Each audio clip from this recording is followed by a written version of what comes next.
Alrighty. Good evening, everybody. How are we all doing tonight?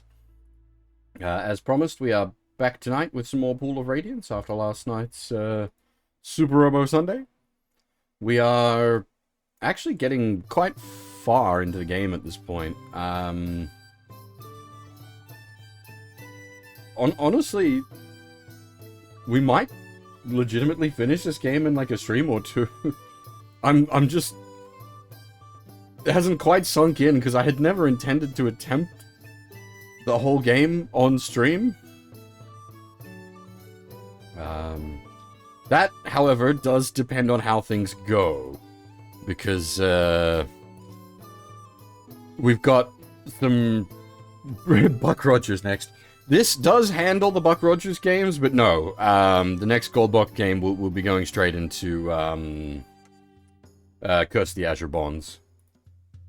I don't know whether I'll be going straight into it. Well, I probably won't be going straight into it immediately, because I'll need to do character transfer, and that can get a bit tricky with getting stuff working. But anyway, the TNG game is tempting. That's a point-and-click adventure game, though. That's a completely different beast.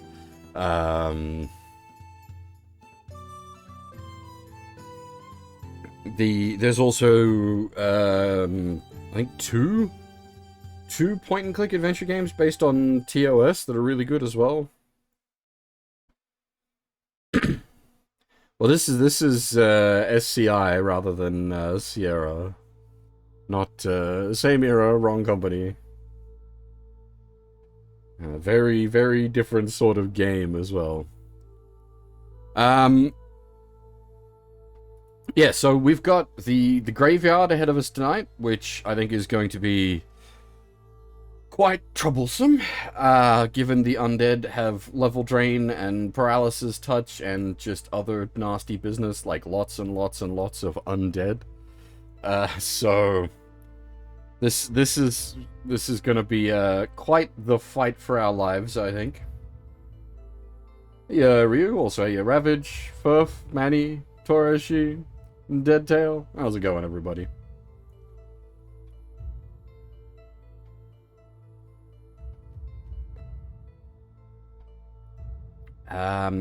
Right, now, I know this is probably not the most exciting way to start a stream, but I realized I hadn't actually sat down and read the, the fluff text for the start of the game, and obviously I haven't read that on stream if I haven't read it myself, so I'm gonna go over the fluff text we really should have read at the start of the game that sets the setting. Because I'm thinking, like, I'm lacking a bit of details in certain points of the setting, and then I'm like, well, yeah, I never did read the intro, so we're gonna do a bit of a let's read to kick this stream off with. History of Flan and the Moonsea Reaches. A discourse on this area and its problems by Jeff Grubb. To most inhabitants of the land of the Inner Sea, the Moonsea and its cities represent the border between civilization and barbarism.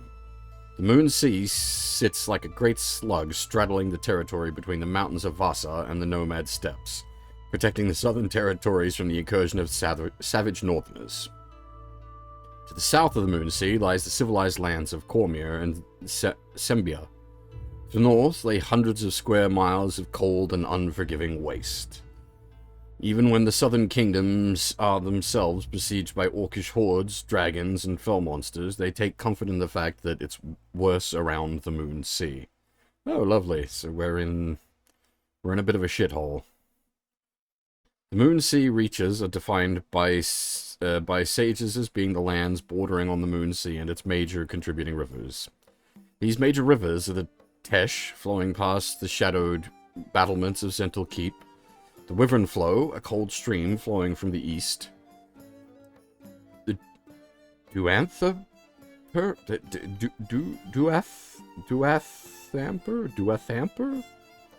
also called the Even Flow, beginning deep in the heart of the Elven Court and flowing north, and the Barren River, which flows out of the Dragonspire Mountains and into Flan. The River Liss carries the waters of the Moonsea south to the Inner Sea. The Moon Sea itself is an odd combination of abyssal... that's never a good descriptor I want to hear. The Moon Sea itself is an odd combination of abyssal deep spots, ship-ripping shoals, and rich freshwater reefs. Despite this, travel across the Moon Sea is generally safer than making the journey on land, so that most of the major merchant activity is by water. This is not to say that the Moon Sea is without dangers. While monsters are more infrequent along the Moon Sea, those that exist are generally more powerful than their landed cousins. Regions of the Moon Sea are recorded as being haunted, and there have been numerous sightings of ghost ships. Yeah, well, given we're about to be off to fight the undead, we're certainly going to be dealing with haunting-related problems, that's for sure. Alright. The ancient city of Flan. Flan was the first great city of the Moon Sea, reaching its peaks some 1,000 years ago. In those days, the Moon Sea was better known as the Dragon Sea, named for the large number of great worms that inhabited the area and the regions to the north.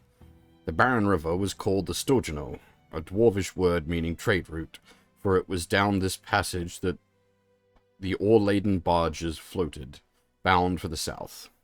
Early Flan was a trading outpost on the north shore of the Moon Sea, set up to facilitate trade between the elves of Myth Draenor, the most powerful elven capital of the time, and the tribes of Thar, Vasa, and Ride, as well as the Dragonspine Dwarfs. I've heard of Myth Draenor.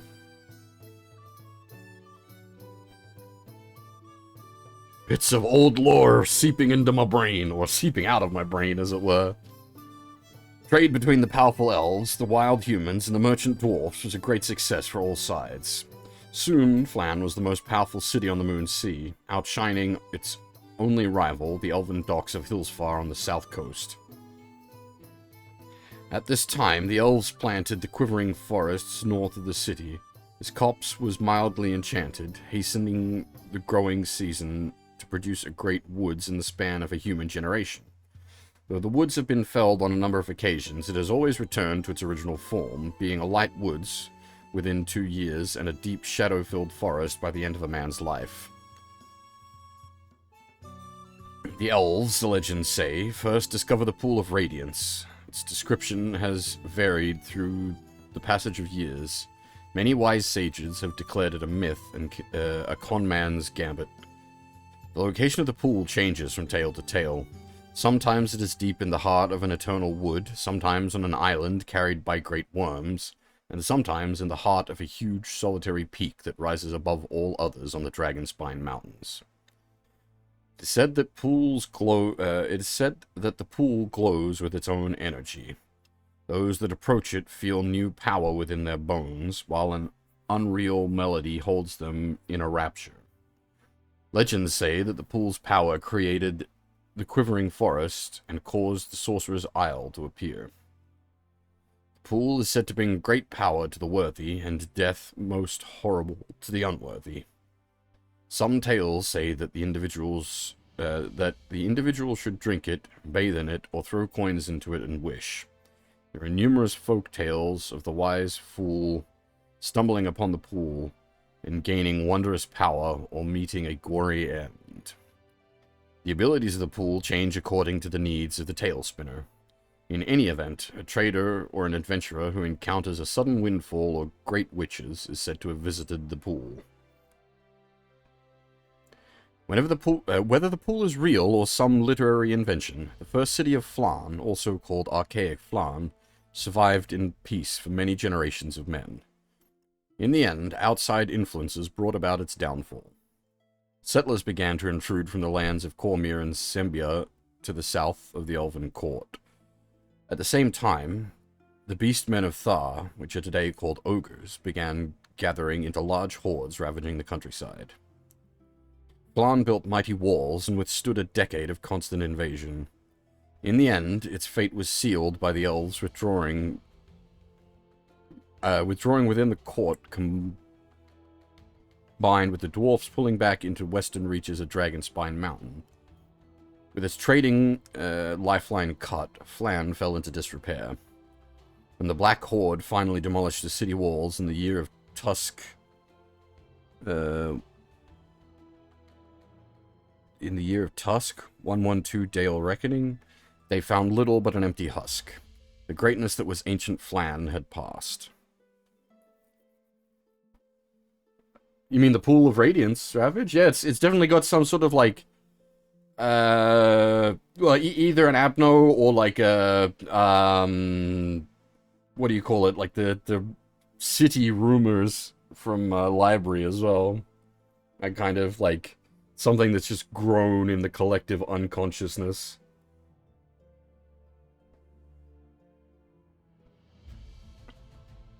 I have the Beholder location, Myth Draenor. Okay. That might be where I picked it up from. Well, I haven't played Eye of Beholder, but I've read bits and pieces. As for audiobook readings, I usually do the big lore dumps on stream. That's about as close as we're going to get. I mean, this is technically audiobooking this right now. Just extremely unprofessionally.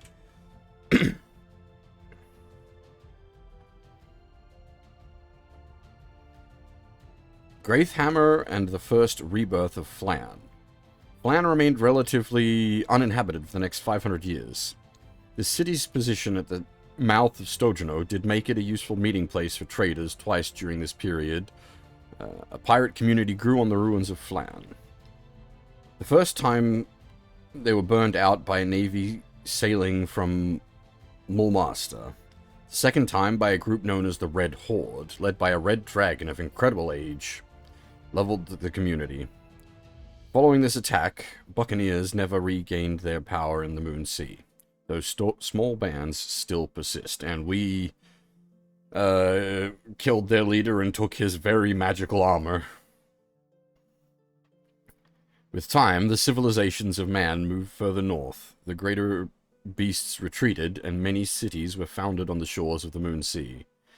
Yet the beasts did not retreat far. Dragons nestled in the Dragonspine Mountains, ogres raided from the great grey lands of Thar, and horrible undead things lingered in the swamps and in the passes through Tavasa. Hillsfar retained its elven ties and flourished even as Flan's power was deteriorating, growing from a small town into a large, prosperous city. The foundations of Zental Keep and Mulmaster were laid while Flan lay in ruins. Small towns such as Melvant, Thentia, and Elmwood was started during this period. The inland city of Ulash, situated atop a great mountain that dominates the southwestern corner of the lake, rose to the zenith of its power during this time. In 712 DR, the year of the moon's tear, Milsor of Valjevo, founder of the Valjevo dynasty, journeyed to Flan to re-establish the city as a trading outpost. He was aided in his task by the wizard Ryman and the priestess Alonius of Tyr. Milsor, Ryman, and Alonius gathered together interested adventurers and cleansed the city of evil orcs and goblins that had made it their lair. They cleared the banks of the Stojano and drove the Archlich Zankar from the Sorcerer's Island at the center of Lake Kuto. In return for his efforts, Ryman was given the Sorcerer's Island as his home. Alonius, in turn, was given a wide area of the recovered regions of Flan as a temple to Tyr, the god of justice. By 750 DR, the temple complex had been finished. In its day, it was said to be the largest temple of good in the entire north. The city as well had recovered, and large numbers of immigrants arrived. Some were natives of other Moonsea cities seeking to make or expand their fortunes in the new lands, but others arrived as well, including men of the Dale lands and Sembians, as well as farmers and lumbermen, intent on making the region their home. The newcomers built on the ruins of the old city, often not checking what had laid beneath their foundations. Some curious souls reported great twisting passageways leading far beneath the earth. Exploring such areas was first discouraged. It was later outlawed after a party of adventurers freed an extremely large beholder. The newcomers, led by Valjevo, Valjevo and his heirs closed off the passages, choosing to ignore the past and seeking only the future for the city. Accidentally dropping a freaking beholder on a, like, recovering town. Hoy, that's a... Whoa. Not an apocalypse scenario, but certainly not good times. You want to have some real high-level adventurers kicking around to deal with that.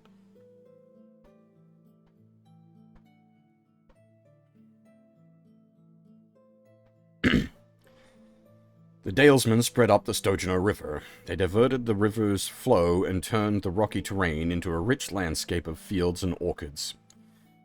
The reach of the farmlands extended from Lake Kuto to the city of Flan at the mouth of the river. Some say the land was so rich because of the proximity of the enchanted quivering forest. Others ascribe the bounty to the wizardries of Ryman. Still others credit the series of dikes and levees that the farmers, aided by magical spells, used to harness the river itself. Whatever the cause, the healthy harvest of the Stojano River Valley provided Flan with a solid trading base. For the next 200 years, Flan was the center of trade around the Moon Sea. Its grains, fruits, and tubers filled vaults from Mulmaster to Zental Keep. It appeared that civilization, after a false start, had finally made a major foothold in the lands north of the Moon Sea. Such was not to be the case, for the forces of good and evil ebb and flow, like the shores of the Moon Sea itself. Kind of poetic there. In the 195th year of Flan, 907 DR, the Golden Age ended in rust. A plant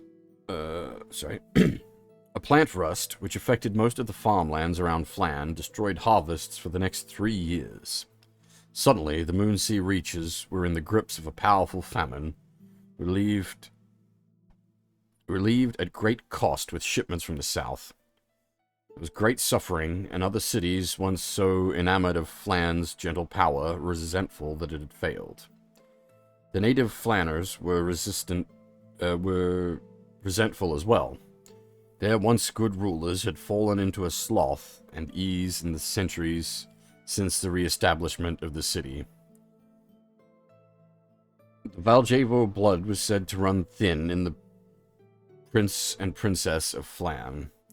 They reacted to the plague infesting the grain by first ignoring it, then setting up committees, and finally legislating it out of existence. Only when the magnitude of the problem became clear did they act. Even then, they failed their people, overacting to the point of placing a ban on all shipments out of the city, seeking to keep what supplies were left for the native population. The other cities, already angry with Flan for its rising prices in the face of the plague, rebelled against this new measure. Fleets from Mulmaster and Hillsfar began to raid cargoes destined for the city. Smugglers operated out of the Twilight March and Stormy Bay, despite official attempts to enforce the ban on shipments. A large land force equipped with siege machinery set out from Zental Keep towards Flan. The force encamped at Stormy Bay, while the ruling heads of Flan negotiated to spare the city. In the end, the Keeper force was turned back through a massive payment to their leaders. These leaders were the first appearance in Flan recorded of These leaders were the first appearance in Flan recorded of the Zentrum, which would increase in power over the next 300 years.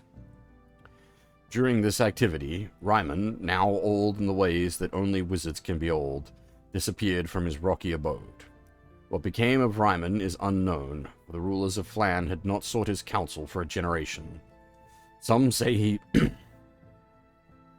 became a lich, using the methods discovered by Xanakar. Others say that he sacrificed himself in battle on a far distant plane in order to save the lands of Flan. Still others state that he had found the pool of Radiance and become a great and powerful being in some other parts of the realms. Most likely, Ryman fell prey to the effects of old age, as all mortals do. Whatever the cause, Ryman was never seen again in the realms, and his citadel became a haunted, abandoned ruin within a decade. The famine of the red plants passed after 3 seasons, and an abundant harvest returned to Flan. The harvests were never to be as great as before, nor the fruit from the orchards as sweet. Whatever magic, true or imagined, that had re-established Flan passed. The city began to become grey and ordinary, losing power to the keepers and men of Mulmaster. The Golden Age was over. The Valjevo princes, their blood thin indeed, continued for another century. The century was filled with petty wars between various city-states. No longer the leading city of Moonsea, Flan battled with its rivals more often. Piracy, or rather privateering, was on the rise, a situation that continues to this day amongst the city-states. Flan was racked by interior torments as well. The people of the city were well aware of their loss of power and prestige. Farms north of Flan were now being abandoned. Dark shadows lurked between the massive trunks of the trees in the quivering forest. An attempt to clear a path through that growth in 1023 DR resulted in the death of the last surviving great prince of the Valjevo family. The death of the great prince resulted in a 3-year civil war within the city, as various factions supporting different candidates take the mantle of great prince. All candidates' claims upon the royal blood were questionable, and every faction sought to control Flan's future through placing their choice on the throne. During this time, the great temple of Tyr was looted and burned, leaving only a great blackened shell. Many of the leading merchant families fled to other climes. In the end, the last survivor was a young noble supported by a group of powerful merchants. They created the first council of Flan to act as regents for the youth. The council spoiled the child, who grew into a spoiled man who was unable and unwilling to take the reins of power. He died without issue 40 years later, and the council has ruled ever since. I didn't quite realize just how much fluff text there were. This is a big old read. We really are doing the audiobook thing.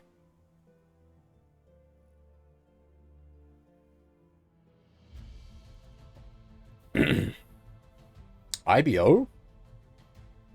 I'm assuming you're not referring to Iron-Blooded Orphans. The Fall of Flan. The last 300 years of Flan have been a continual retreat from the greatness that once was. Smaller rural towns were abandoned in the face of increasing evil to the north. Sorcerer's Isle was said to be inhabited by fell powers. The city fell back upon that which it did so well so long ago: trading. It began to serve again as the middleman between the new powerful northern tribes and the established nations of the south. For a short time, about 100 years ago, the awful tide of retreat seemed to be halted, and the city was on its way to becoming a prosperous trading town once more. Yet dark things continued to lurk on the borders of Flan. Sorcerer's Island was said to be inhabited by Yarash, an evil mage who was said to be seeking Ryman's power. The Archlich's magic, the Great Pool of Radiance, or all three. Now, we've killed him. He was trying to breed fishmen. We stabbed his face and broke his ship.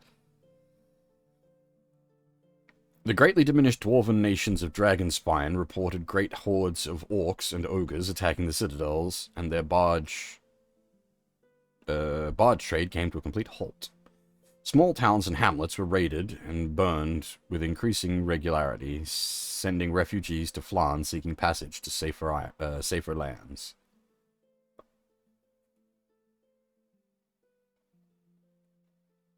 Then disaster struck. Raiders from the north, aided by dragons and other dangerous creatures, poured down out of the northlands. The quivering forest was burnt in a massive fire that dominated the sky for a month. Monstrous hordes containing every imaginable creature marched with horrifying precision towards the city.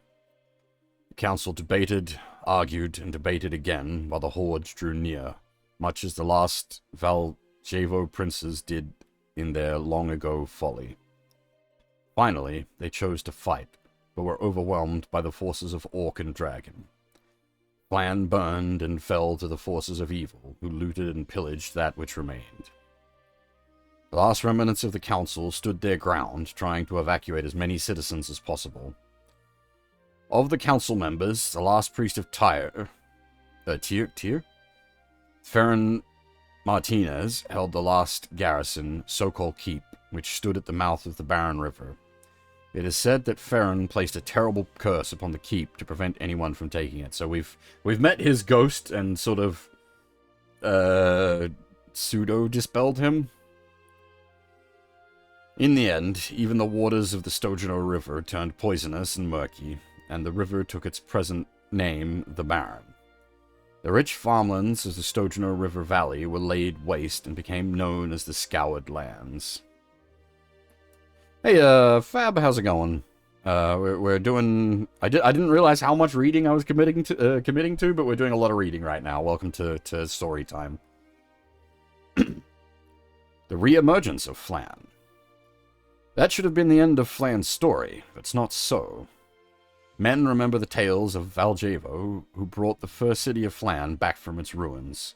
Adventurers, smugglers, and small traders visited the region and brought back tales of Flan under control of its evil masters. Many of the buildings were burned, and many others were spared. The shell of the Temple of Tyre had been rebuilt, dedicated to some darker, more evil god. Zentrum spies and agents of dark Vassian nobles met and planned in Flan, and the riches of the ages still survived for those who sought to look. In time, more modest men returned to Flan to rebuild her. A stock-added community rose from amongst the rubble of the past glories. These men intended to engage in the same profession as those before them. The Flan still occupied a prime position for trading on the Moonsea. However, until the city was cleared, the Barren River made clean, and the competing city-states pacified, Flan was likely to stay in an impoverished ruin. 2 years ago, the year of the worm, 2 things happened that would mean a change of Flan's future. First was the flight of dragons that surged through the northern regions of the land of the Inner Sea. Due to a cause unknown, great worms come down from the far north, destroying all in their path. These are not the rare opportunistic dragons seeking alliance with humanoid tribes, but rather huge waves of angry, scaled monsters bringing destruction where they traveled. Oops. Clicked the wrong things, right?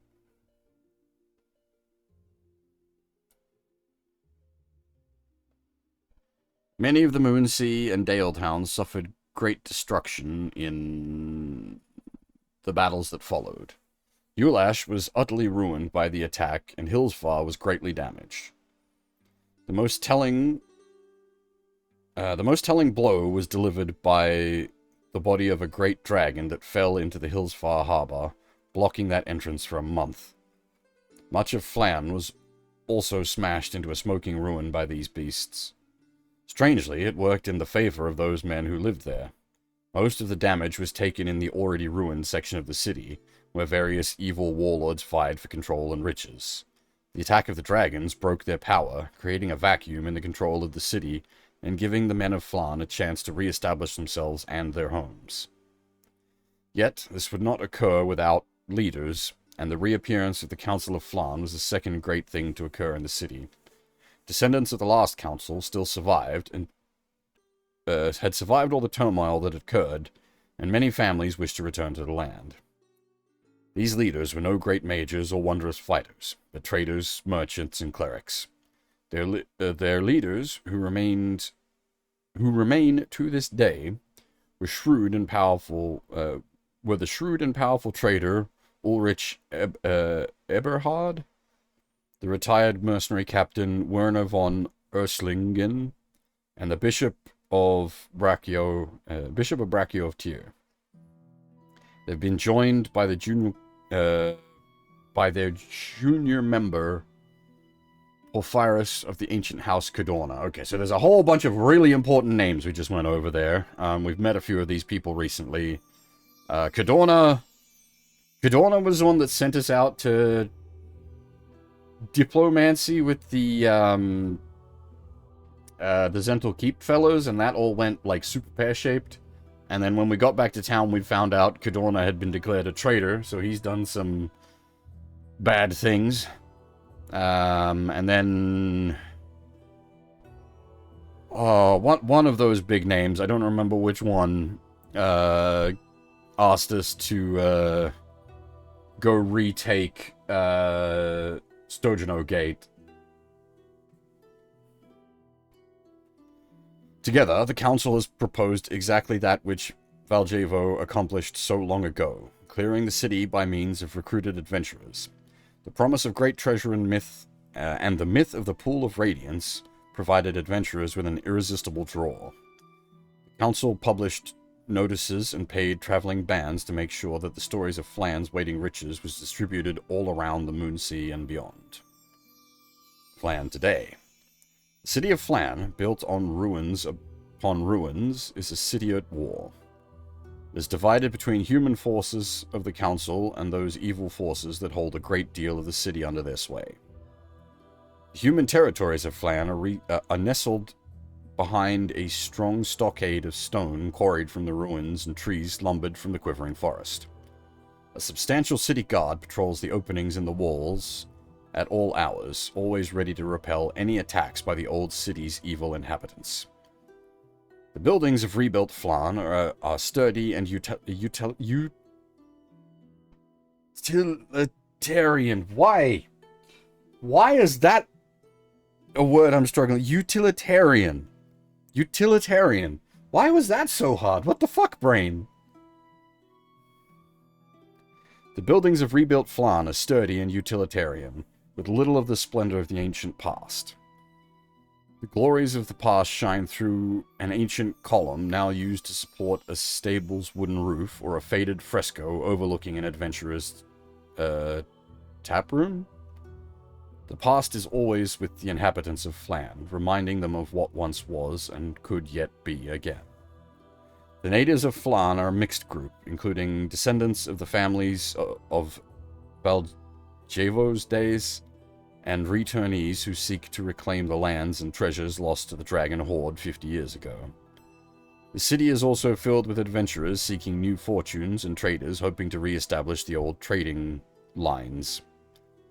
Orcs and other generally evil humanoids are viewed with alarm within the city, though evil humans come and go unmolested within the ships. It is said that spies from the other cities of the Moonsea regularly make calls within the make regular calls within the ships, overseeing the progress of the Council in re-establishing the city. If the Council is too successful, some say, then sabotage may be in order to prevent Flan from returning to its former power. The lands beyond the civilized stockade are wild ruins controlled by whatever local faction or tribes hold that piece of land. Control lasts only as long as the reach of a claw or sword. Petty bands of orcs, goblins, and men vie for power, some led by more sinister monsters. Much of Flan's ruined greatness can be found in the old city. The main sites include the forgotten riches of the wealthy old noble houses, Podal Plaza, the center of the old trading district, and the old temple now dedicated to the dark god Bane. Valjevo Castle has been refortified and is being used as a headquarters for one faction leader or another. Flan remains now, as it has ever been, a city within the greatest of potential. In the cycle of its rise and fall, legends have arisen before. In engineering New Flan's renaissance, new legends are sure to emerge. Right, I didn't realize I was signing up to read a whole fucking book, but hey, there we go. We got lore, and like, it's pretty important stuff. We've now got like good context for what we're doing, or at least I have good context for what we're doing, and that's the main thing. I wanted that. Yep, it turned into an audiobook stream.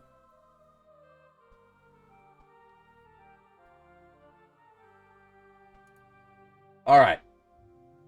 So, our first adventure for today we will be going to the graveyard. I've mentioned this a few times. We've kind of been putting this off. It's something that, like, the game informs you about right at the start of the game, and then sort of mid-game, it gives you, like, a pseudo-bribe to go deal with it in the form of, like, an undead slaying sword and some scrolls of regeneration.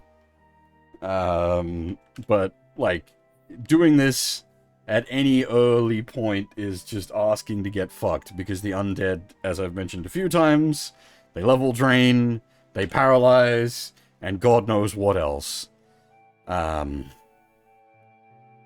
This is gonna be tough.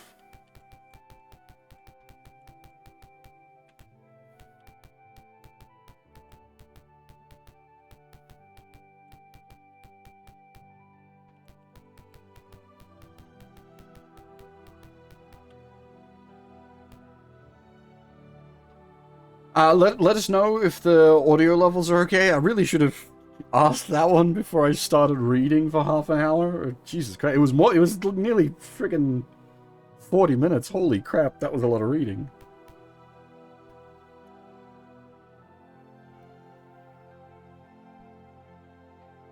I'd apologize. Hopefully that wasn't boring, but the view count has gone up, so I guess maybe it wasn't boring.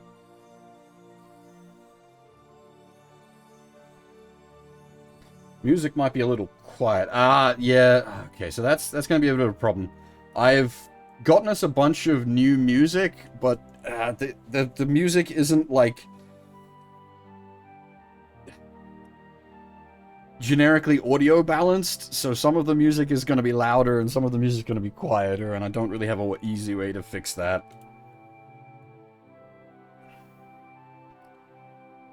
How do I get to the graveyard? We've never actually gone there. Because I think the boat from here ain't gonna... Circle keeps out the wrong way. East. East? Where does east put us?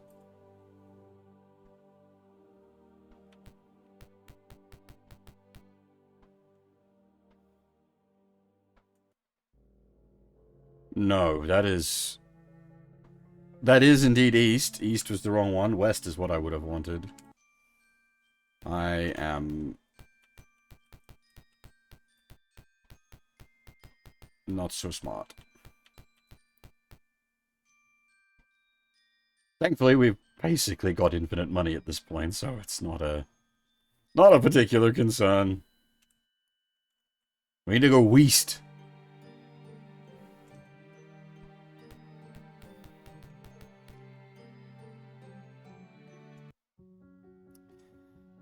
Alright, now, can I get to the graveyard? The mighty west, indeed. We go westward.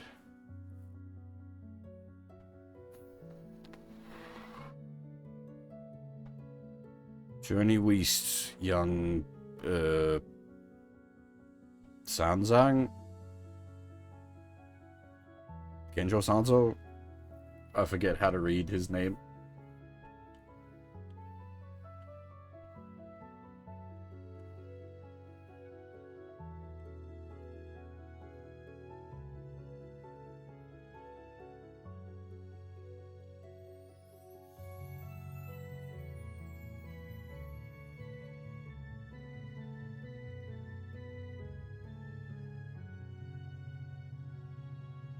I'm muted. God damn it. How long was I muted for? Hopefully not too long.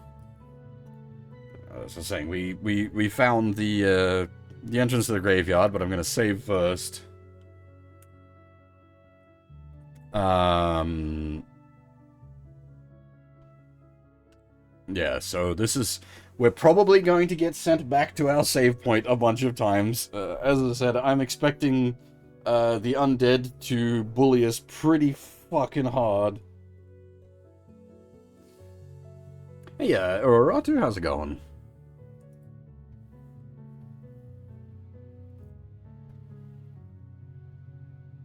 Oh, okay.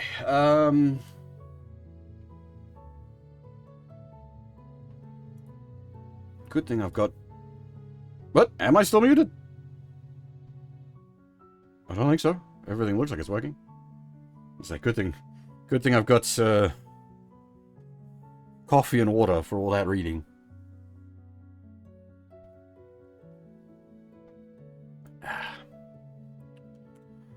Okay, graveyard.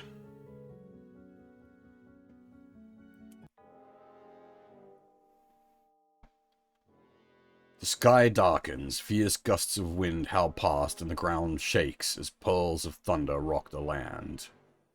The swirling murk hides what lies ahead, until an explosion of lightning reveals the nightmare scene of a graveyard turned upside down. This is cool!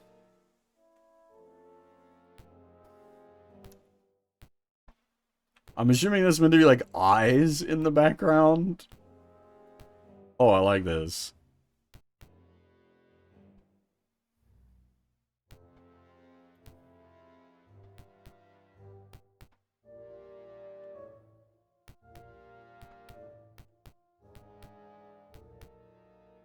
You find some undead. It's a spooky, scary skeleton.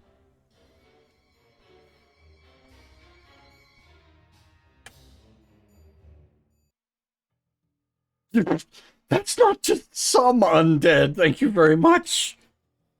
Let me guess, skeletons aren't level 1. We're not going to be able to sweep, are we? Manually kill all these fuckers. Oh, they are level 1, cool. So we should be able to sweep, good, good. Nope, that was not a sweep. Why no sweep? I don't want to waste fireballs on skeletons. They're skeletons! We have clerics! I can make them shit their pants that they don't have. With their intestines that they don't have. And all that shit from their stomach that they don't have.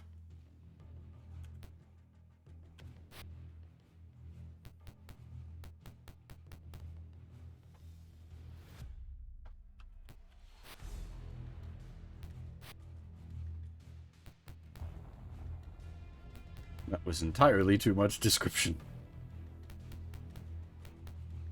I have an unbuilt box of 20 skeletons sitting in my, like, back storage of minis. Back when you could just buy boxes of 20 dudes for, like, not much money. Ugh.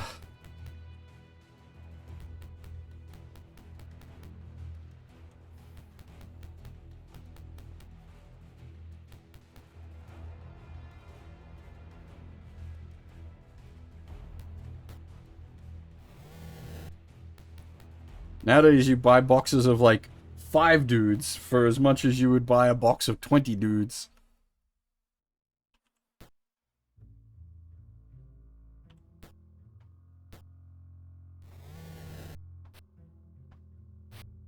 Oh, that's right. Skeletons have, damage resistant to non-bashing damage. Alright. Wait, really? Oh wow, I did not realize turn undead at a high enough level didn't just make them shit their bed. It makes them shit their life out.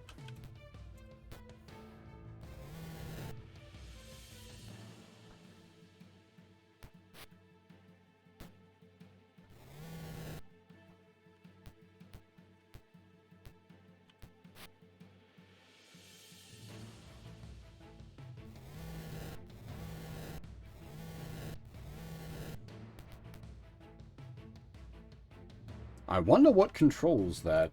Alright, sorry everybody. I said the dangerous question. Now I'm opening up the folder with the books. Oh, the storage drive has to spin up. Alright, we'll take some turns while Mr. Storage Drive spins up. Rev those platters.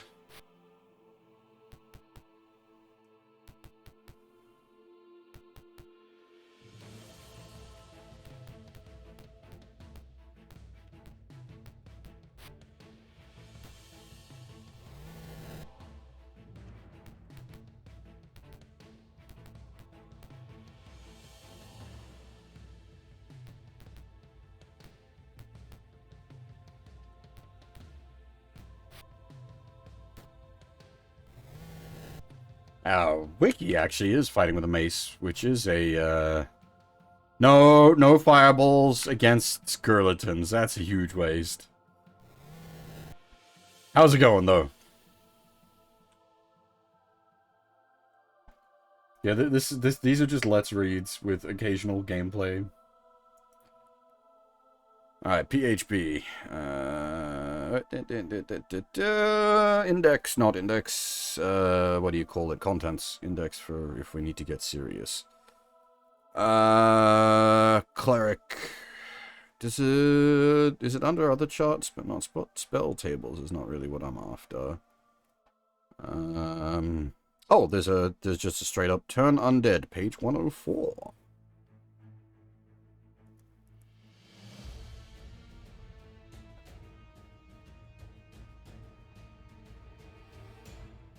Zoom enhanced. Turning undead. Clerics are empowered with the ability to turn away undead creatures, as well as certain lesser demons, devils, godlings, and paladins through the power of their protection and holy, unholy symbols. The cleric's level of experience dictates the level of success he or she can expect to achieve in this action. As levels of experience increase, the cleric is actually able to destroy undead by the power of his or her religion, or in the case of evil clerics, destroy or command to service such undead if they are the same alignment as the cleric, or neutral, such as skeletons and zombies. Success all depends on opportunity, of course. The cleric must be in a position to step before the undead, and he or she must have time to speak and hold forth the religious symbol in order to turn or command undead. As this, of course, preludes other spell activity. Okay, so that's the fluff. Lovely. We know the fluff. I was kind of more hoping for the crunchy bits. Do I need the DMG for the crunchy bits? It might not be in the PHP, which, that's sort of fair, actually.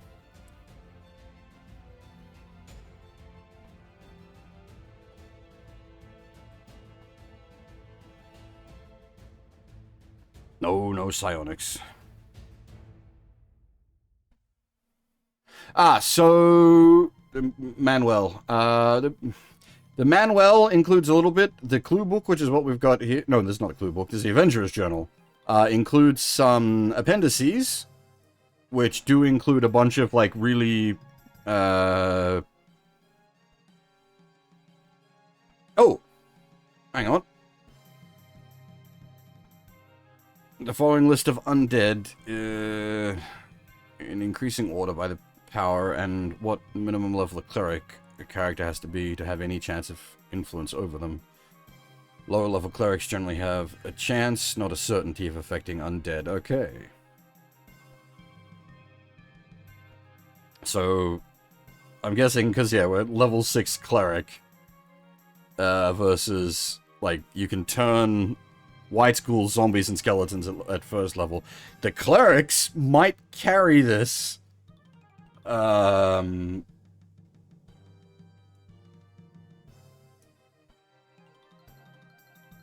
They're gonna be like walking holy bombs.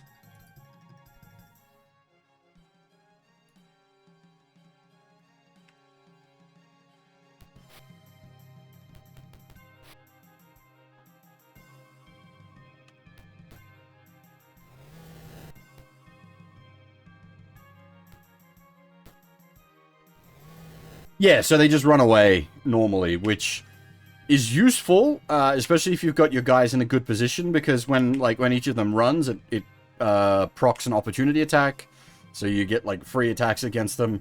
But it can get frustrating. I expanded the music.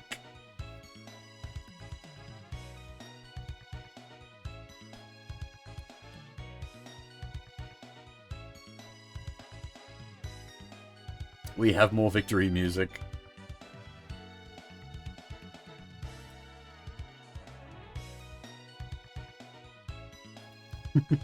A bunch of different JRPG victory music in here now.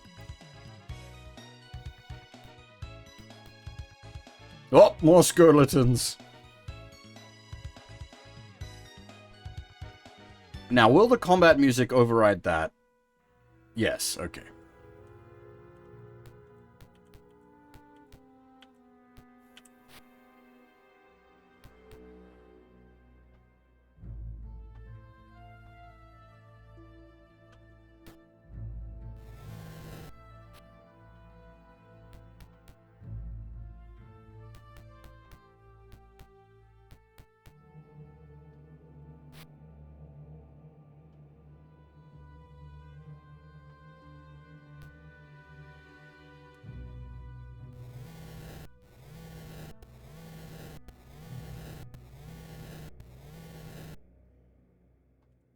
Seriously. The clerics are walking holy bombs.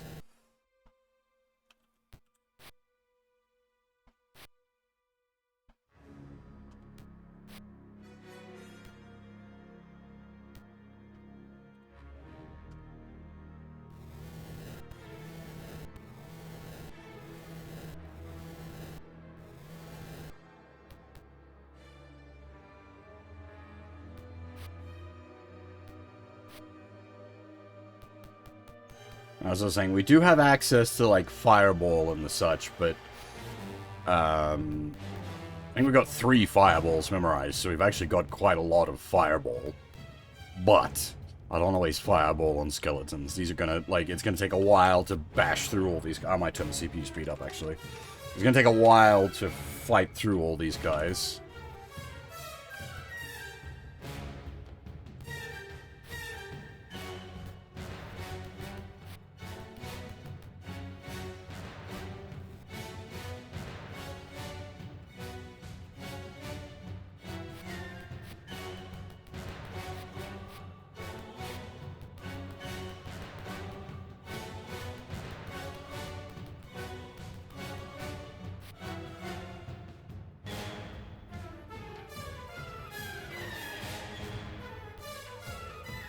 This is the problem I was worried about, is some of the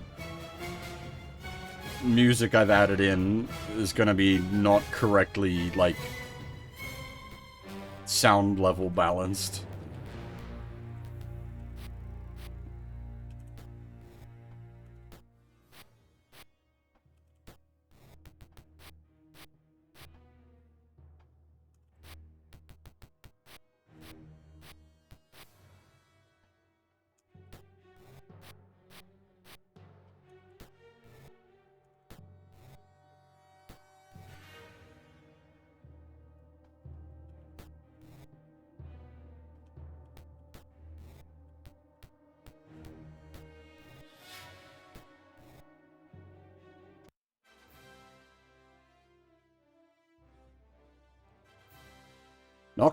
Noxious fumes pour forth from the tower doorway, making it impossible to see inside.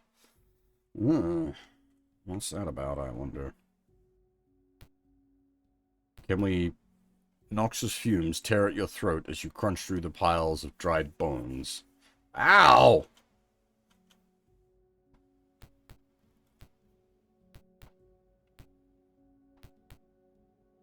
Ghost! You surprise a shadowy form, creating new skeletons.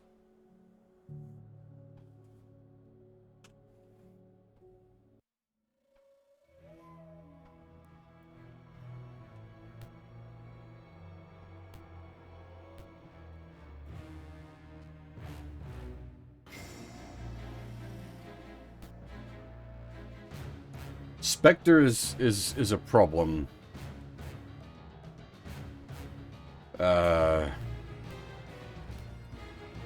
These guys have level drain.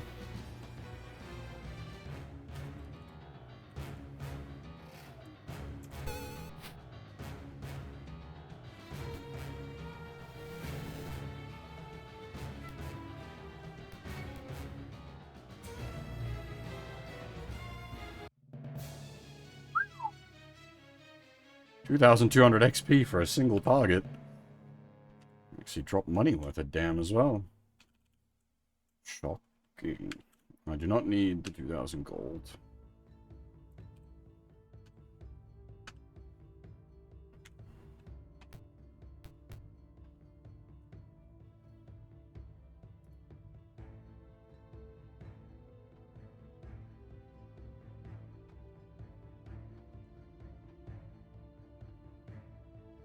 I mean, as far as, like, undead slaying goes, Sailor Moon definitely,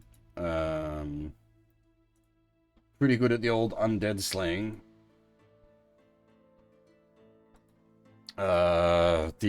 The Silver Moon Crystal would be like a turbo fucking holy symbol.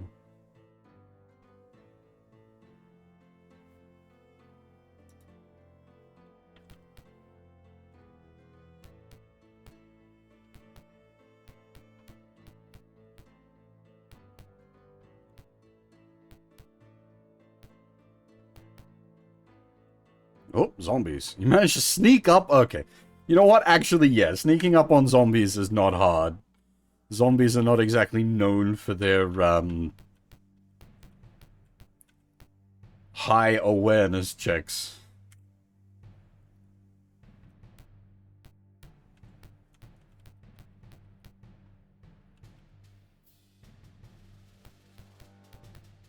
I do wonder what determines the range of a, turn undead.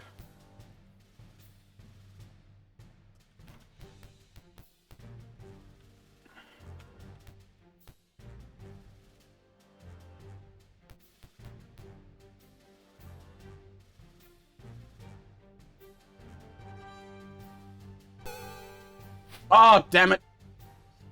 I forgot. I can't safely put her on, like, inaction. Because she has the wands.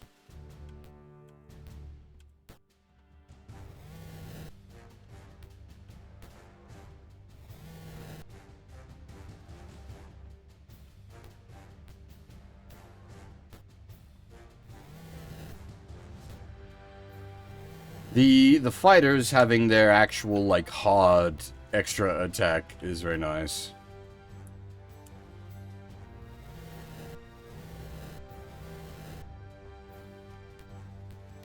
We don't need to be,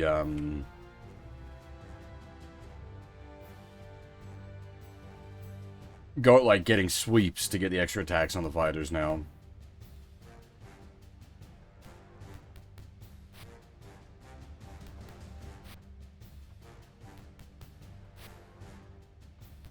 In a situation with more than 2 targets, the sweep might be more appropriate, but the multi-attacks also allow us to multiple hit a single target, if we so desire.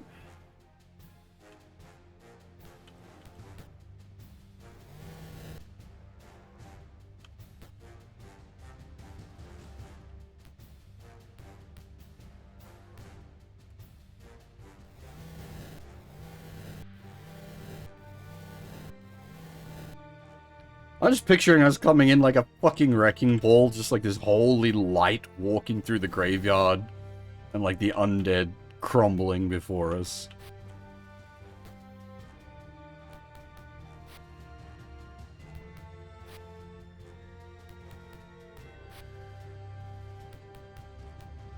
Now, we need to not get cocky, however, because it is still the undead. They could fuck our shit right up.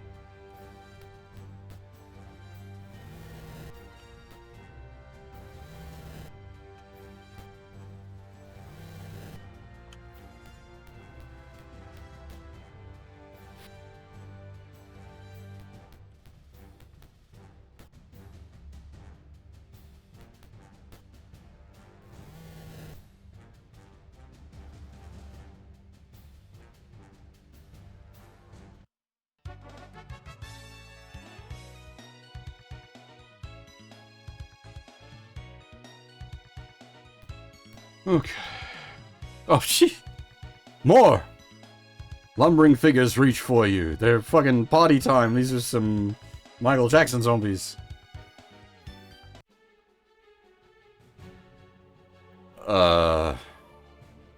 That's That's one. One zombie. Ah, ah, ah.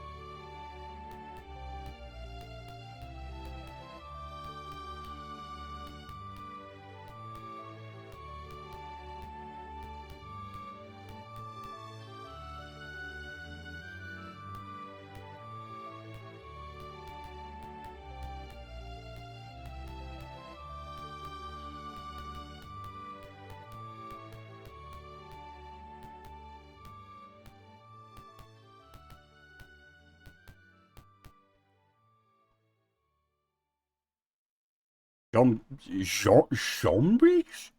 Zombies shuffle down the stairs. Yeah, that's about the kind of quantity I was expecting.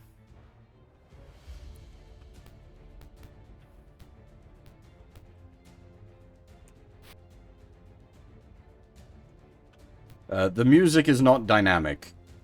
It's just a pool of music.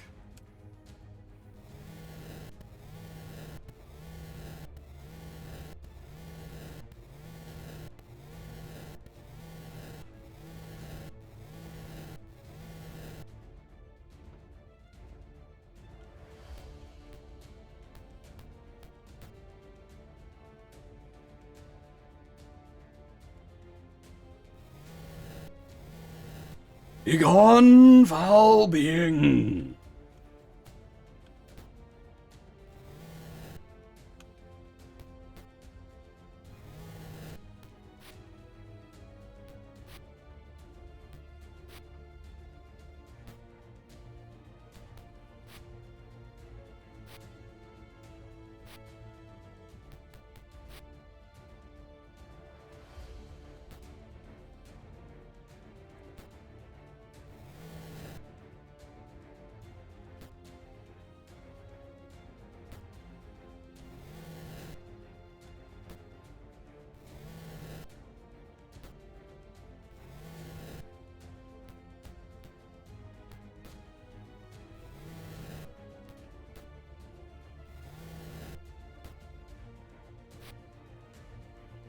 There is very much like a... We have become the powerful. There was a nice, change to it.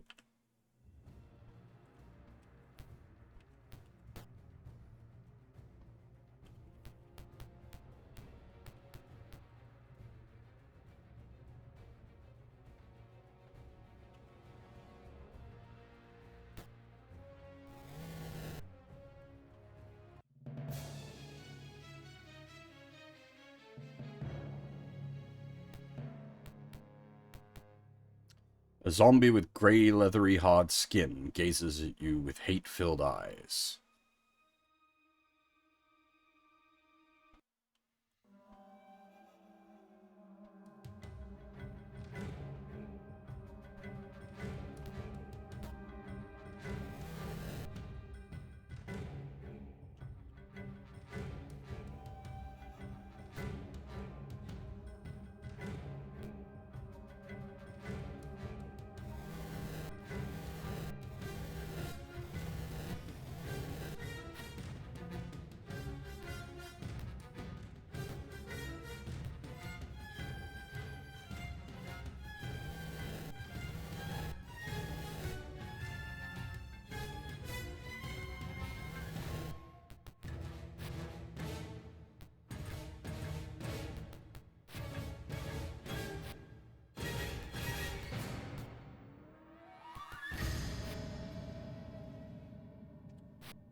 Various objects are scattered about. Will you pick them up? Yes? Treasure. What do we got? I don't need any of that. What about these? Potion, wands, clerics. Okay.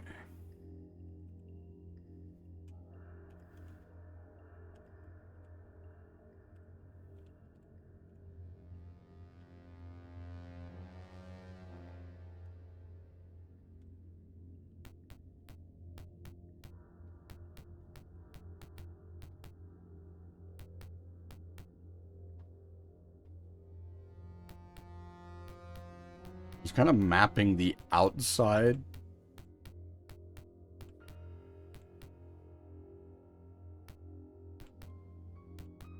Do we, has anyone been keeping an eye on the remaster? Is it any... Oh, whites!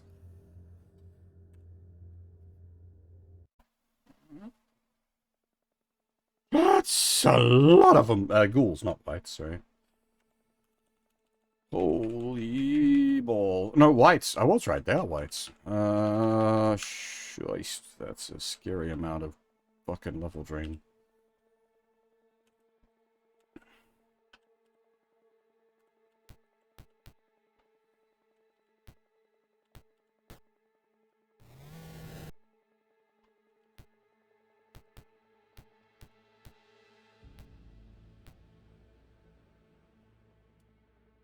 I believe they can be affected by Turn Undead.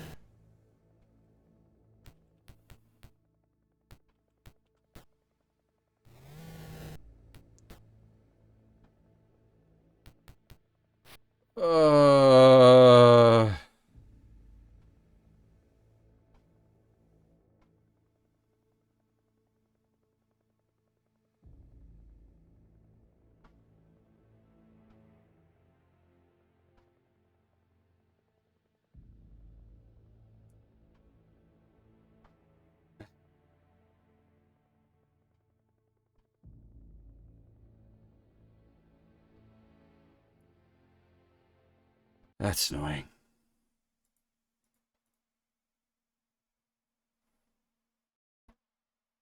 I hadn't saved at all in there, had I? God damn it. Alright, we need to be saving way more often.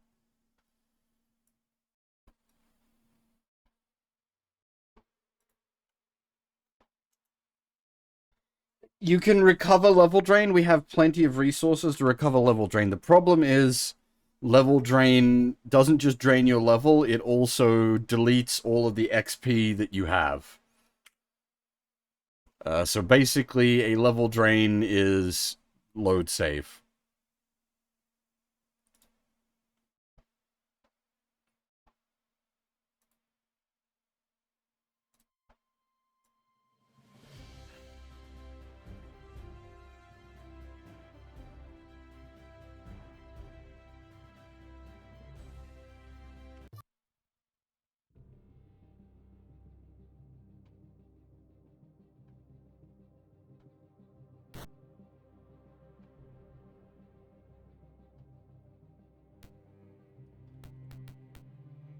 Oh boy. And we have to fight our way through all the skeletons again. Whee!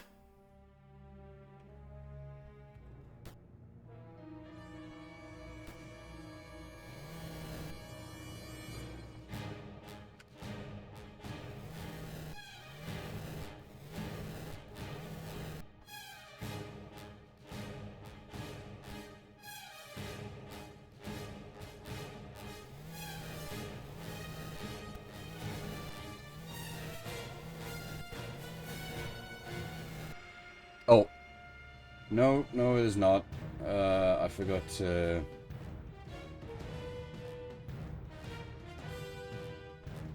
Alright, it doesn't automatically pick the window back up.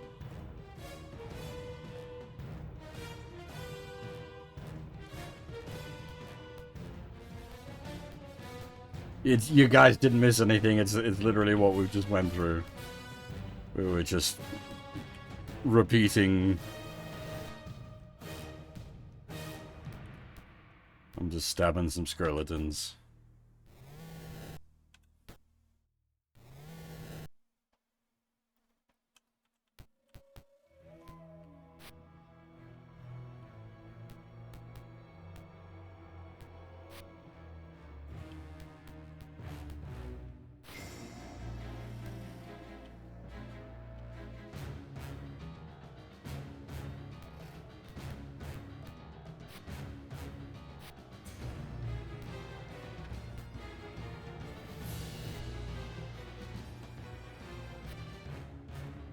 That's my own fault. I even went into this like we need to be saving often because of level drain, and then literally the first thing with level drain gets one round of combat against us, and whoop, I didn't save.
As tempting as it would be to chuck a fireball into all those skeletons, no, that would be such a huge waste.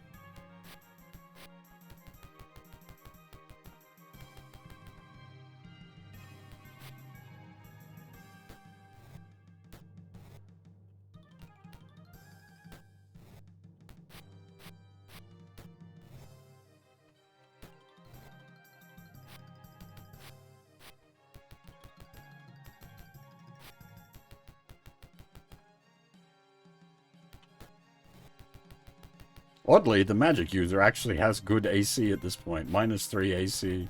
Not like obsceno AC, like -7 and -6 on the fighters, but still, -3 AC is pretty damn good AC for a magic user.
I do wonder what determines how much you hit with the turn undead ability.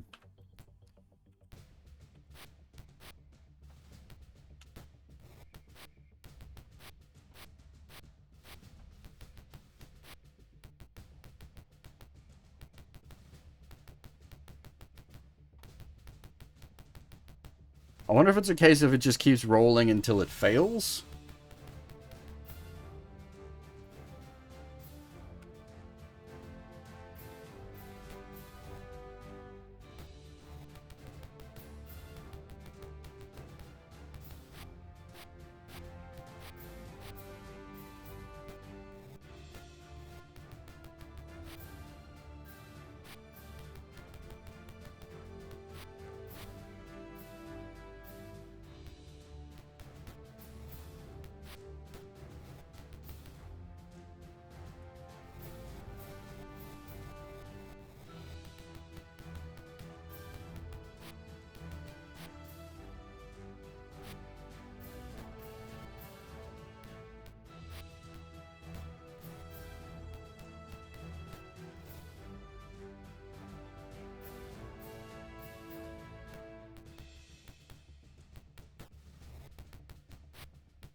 Get a face full of gas, though surprisingly, the gas did less damage this time.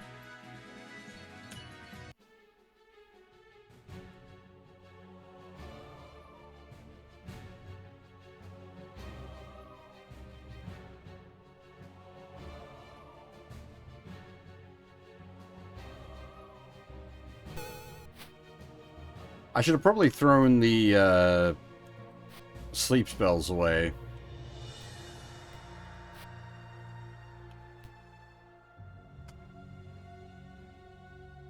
I'm pretty certain they can turn specters.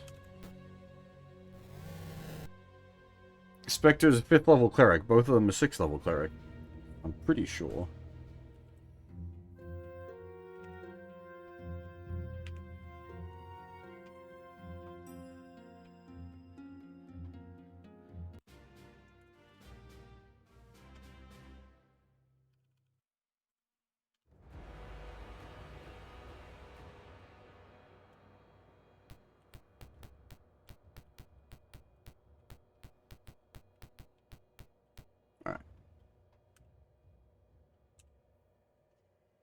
Save.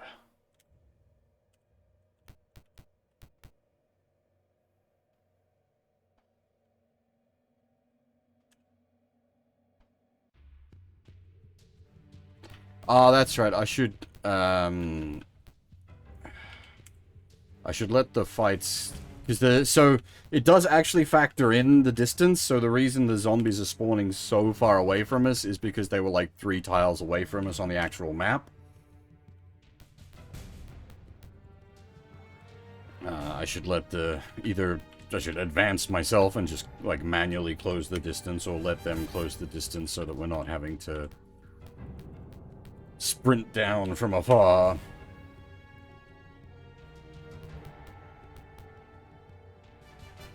My coffee is empty.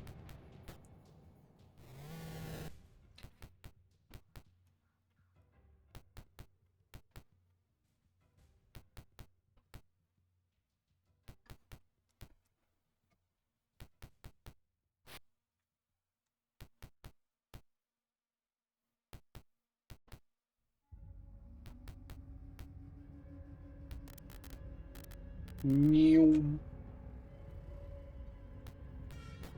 I didn't mean to. God damn it.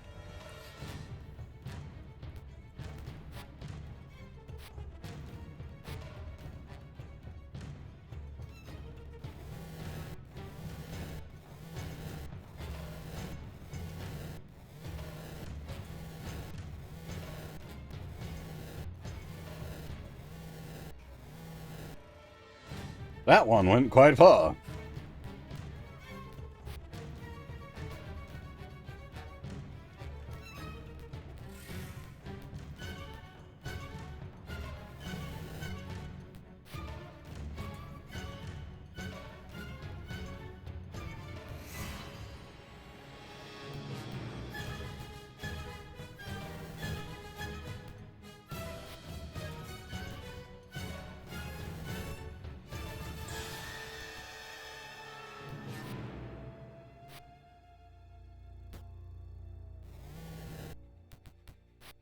We're gonna be all dead before we even get to cast the second turn undead.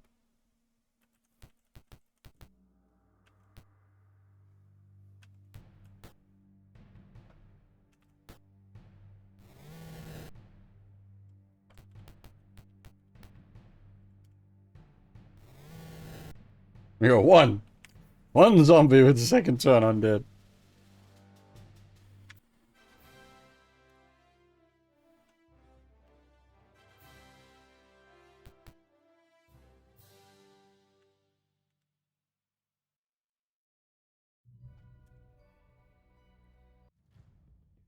Huh. Alright, so these must, like, they must actually be static packs. Because that's, we got the same thing last time, the one zombie. Whoa, what are you doing up half? Go back to sleep. You've kept your streak.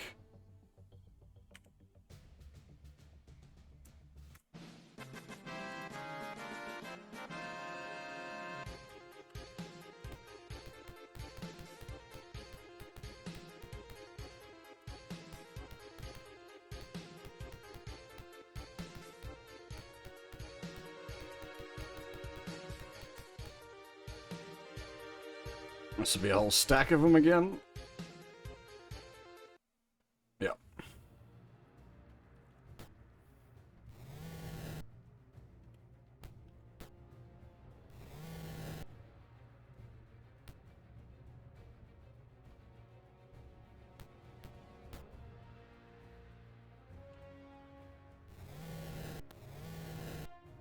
Two. Oof.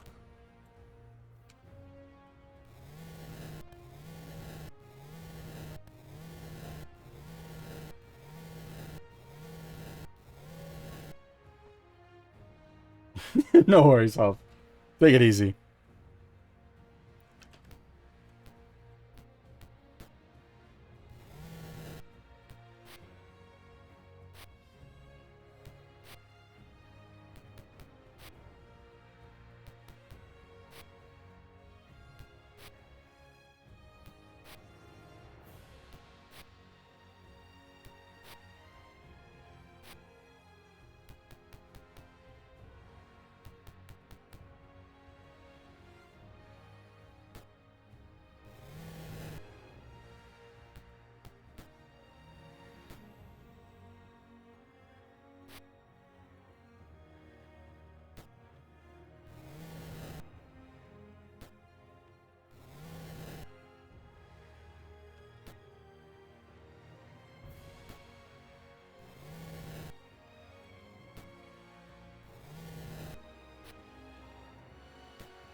Like, I honestly, I'd have no problem with the level drain mechanic because we do have a way to recover from it if it didn't delete all of your current XP. If a restore spell restored you to your level and XP, that would be alright. But it, like, deleting all of the XP that you've gotten on this level is too much.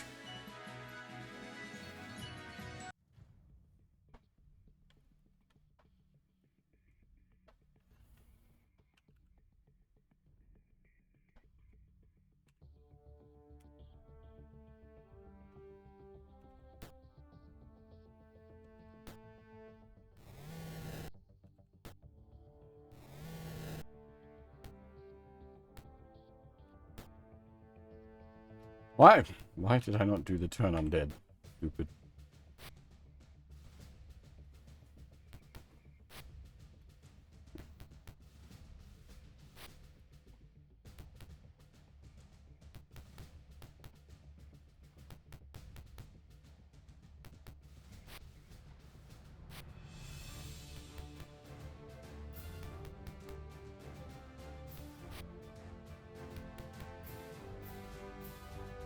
Given me and the this game, I actually kind of figured the stream probably would make it to like 6 a.m. and half would be able to catch it waking up. Whoa, Fab's working on secret video game design.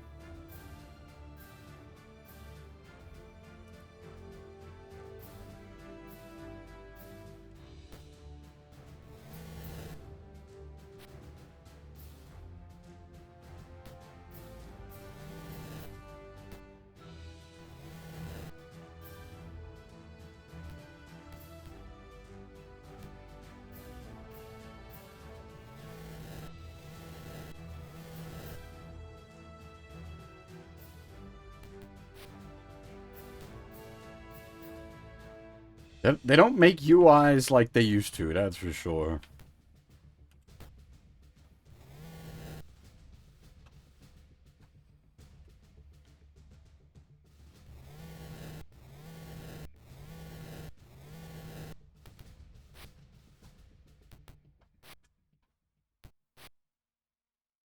UIs are all, like, functional and shit these days instead of bespoke and confusing.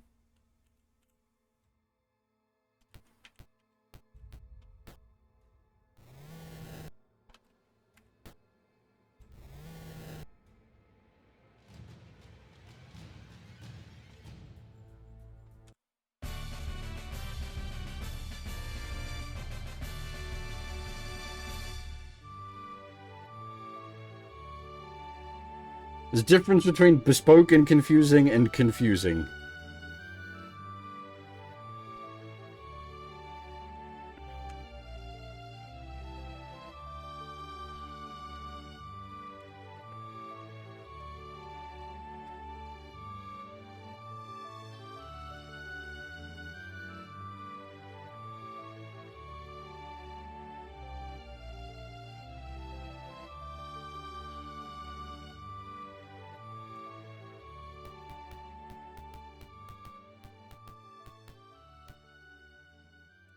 Now, save again. Don't make the same mistake twice.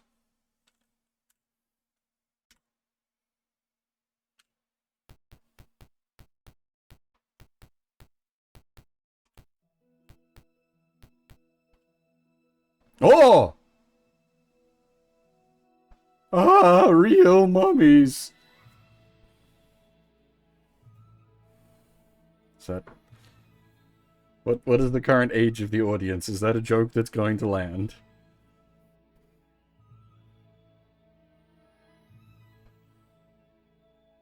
Are you my mummy? That's a better one. Damn it, Torashi. Oh, that's the one I should have gone with.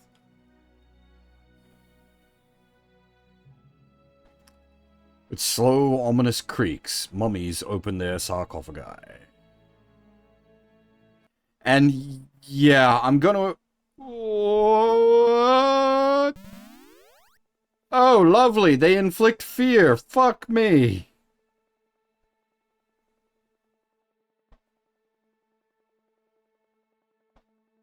Well, rather appropriately, Torashi with the "Are you my mummy?" got scared by the mummies. Just this once, everybody lives, please.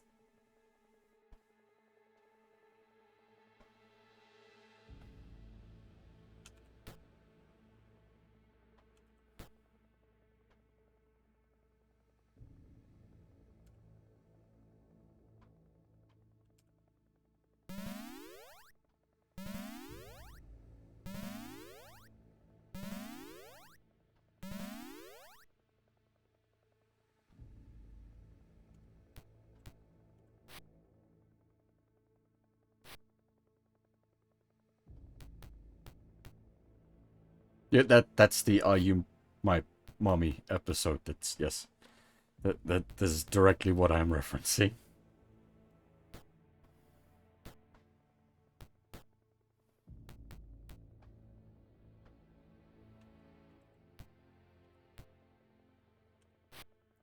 A lot of people aren't fond of Eccleston, but I really liked him as a doctor.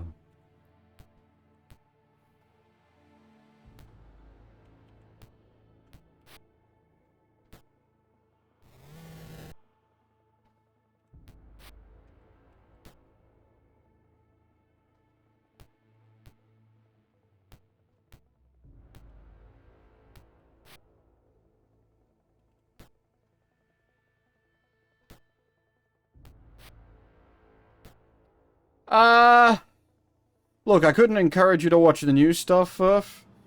But, like, of the 2000 stuff, the Eccleston run is great. The, brain. Mad-Eye Moody. Dan, that's the worst reference. No one will remember who he was. Tennant. There we go. Eccleston, Tennant, Smith, and Capaldi. I could pretty easily recommend all of that. Towards the end of Capaldi, issues arise. But Capaldi is such a great doctor. I was willing to roll with it. But yeah, after that, no. No.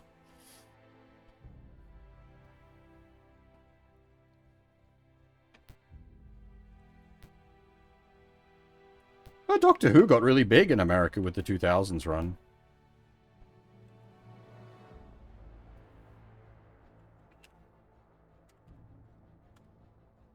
I cast magic missile at the darkness. The darkness dies.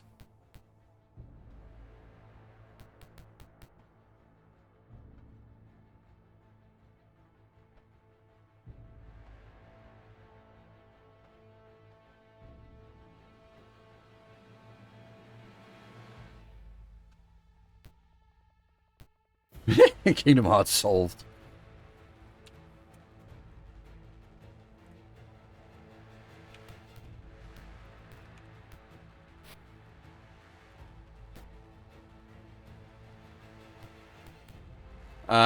Now, yeah, mummies could be a problem.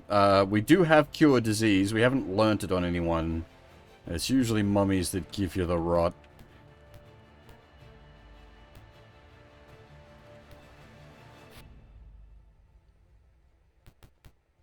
Remember, kids, wrap it before you tap it, unless you want the rot.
Alright. So we want the ones with the highest AC copying the guarded attack, which is you. Walking into a mummy's aggro seems very questionable decisions being made here. But we do have AC -7.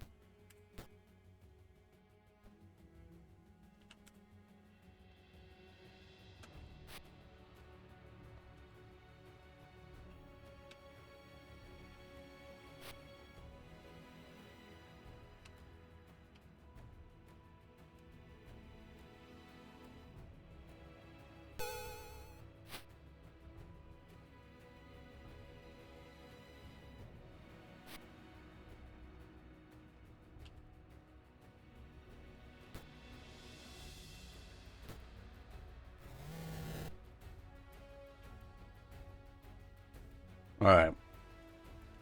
Considering we didn't come in with, like, pure disease prepped, we got alright.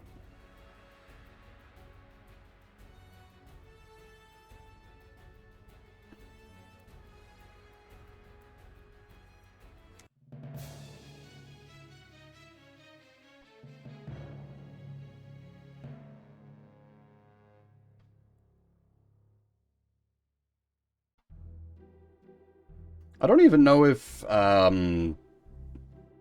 AD&D has, like, flat-footed, which is basically touch AC.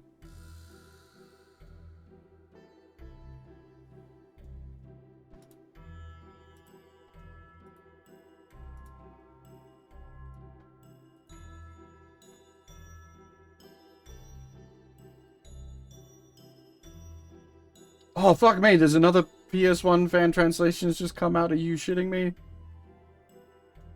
Ah, time goes where? I'll have to dig into that later.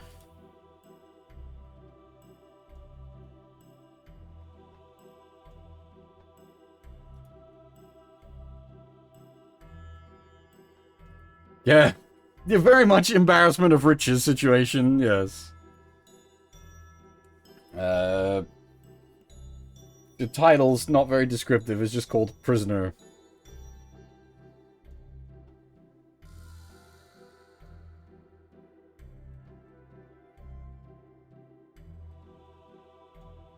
Whether I cover it on stream or not, I don't know. I'll have to like actually have a look into it. I don't know the game.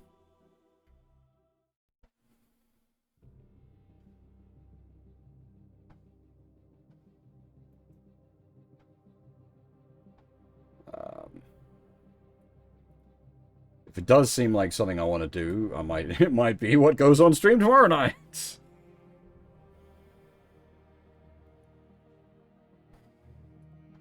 We shall see. As I said, I'll have to need some research.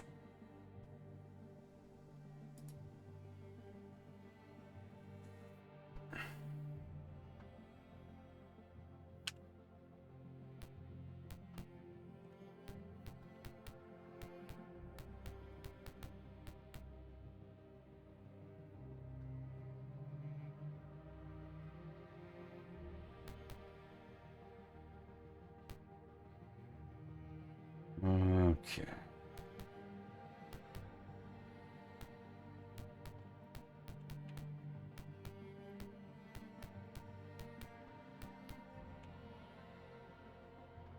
You've managed to sneak up on some whites.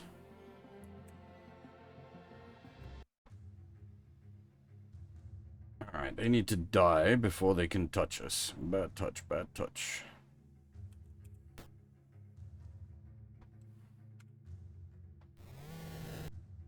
Oh god, really? One?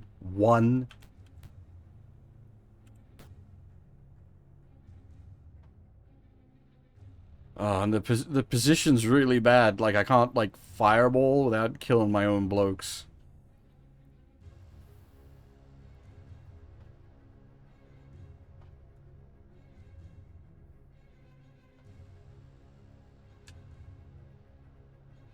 Stinking clouds surely wouldn't work against them. They don't breathe, right?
Oh, god damn it, thank you.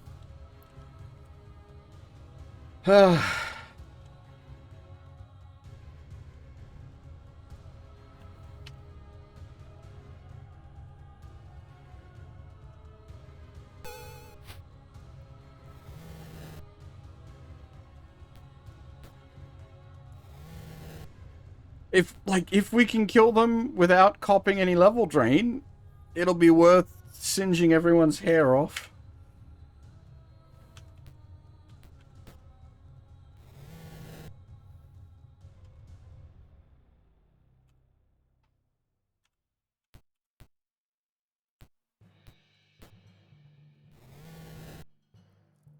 Holy shit, alright.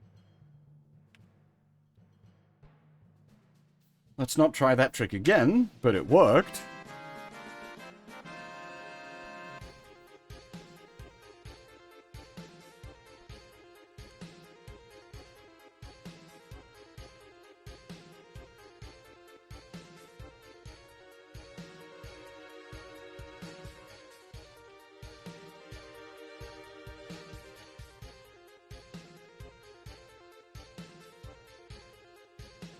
I do wonder if hold person works on the undead. Technically, they are, like, person.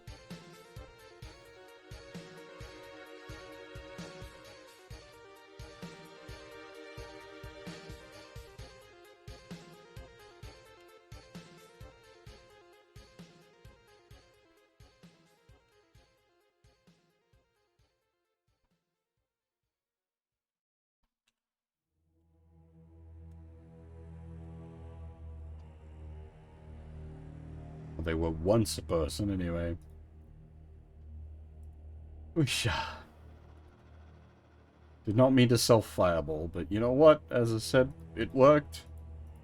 It's a bit of a shit in my pants reaction, but hey.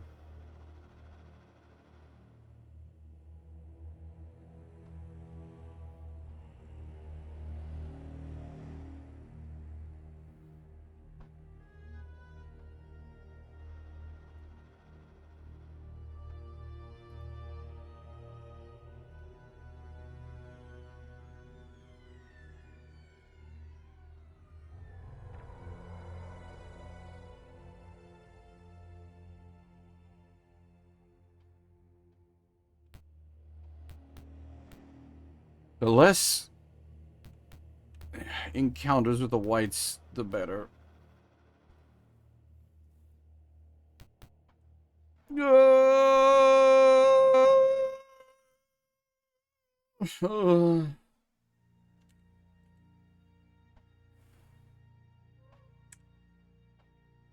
More. Paralyzed with... Please explain how we got paralyzed with fear when we ambushed them.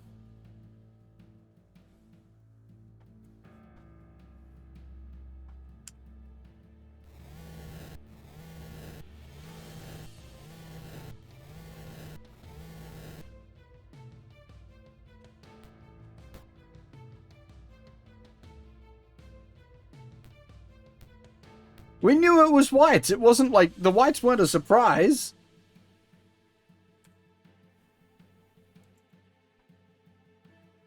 It was specifically like you ambushed a stack of whites.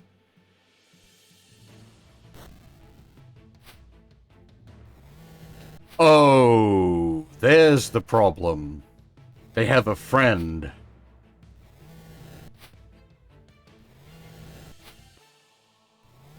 That's why we shit our pants.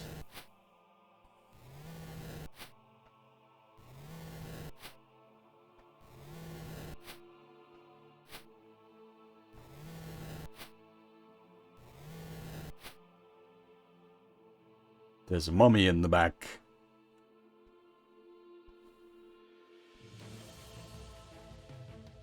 Hey, Time Glitch Hop, how's it going?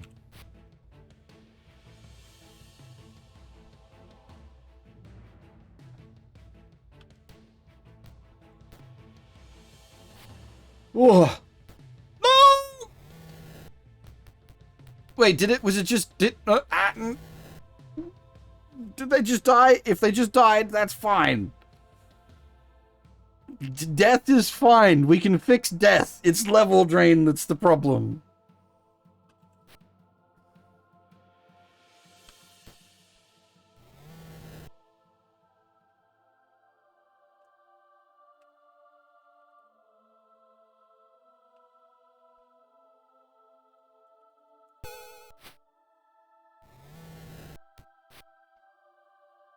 Can't check log. Doesn't exist.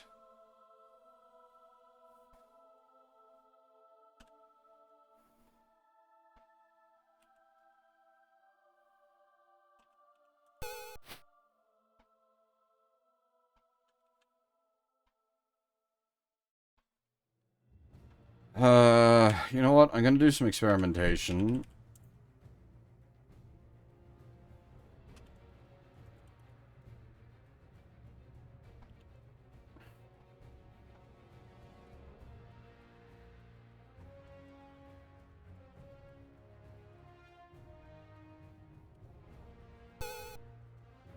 Hmm.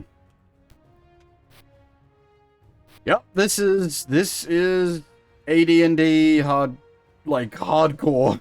It's AD&D warts and all.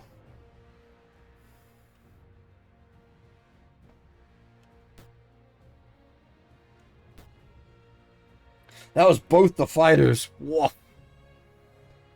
Bad, bad, bad, bad, bad, bad, bad.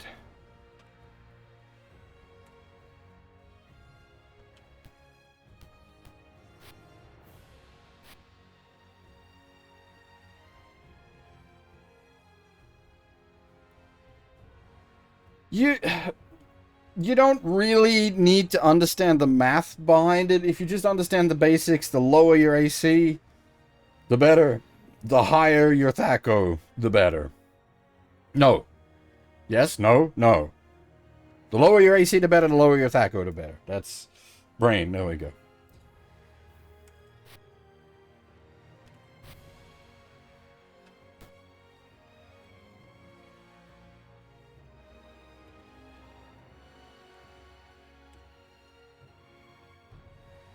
Mummy surrenders? How does an undead surrender?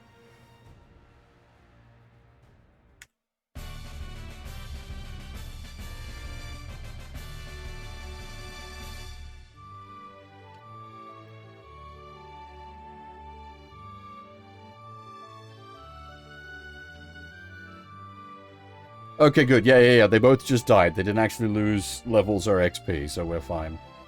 We are gonna have to, like, retreat and go, like, lick our wounds. But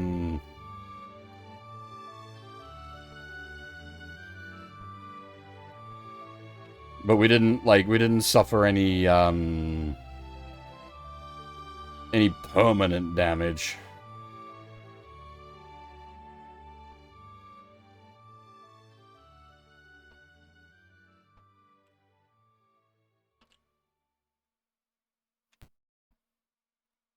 How the hell do we get out of here? Do we have to go out the way we came in, or can we... Can we just leave via the sides? Yeah, let me just scooch my way out of here first, Fab.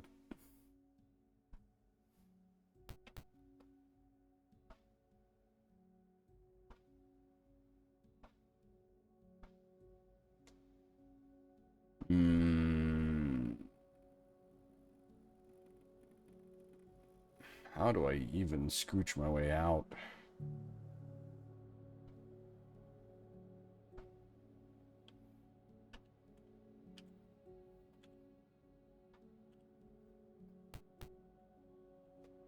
Stand before a huge tower. The single entrance is locked and strongly built. Warning voices cry from within. We are the spirits of those who fought the dragons. Leave us now or die. Do you leave? Yes. I do. Oh, I see. That I, like, forcibly ejected us.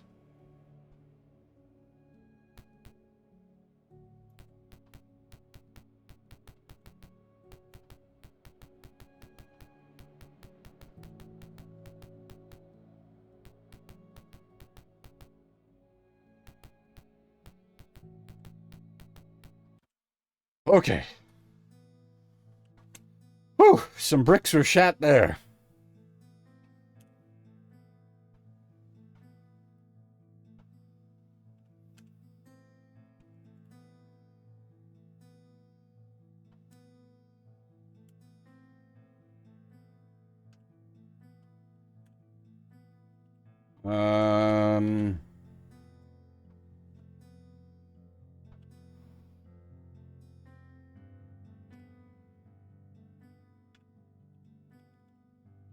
What, cure disease? I guess mummies do disease and cure lights.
Now, this might not work. We're resting in a contested area, as it were.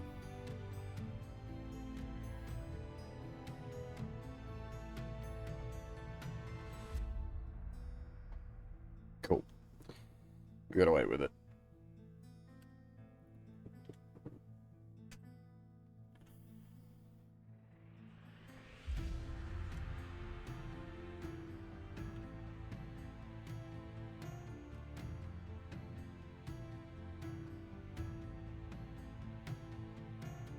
I'm just thinking it might be better just to, like... It's a bit of a walk, but it's pretty much a safe walk. Well, actually, we'll just go to the well. I was gonna say we go all the way back to,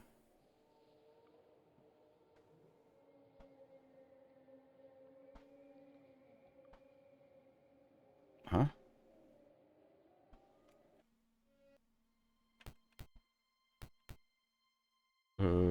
Oh, this is the wrong place. It's wealth. The wealthy district should be fully cleared. We'll just take a room and have a nap. Alright, if we can rest for 12 hours uninterrupted, I'll just do the heal up shenanigans. Yeah. Because this area is... We've already killed everything hostile in this area and reclaimed it, so...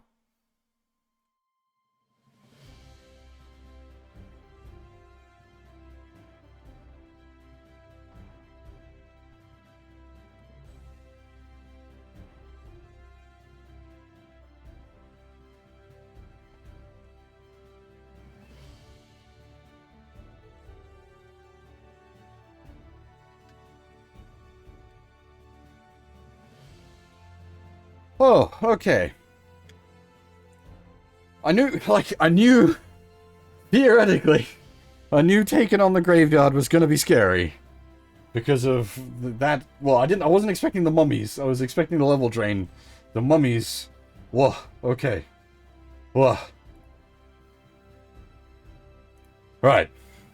And now, Fab, yeah, you're right. It is the 2-hour mark, which means I need to take a break here. So I am going to do exactly that. And then when we get back, we're going to continue attempting to cleanse the graveyard of all its evil.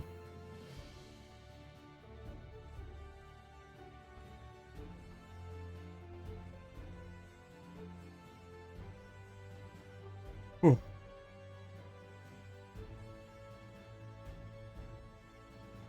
Yeah. I will be back in a couple of minutes. Yeah.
Alrighty. Back.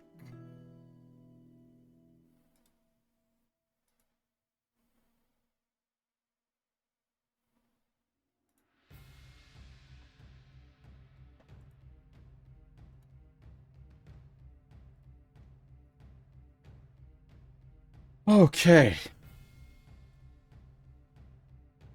Okay.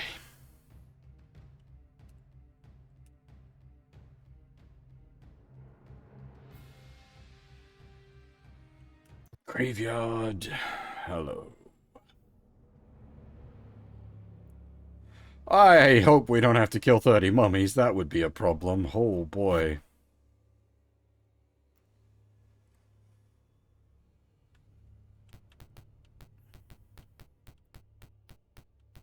Must paint map. This isn't even like that kind of map painting game.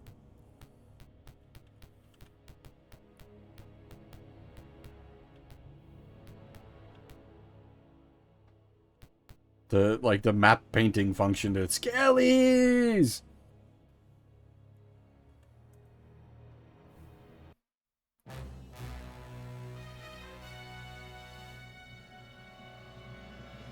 Music's maybe a little intense for Skellies.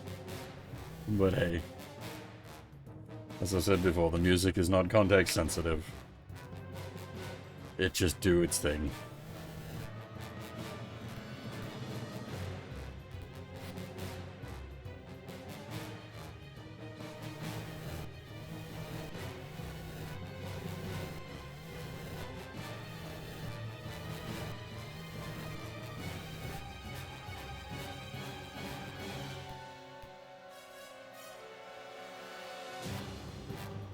So, okay, the map we've got is not part of the base game. I should probably explain what we're doing.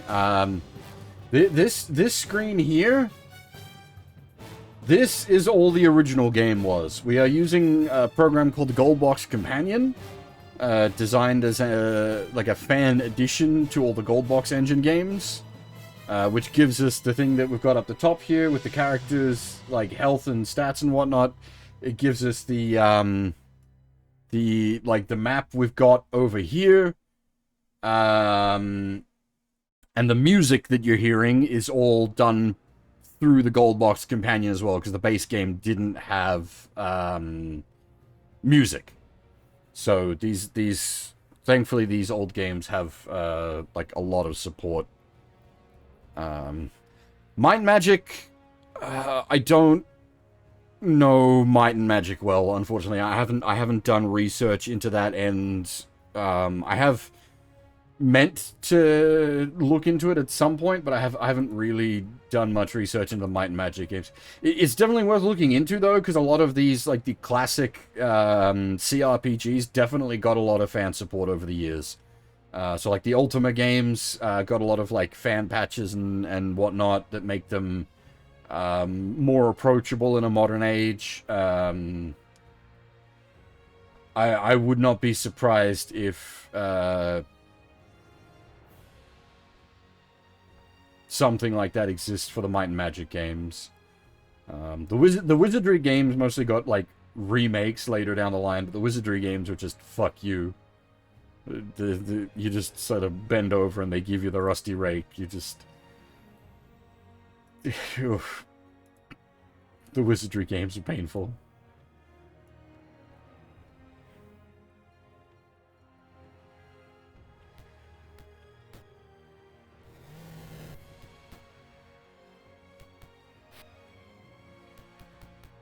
Because, like, the Wizardry games have the problem of being a dungeon crawler, but they're...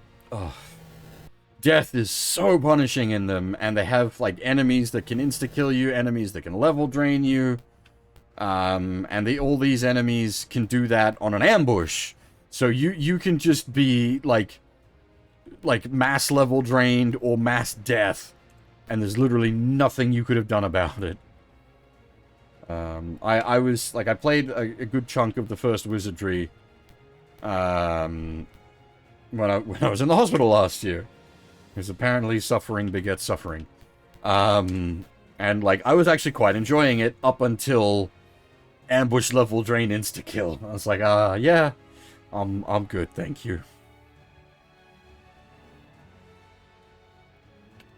And, like, I don't mind old games. Here we are playing a game from 1988. But that was a bit much.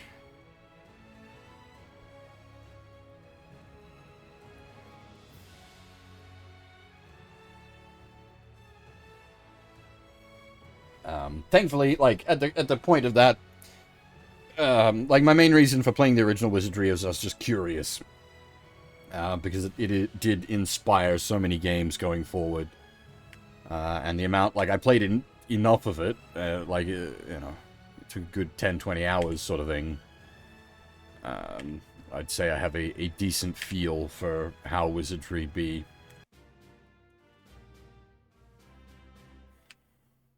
Which, for me, was the important bit.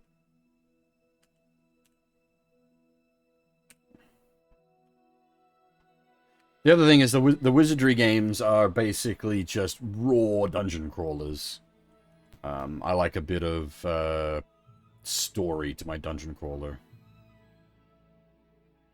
Doesn't have to be a lot, like the Yggdrasil's Labyrinth, Etrian Odyssey games. Like, they're not super story heavy, but that's enough to keep me going. Giant skeleton! Excuse me, Mr. Huge Boner.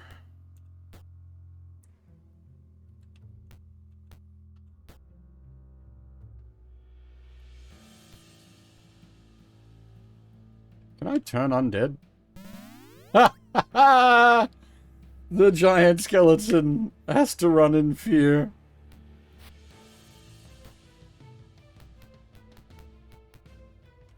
Oh shit, that's hilarious.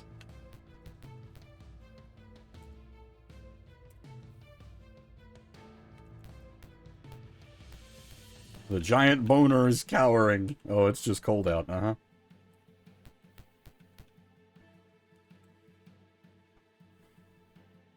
Ah! It's going to go... Oh, that would be... Going to go get its mommy. Whoa. Yuck. Please no.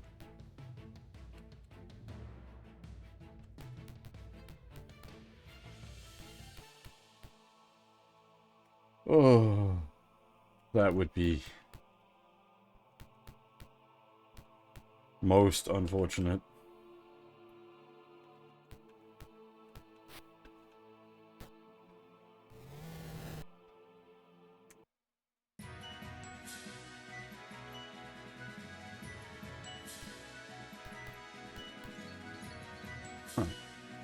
Ah, I was gonna say, nothing here? Yeah, no, we needed to do search actions, fair enough. You find a marble chest, open it? Yes. 5,000 XP! Holy balls! What the hell is in here to give us 5,000 XP?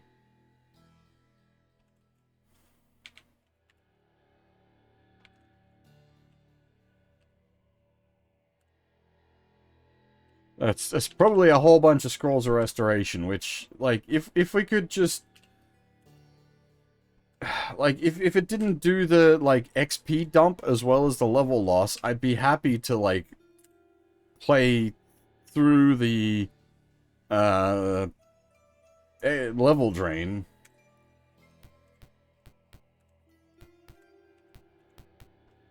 And just, like, deal with it properly. That's not that inflated, man. Just to give you an idea where we're at. Like 5,000 XP for finding some treasure is a lot of XP, but we're at like 88,000 XP. And if we look down at our charts here, to get to fighter level 8, we need 125,000 XP. 5,000 XP, even as much as that is not much at this point of the game.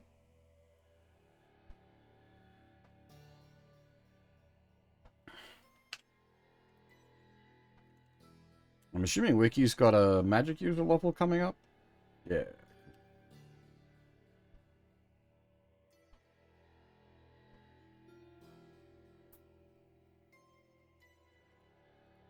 Because okay, so just for example, there, the level drain would set us back to level 6, and then the level restore would put us back to level 7, but it would be level 7 base. So it'd be level 7 with 70,000 XP. So we would lose 18,000 XP from getting hit by level drain once. That treasure paid out 5,000 XP. So no, that is not designed to offset the XP loss. The XP loss is still way, way, way beyond.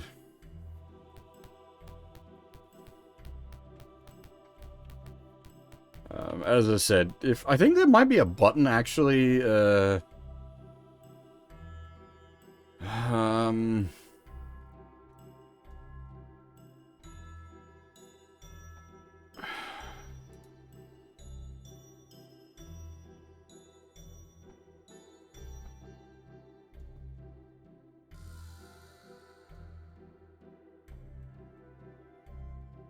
Oh, no, maybe not. I thought there might have been fix drain? That might be...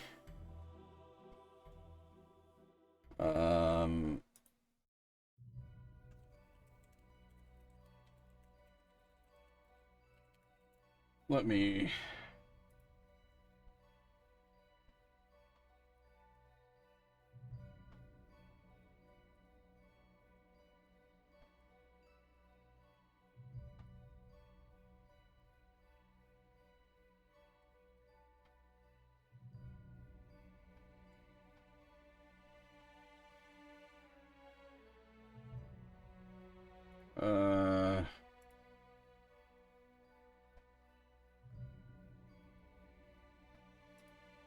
Hmm...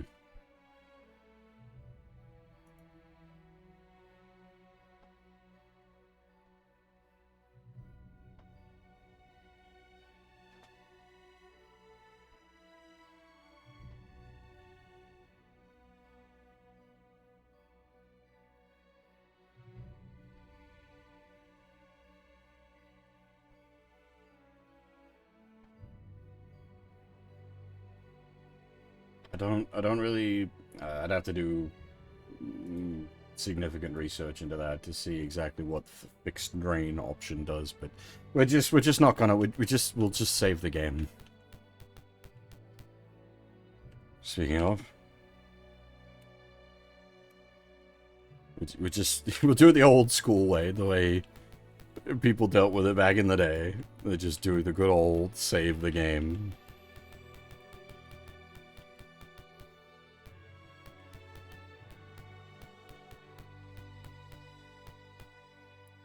All around the tower, piles of hair and fur cover the area. The tower door swings open and a small army of zombies shuffles out. The door closes with a clamor of locks falling into place.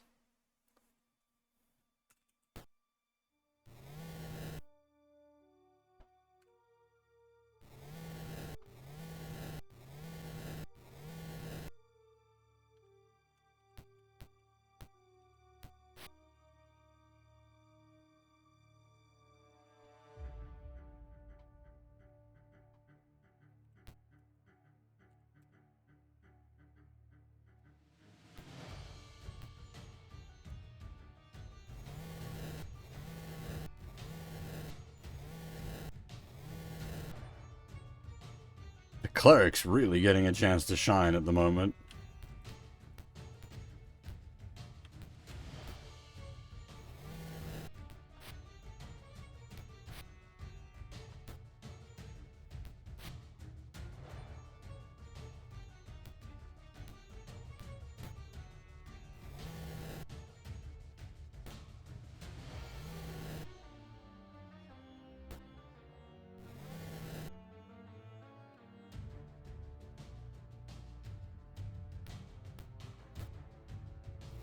If you're confused by anything that's going on, like, in the game and whatnot, just say, and I can probably explain. I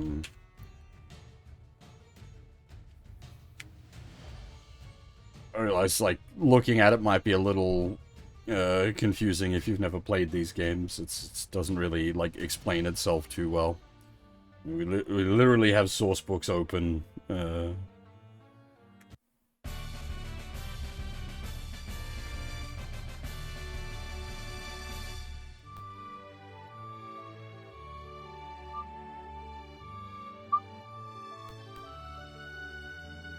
The chamber is filled with useless clothing and rusting armor.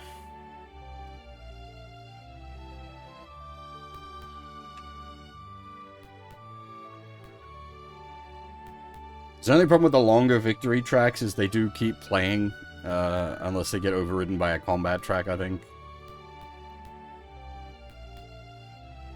Ah. In a chamber filled with ruined parchments, you surprise a shape that is creating zombies.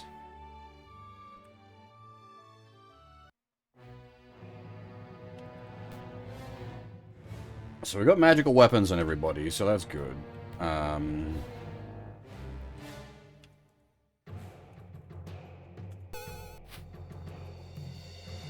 If we can land a turn undead, like level-wise, we should be able to turn undead on the specters.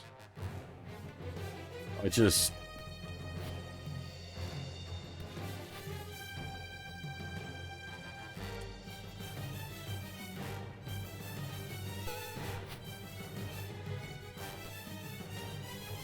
The specters have the same problem. They level drain on touch.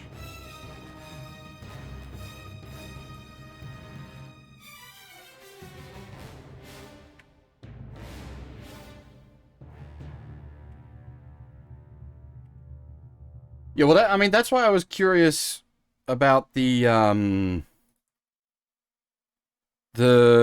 tables for turn undead, but I don't, because we didn't like have tables and charts. Do we maybe? It might be in the DMG rather than PHP.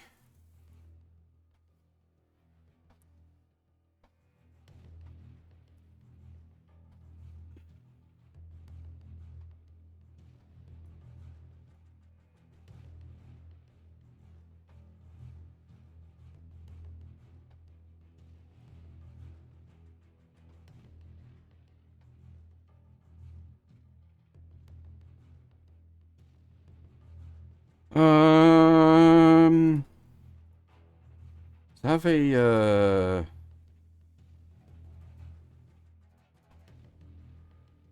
Oh shit, the planes. That's no, this is not from this game. This is the actual AD&D PHP. This is not related to the, like, well, it's related in is what the rules that it's based on, but this is the actual AD&D PHP. Not the little books that were included with this game. I went and got all the AD&D source books. DMG.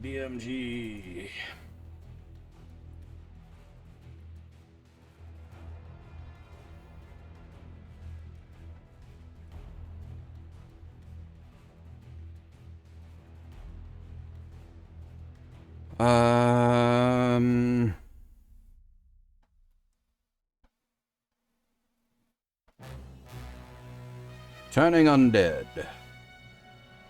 Page 65.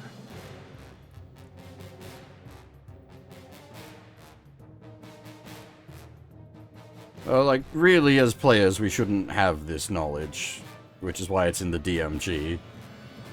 We should probably only have access to what's in the PHP, but...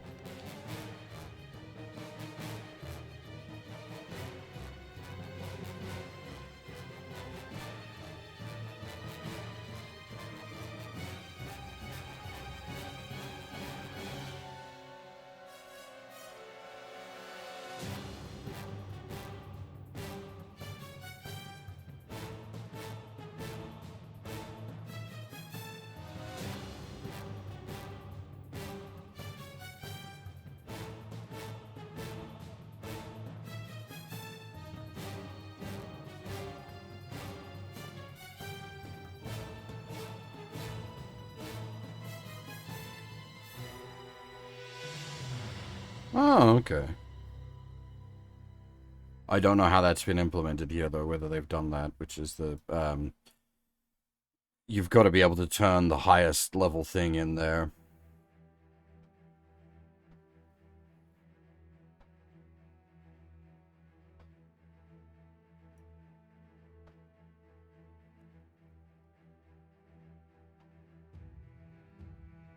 As stated on the cleric's affecting undead table. Where is that table? You could at least, like, put a page reference.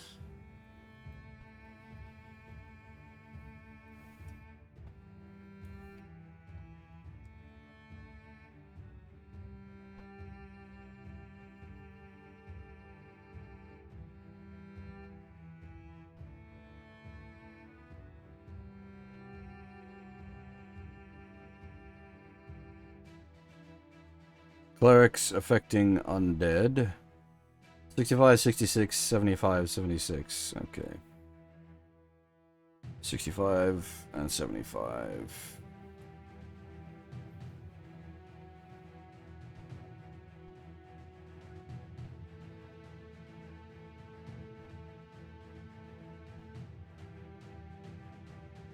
Oh boy, there's the table I was after.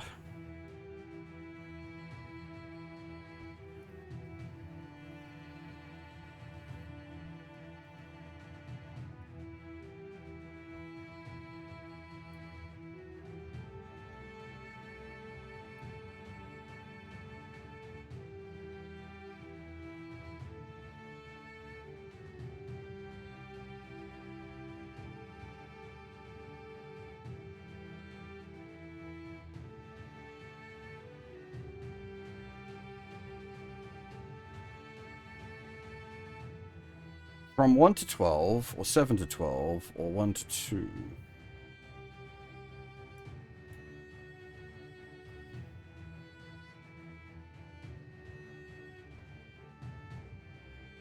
I'm assuming D is destroy?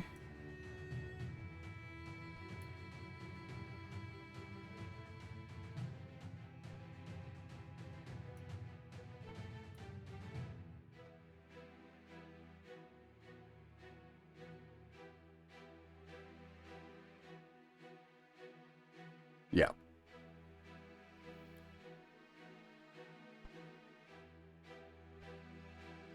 Yeah! That was DD. That's why I say sort of you DD.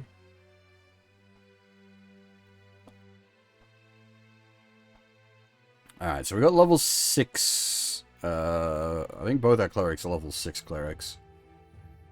So skeletons and zombies just go...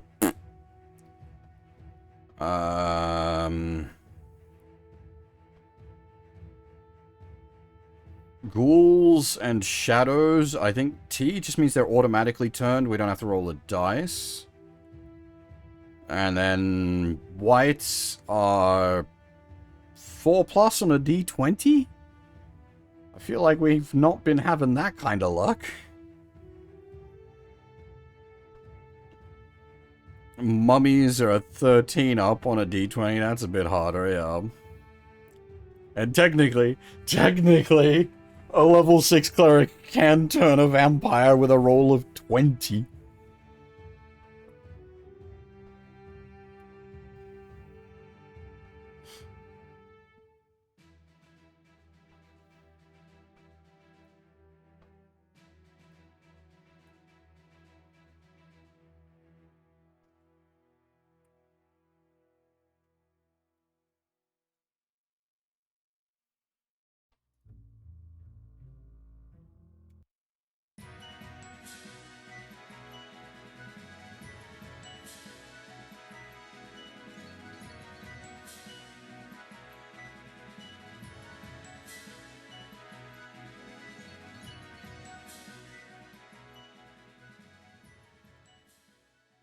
Has he been encumbered? Nope. Nice.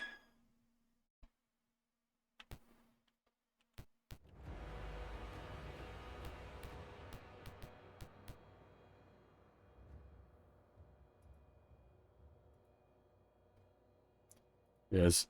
Like, as silly as it may sound, I'm actually having a lot of fun having to, like, reference the source books.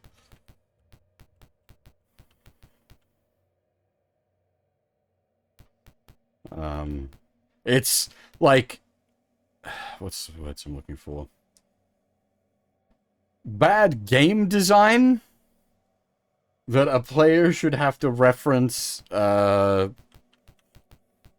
like, fully external source books like this.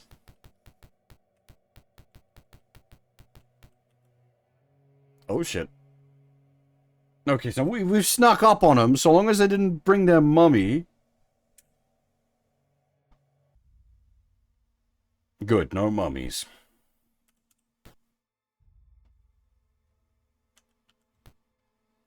So you should, theoretically...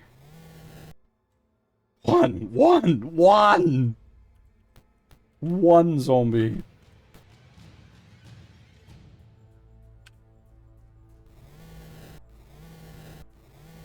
Is it only targeting the zombie types?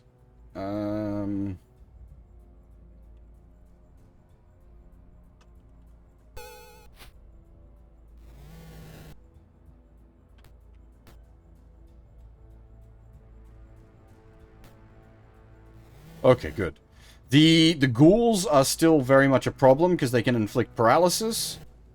And the only cure for paralysis is death. Because there is no way to actually cleanse a character of paralysis.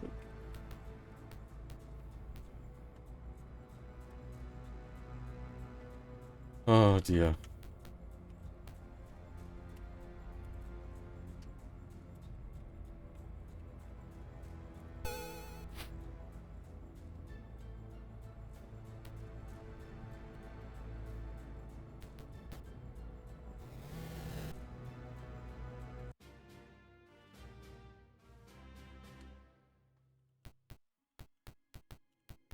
Oh no, it was, I suppose it was D, because the joke was Oxtongue Rifle D mode, wasn't it?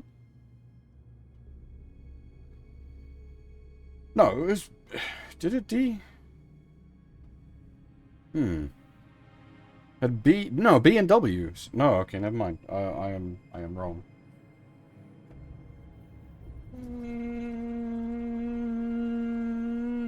Need to play OGs again. You stand before a huge tower.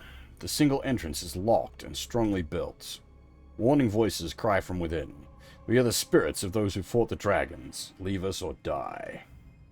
Do you leave? No. You're attacked by whites.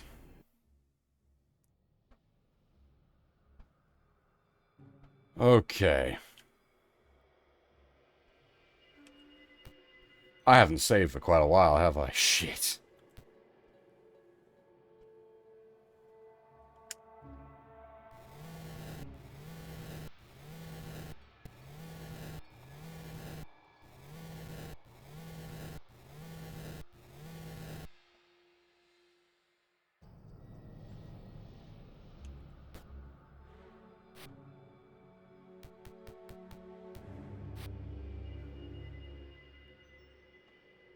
This would be way too close range for a fireball.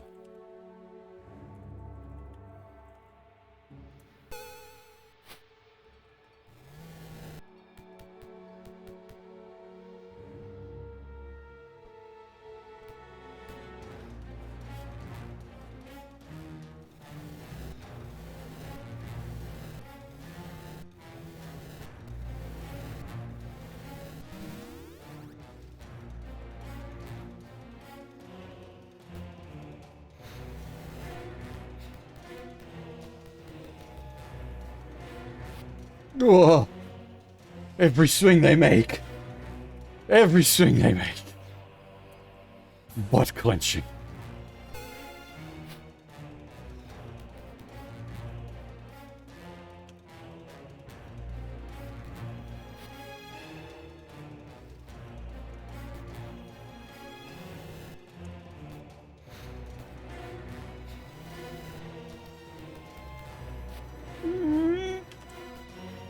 Do not want. Do not want.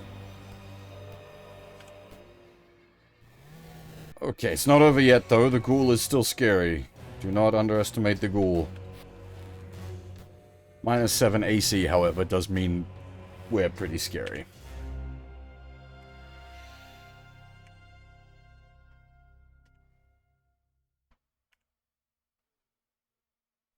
Oh.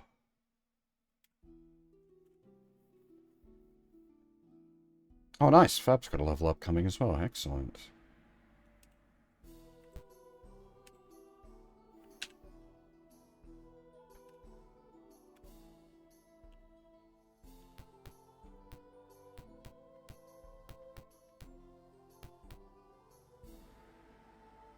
In the chamber is a single crypt. Floating above the crypt is a wraith. I am the protector of the paladin. I guard his remains for all eternity. Leave or suffer. Oh. Hmm.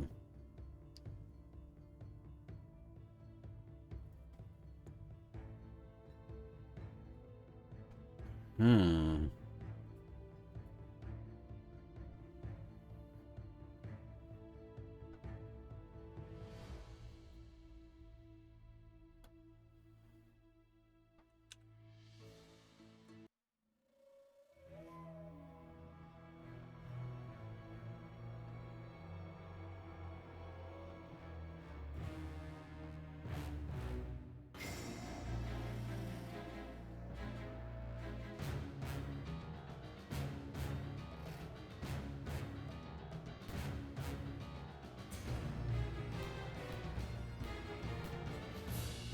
Okay, thankfully, unfortunately, like a single target enemy like that, we can sort of deal with. Our gear is pretty good. Ha ha ha!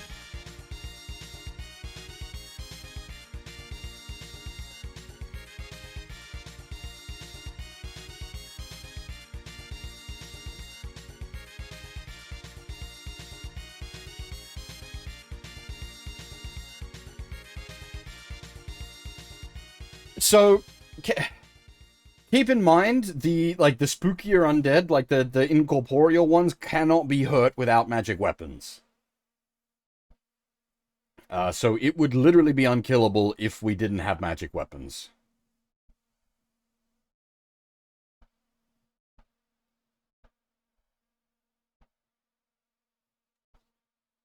So for keeping, like, normies and monsters away, actually pretty good. For keeping adventurers that are rocking ridiculous gear. In the crypt lies the fully equipped body of a mighty warrior. Do you strip the body? I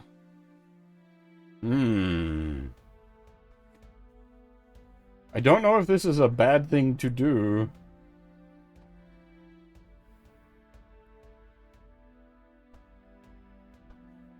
Because, like, I don't know, this feels like we shouldn't be desecrating a paladin?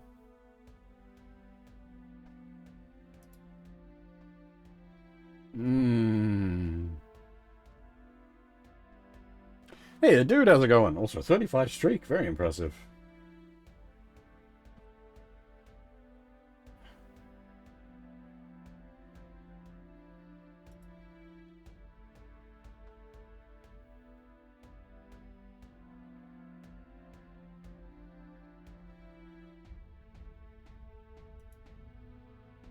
I'm doing pretty good.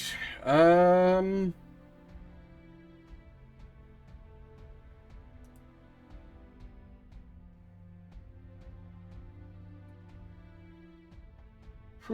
a bit warm, but not warm enough to put the AC on. So I've got my floor fan going.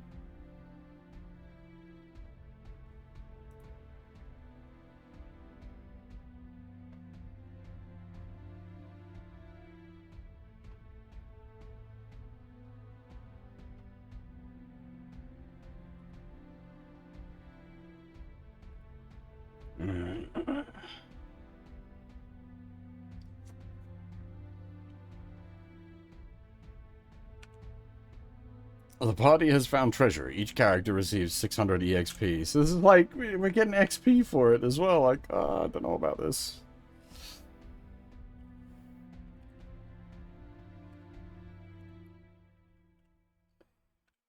I feel like we're doing bad thing, but...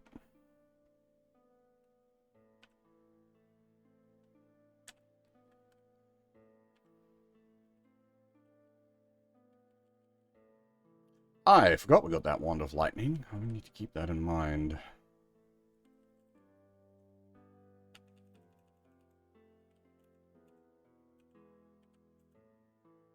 Everybody's inventory's getting full, though. Oh, dear. Scrolls. So many scrolls. So many scrolls.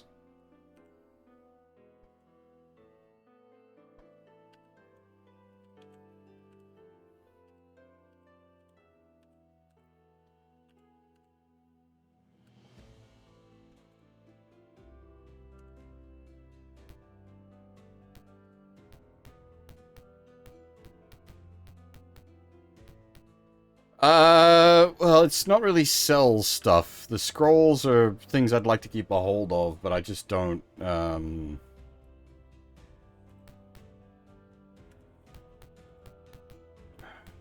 once we're done with the graveyard, I guess we just huck the, because we got a ton of restoration scrolls, which is for restoring lost levels.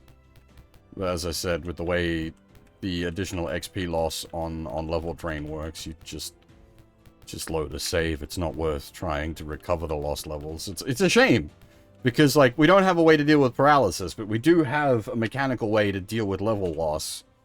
It's just that the XP loss is so brutal that it's just load your save.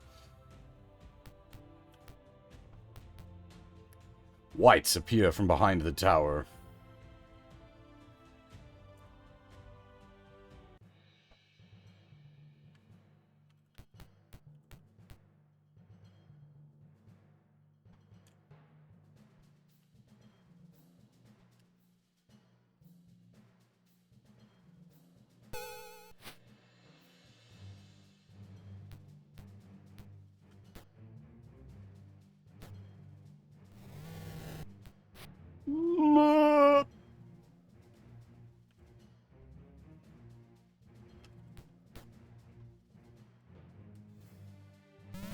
Hey, we actually got the turn undead. Nice.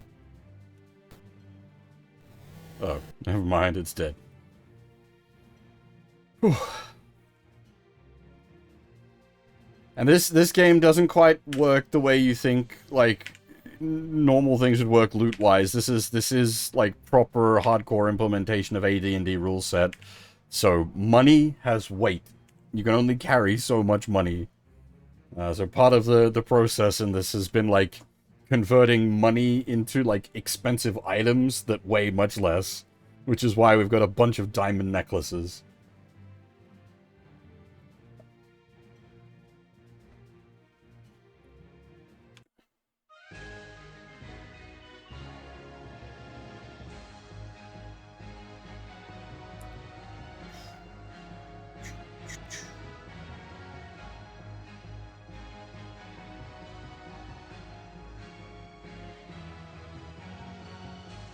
Now we need to go for an adventure on the high skies.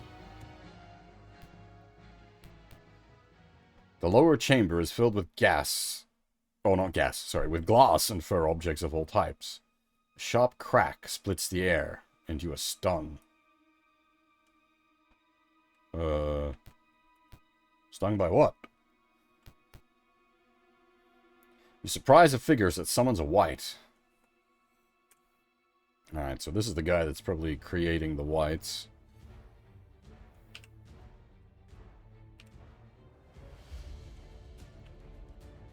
I don't know how many charges this wand of magic missiles has. It does not seem to be running out of gas.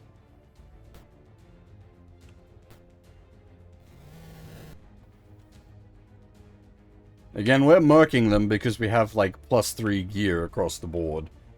But these, like, yeah, without the magic weapons, literally couldn't hurt them. And if they touch us, they inflict level drain.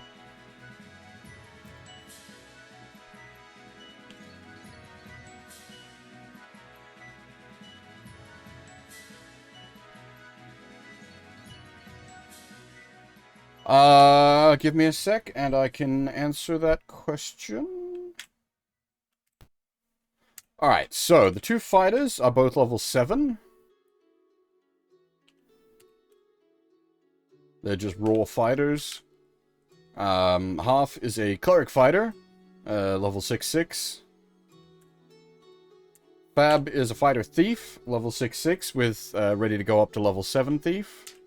Wiki is a cleric magic level 6/5 cleric magic user, ready to go up to level 6 on his magic user.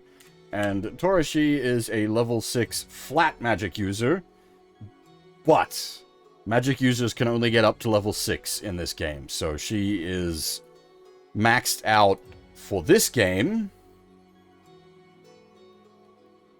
But what I plan to do is import the characters into the next game, Curse of the Azure Bonds, and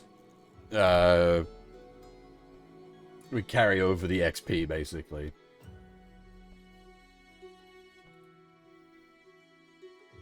I don't know how well the character import is going to work for that. I might be having to do a whole bunch of, like, slow manual conversions where I just have to, like, hand transfer all the XP and stuff over, but yeah, I'll do that on my turn. My time. Can't dual class since she's human. So, you can't in this game. I believe as of Curse of the Azure Bonds, which is the next game, humans can dual class, but not multi-class. There is a difference, the way it works. When you dual class, you stop being the class that you are, and you become level 1 in your new class. And until your new class is at the level of your old class, you cannot access the skills or stats of your old class. The trade-off there is humans cannot multi-class. And multi-class works differently. Multi-class, you level up at the same time.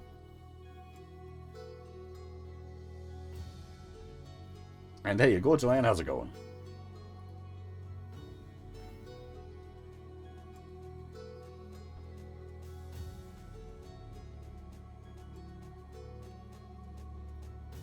The magic user hitting their level cap sort of a fair bit before the end of the game is unfortunate, but it does mean, like, we have access to double fireball.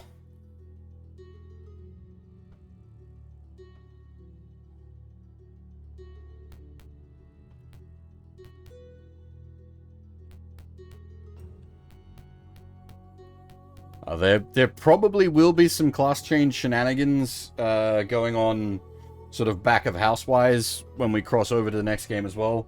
Because Pool of Radiance only has fighter, magic user, thief, and cleric, whereas Curse of the Azure Bonds adds paladin and ranger. So there's a very good chance the Baron Nova will probably class change into Paladin and Ranger. I don't know if I will monkey with anyone else.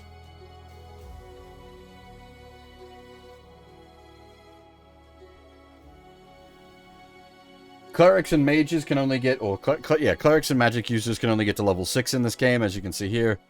Cleric level 6, magic user level 6. Fighters can get to level 8, and thieves can get to level 9.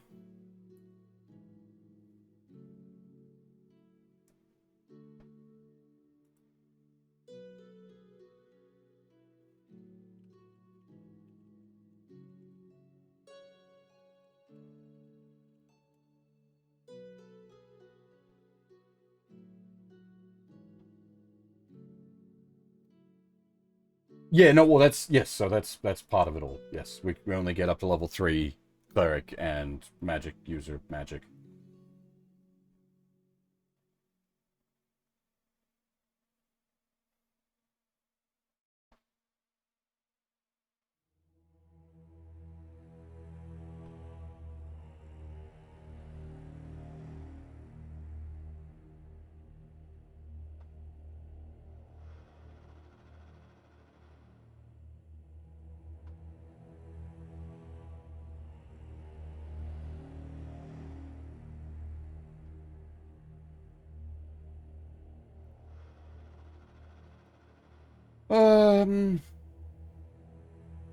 But yeah, I've sort of got a vague plan to, like, touch on a lot of the, like, older D&D games. Gorgeland, Baldur's Gate 1 and 2 being very high on that list.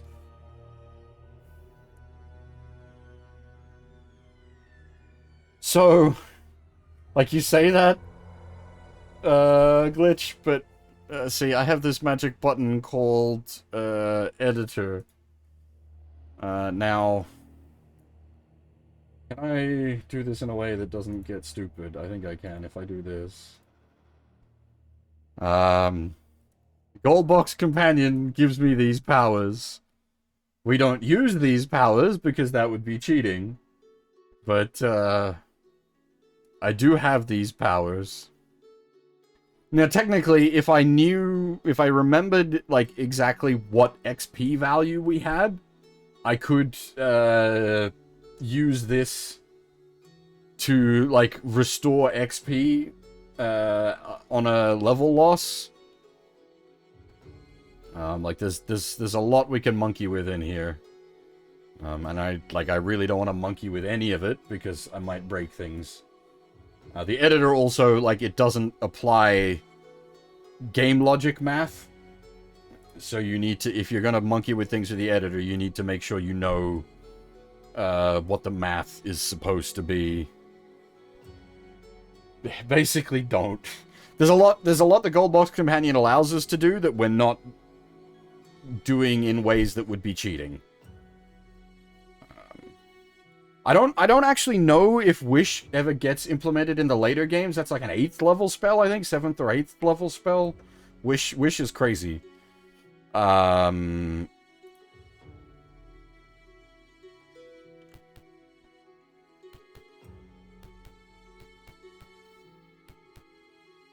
Shadowy forms float from between the doors and attack.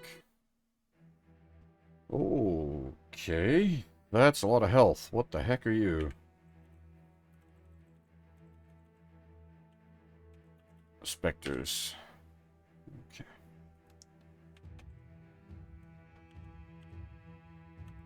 I mean, so from a design point of view, if I was implementing a wish spell, I just wouldn't. It's too much. Like, you'd have to nerf the spell to the point of why bother implementing the wish spell.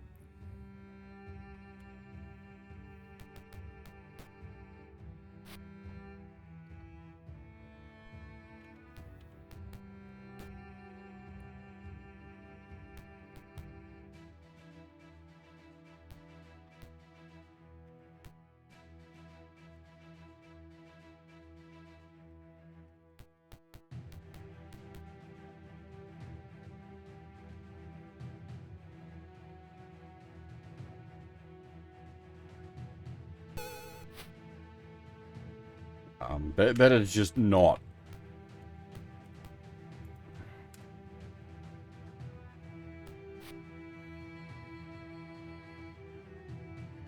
Well, so, we were reading the, I think it was in the Dungeon Master's Guide. There was a subsection on, like, how to handle Wish for using, stat increments. And it was, like, after a certain point, you can't just, like, up your stats. You have to do... It was like 10 wishes, I think, to get a stat point up past, like, 16.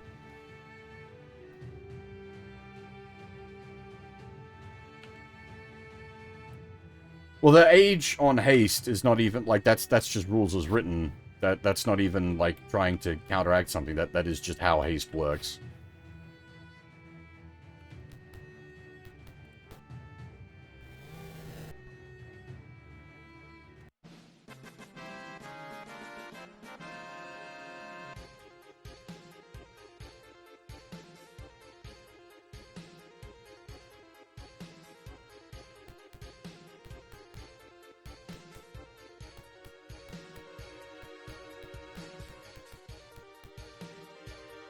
In the entry is set a huge pair of brass doors.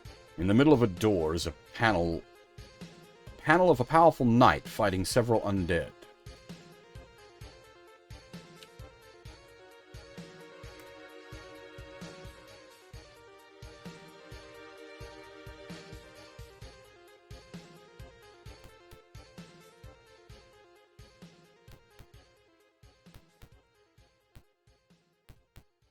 Just doing a manual search every square. A voice speaks. Come, my brave adventurers. You must take my gifts to better fight the evil that has come to the city. From the magically lit tomb of a brave knight, a body rises from its resting place to lay weapons before the party. Oh! Thank you? Magic plate mail? Holy shit, yes. Who had inventory space? I'm gonna have to do some jiggery pokery.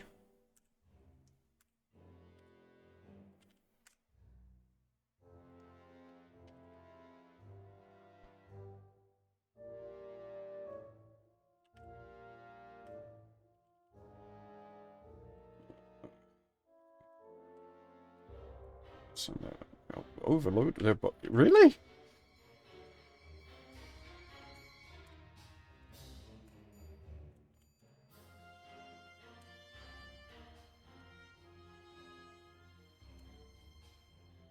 Magic plate mail. Long sword and a ring.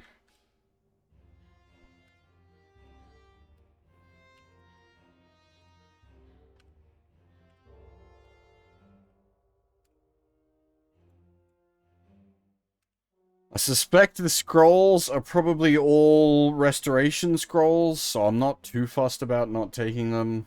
We're gonna have to go through and, like, clean out our scroll inventory. We've got too much shit.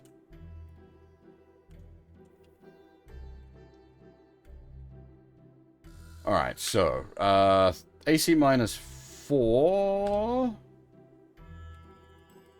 Take off the plate. Put on the plate. AC -6. It is indeed +2 plate. Holy shit.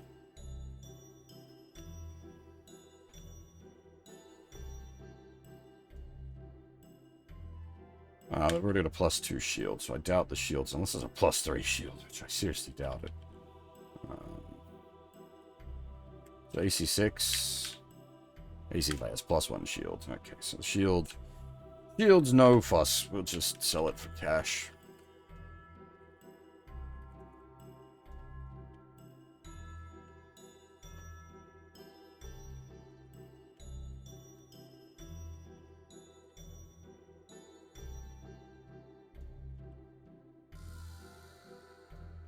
What did we leave behind? The clerical scrolls. We can't even... Yeah.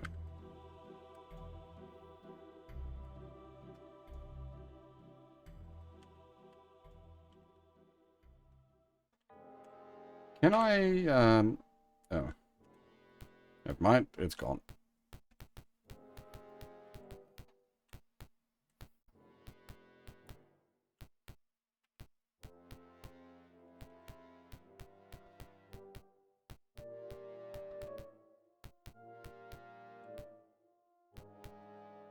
Wooden stairs lead into a pit. Do you go down? Shenanigans?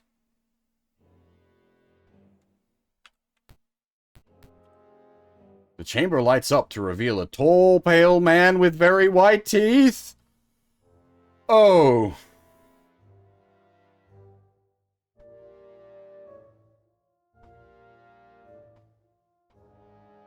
It's Vlad Tepish. Dracula.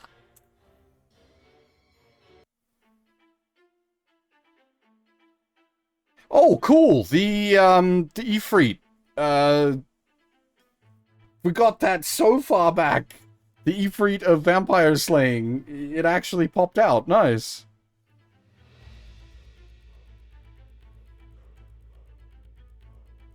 We've got a 1 in 20 chance of successfully turning undead on Dracul.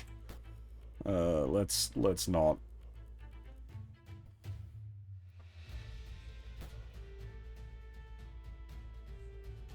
Oh well, since you're out of range. No.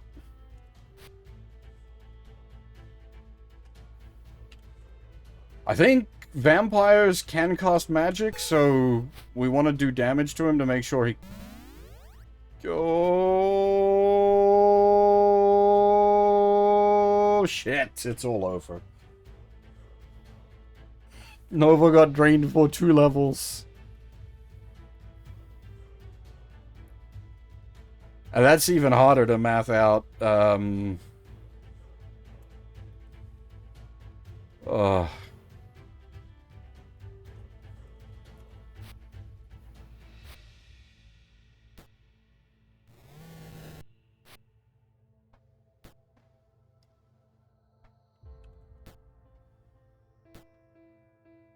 Yeah, I'm gonna be the biggest threat on the field here.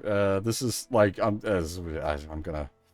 Yeah, man, I'm gonna load the save because the level drain is just GG no re.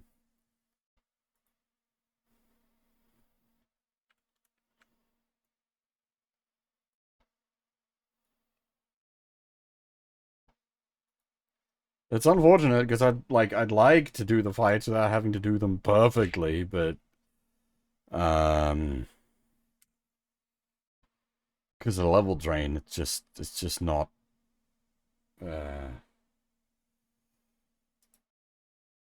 it's just not. The heck? Something's going weird.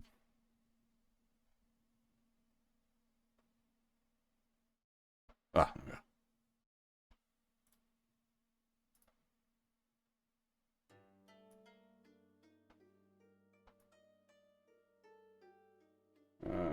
Give me a sec. There we go. No, it didn't. It's old DOS game. There's no way to load the game without restarting the game.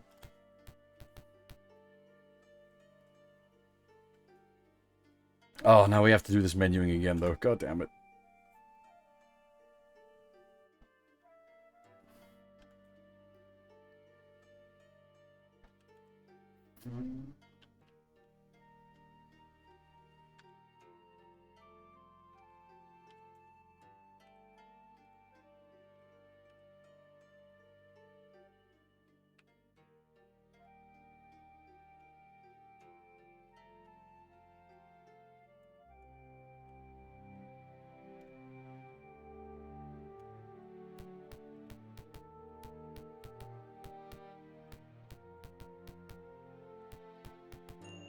Alright, well, we've also learned...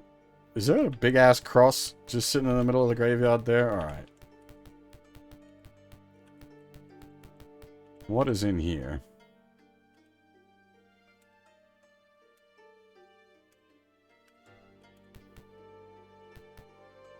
Inside the ruins of a black marble crypt is a coffin filled with dust.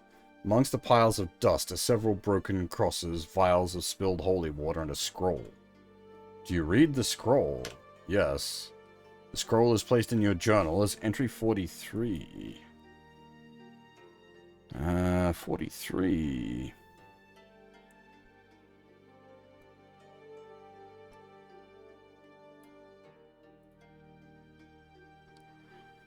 Journal entry 43. A loosely wrapped scroll. Almog the Good, paladin and brother of Taimog the Invincible, and Sarasim of Teshwave, the High Priestess of Sun, attacked the denizens of the Valhingen graveyard with a holy vengeance. They came in search of Taimog and his mercenary band, who assaulted the graveyard and did not return. Sarasim used her holy power to dissipate and turn the undead that confronted them. Armalg wielded his Vorpal sword and slew the few that fought her power. Together, Armalg and Sarsim penetrated the graveyard to an evil marble crypt. They found and splintered an empty coffin, blessing the remains and sprinkling it with holy water.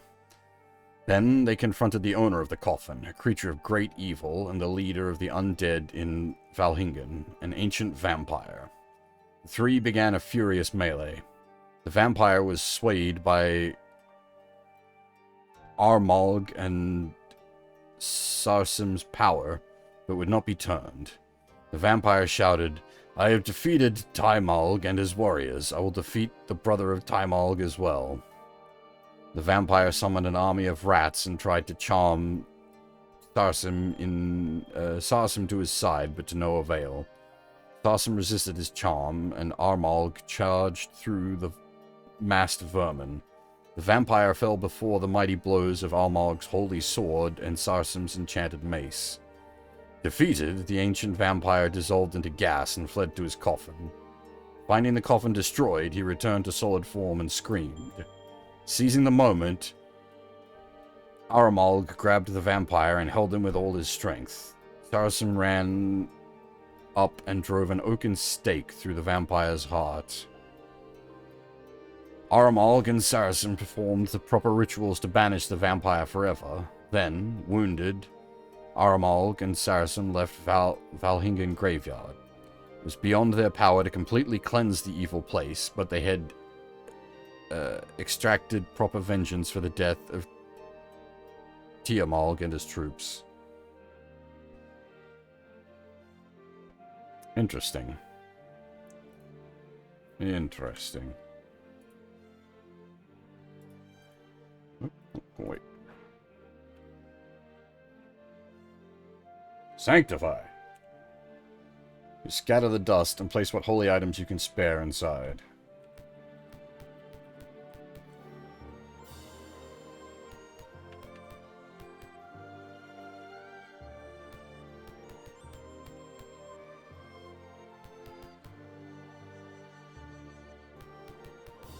Probably a good thing we sanctified that before,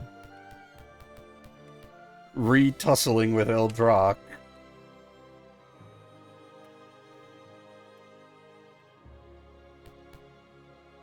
So, lead into a pit. Do you go down? What's down? The chamber lights up to reveal a tall... Oh, okay, okay, I understand how it works now.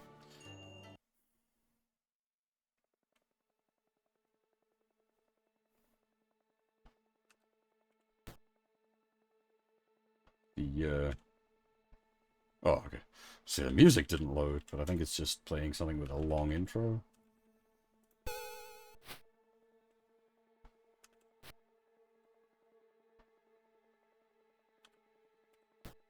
No worries, Taurus. You take it easy.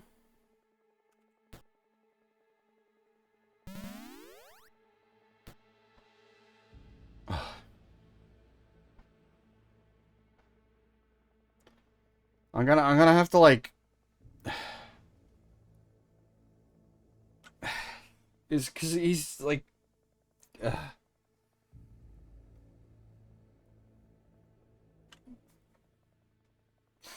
We just need him to miss that attack. But until he misses that attack, we just gotta keep loading the save. Unless, I might just have to sit down and, like, math out the XP and do it, restore it manually. Ugh, that's... Ugh.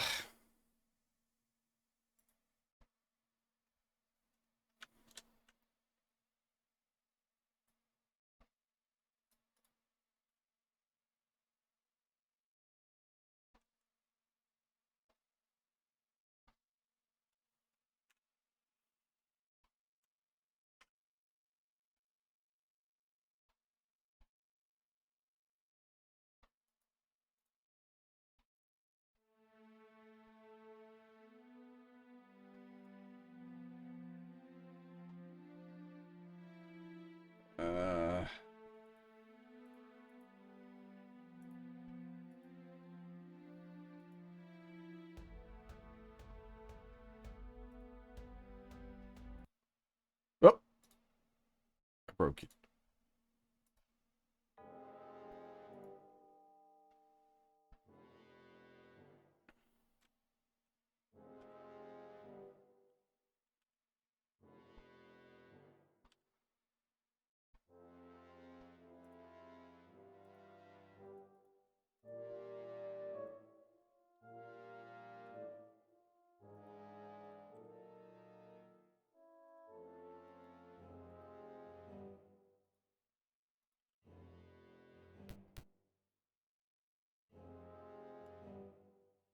Because I'd like to do the fight properly and, like, you know, fight through all his mechanics. But the the level drain is just so brutal. Not in like as an attack, it's cool. It's just you lose like half a game's worth of XP. And like we have ways of restoring the level drain, as I've mentioned, but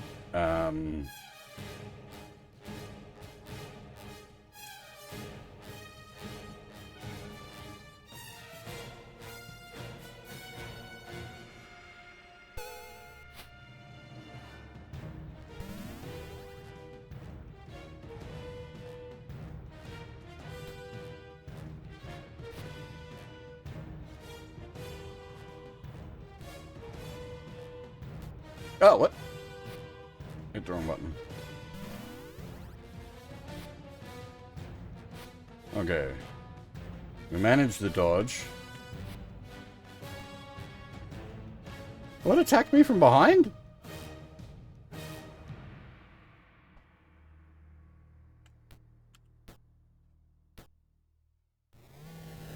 Okay, vampire down.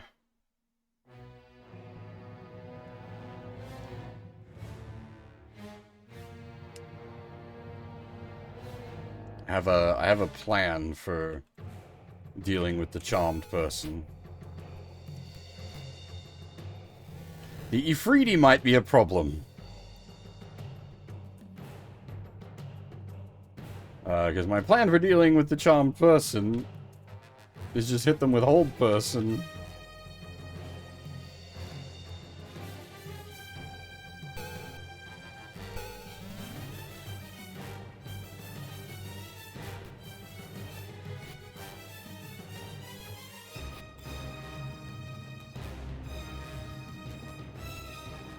I don't know how long the charm person lasts for, but we can, like, hold person them for forever, basically.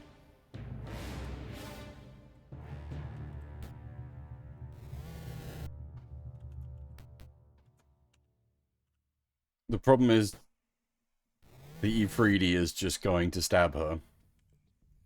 Because it doesn't know that it's an ally. Its NPC AI just sees it as enemy attack. Ah.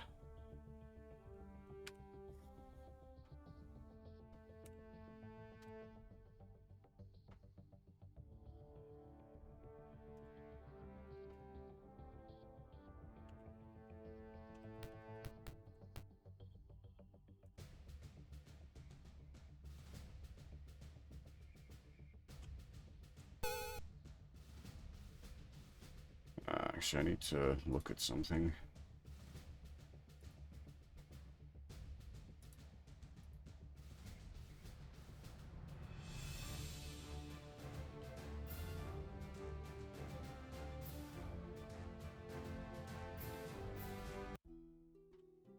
Wait, really? The vampire is only worth 900 XP? A bit of a ripoff.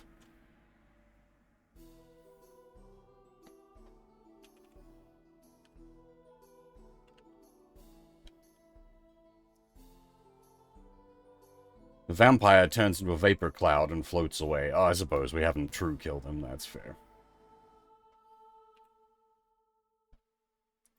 So, like, that's what I was saying. Like, I have ways to mechanically deal with the vampire's bullshit.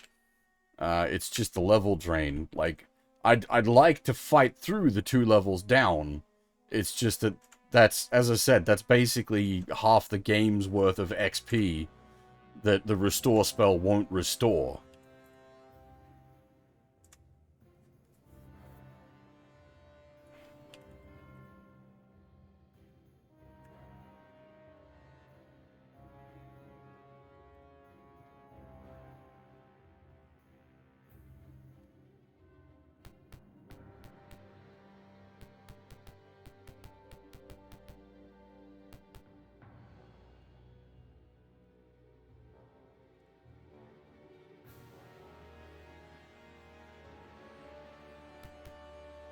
You're in the dusty remains of a black marble crypt.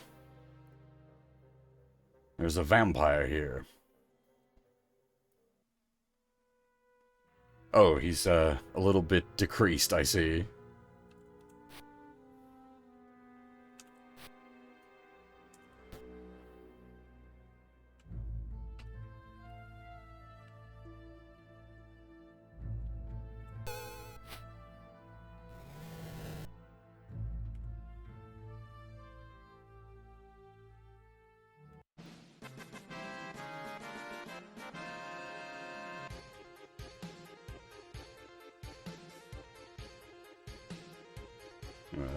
Is that it?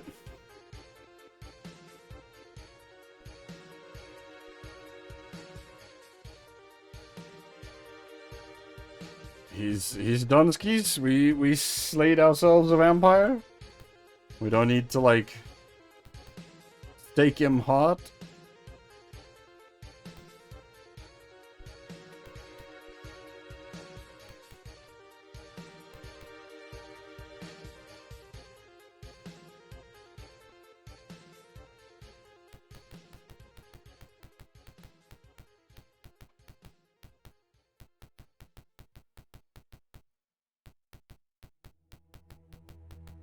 Check back in 1d4 days. Yeah, actually, maybe.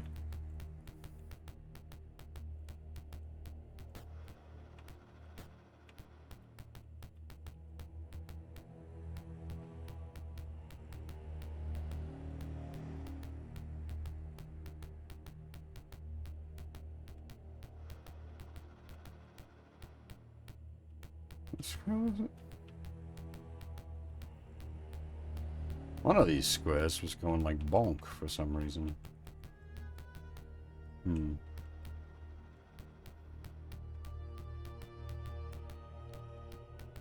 Never mind.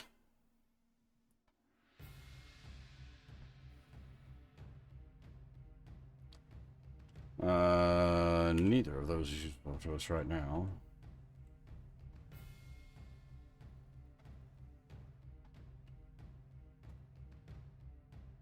Take the boat.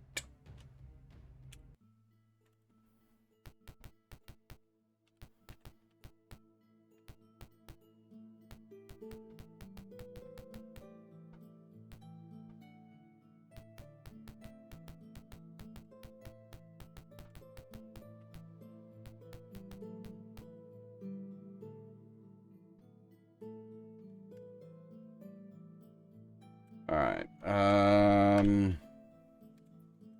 identifying crap. Potion of healing, nice.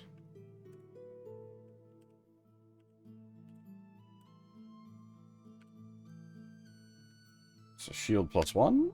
Yeah. That. Longsword +2. We got multiple spare longsword +2s.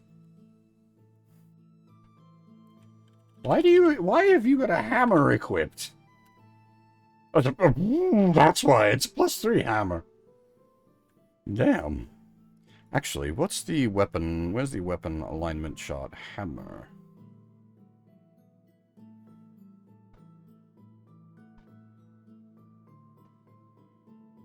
Clerics can equip hammers, so it might be better to...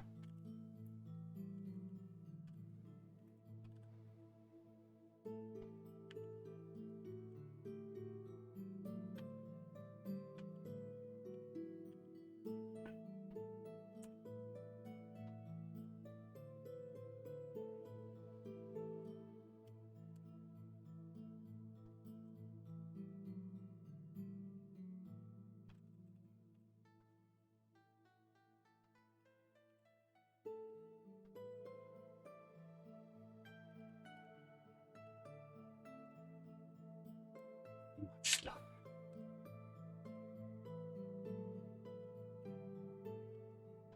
Oh, whoops, I accidentally backed out of it. Got menu.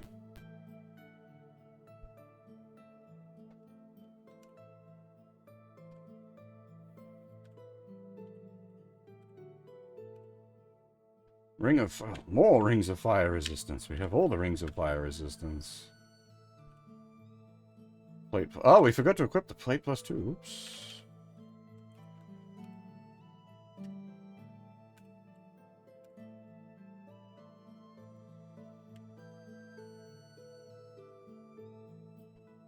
Okay.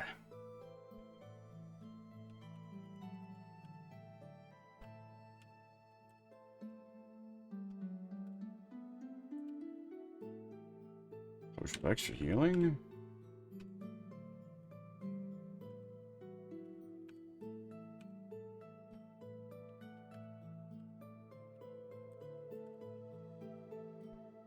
need to ID these, or are they just right? Wand. Another wand of lightning bolt. Nice. We got 2 wands of lightning bolt.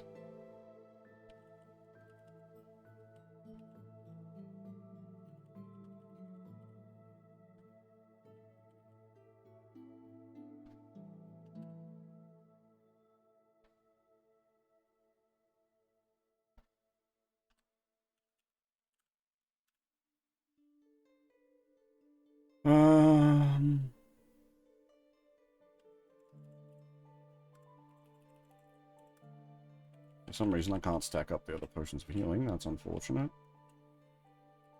We probably don't need to hold on to the Ifrit bottle anymore.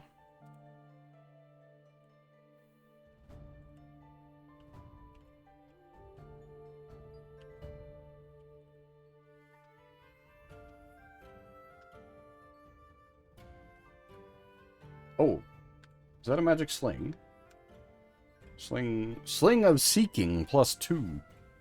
Except that this is slings a fighter thief only. You can't put them on casters, which is the sort of the usual method of sling application.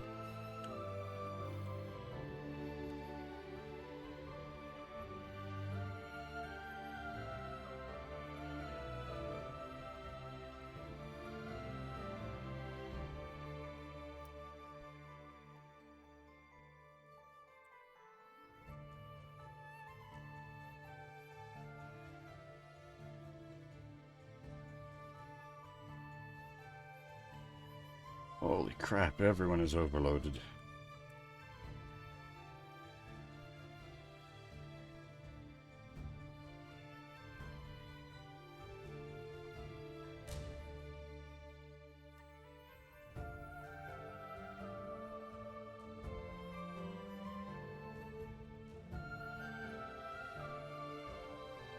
We're gonna have to, like, go on a scroll purge.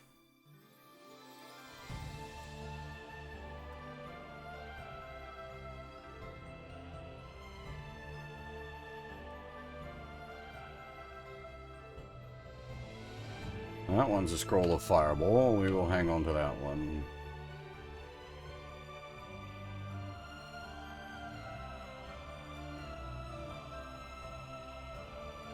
Scroll of knock.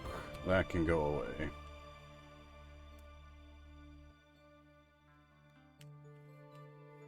Fireball 5. Woo! We'll hang on to that one. Yes, thank you. Scroll of blink. That can go away.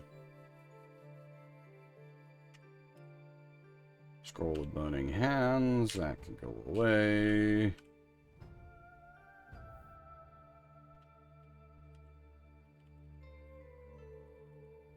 Alright.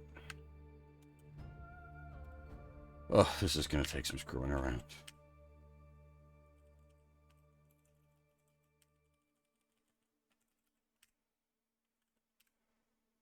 Restoration.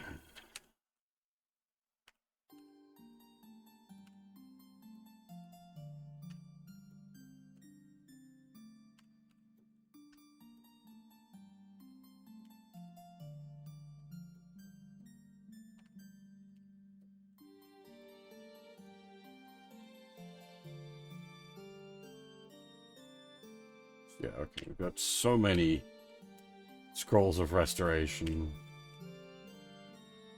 It's to allow you to deal with the level drain thing, except that, as I said, it's just not worth it because you lose so much XP.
Cure light, resist cold, dispel magic. Prayer, remove curse, animate dead. Hold person, cure blindness, bestow curse. Oh, there's like interesting effects there at least. Animate dead, cure blindness. More restorations. That one we don't need.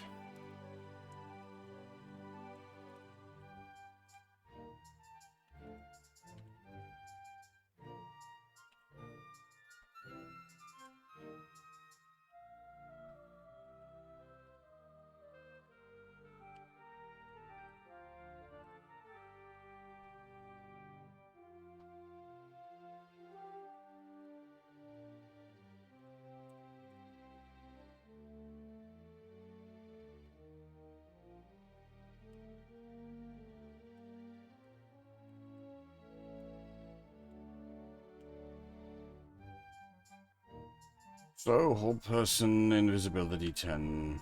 Okay.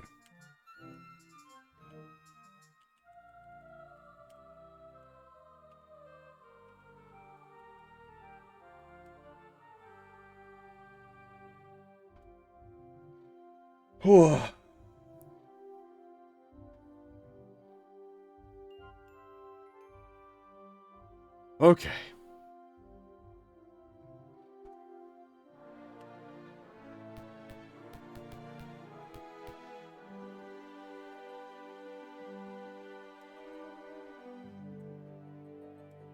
Alright, who had stuff we need to just get rid of?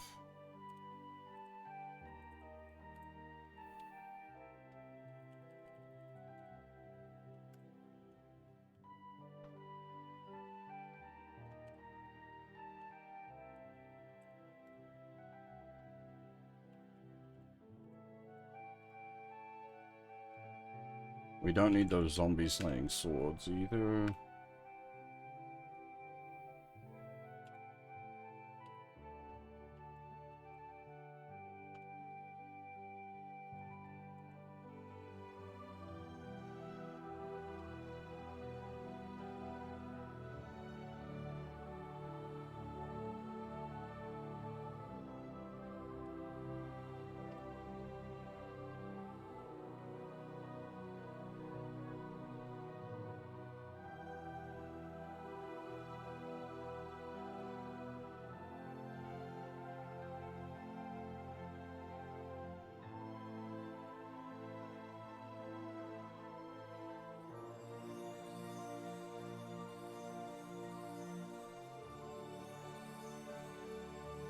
And we're overloaded again because of bloody scroll.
Oh boy, okay.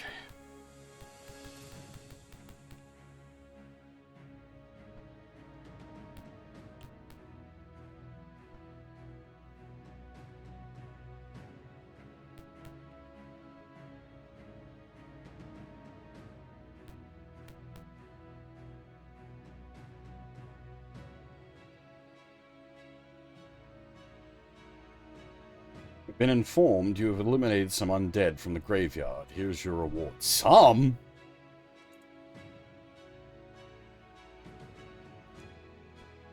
fuck you mean some?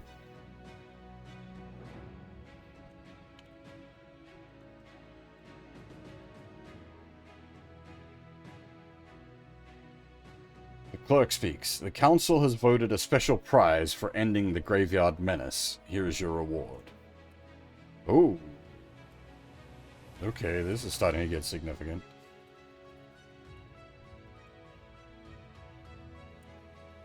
The clerk shuffles through her papers. On the matter of commissions, she says, I can offer the following.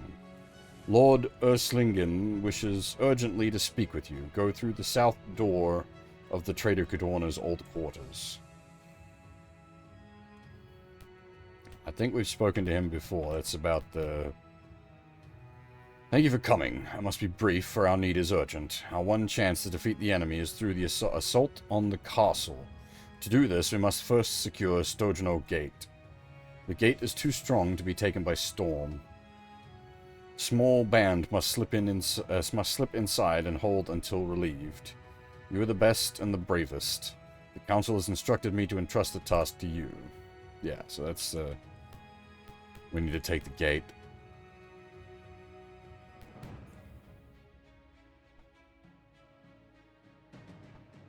And my presence actually is authorized, so... Fuck you, but... We don't need to kill his ass.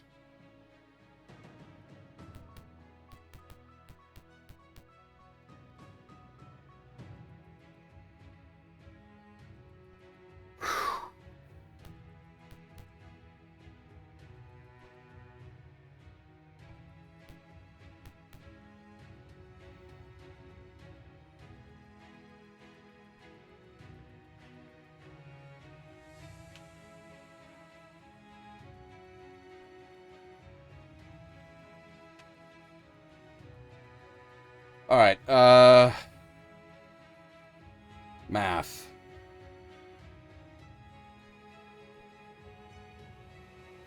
$46 magic user 6-3 $49?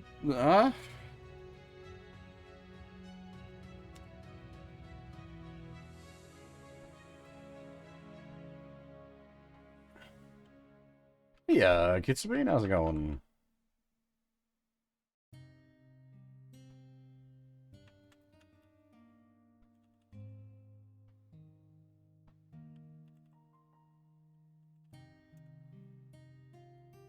Yeah, 49, okay.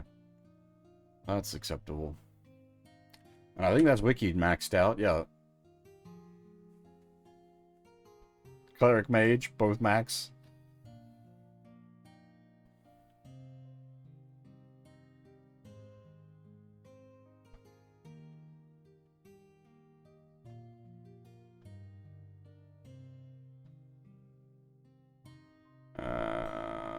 And I believe Caleb has a thief level.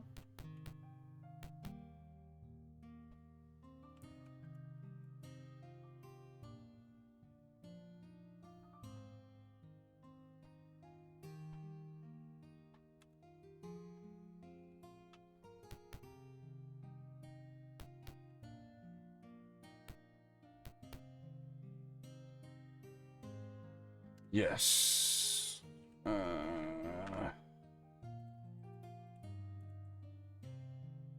So math 55.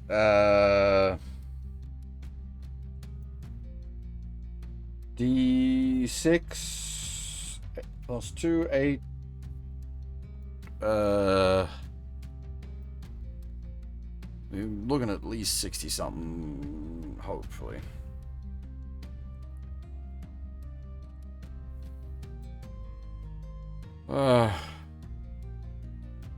Yeah, that's 660 would have been because it's halved, so D6 plus 2 halved for that is actually, I think that's max. Anyway, Core Keeper. Why does that sound familiar?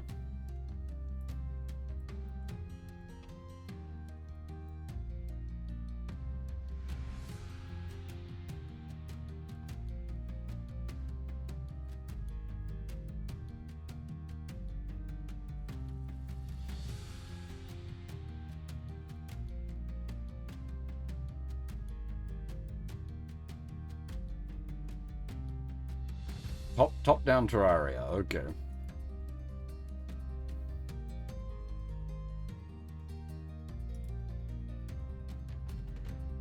Yeah, infinite early access is always a problem, unfortunately.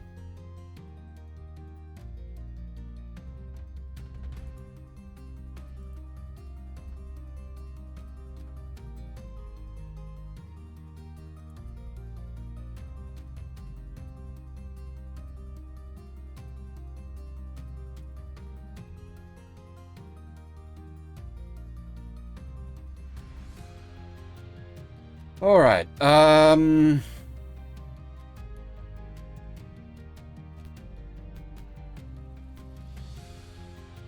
much currency do we have?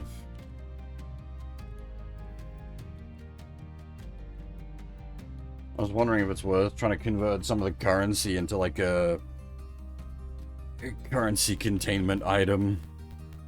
We're not going to be able to get like one of the big ones.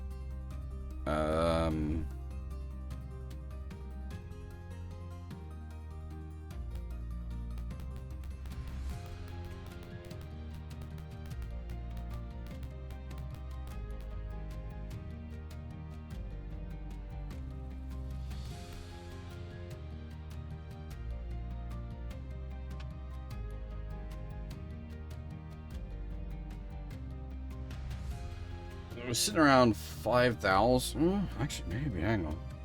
Alright, let's, They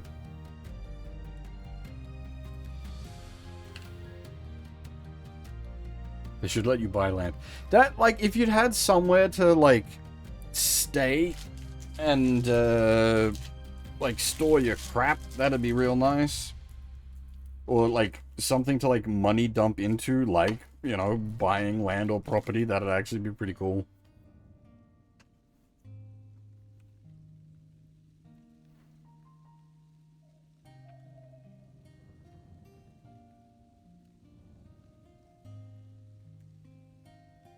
Alright, this menuing is gonna take a while.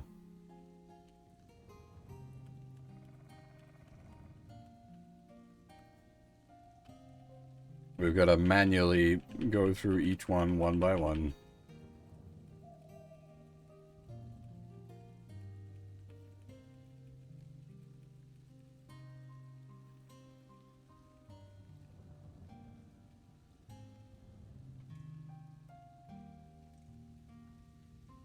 Oh god.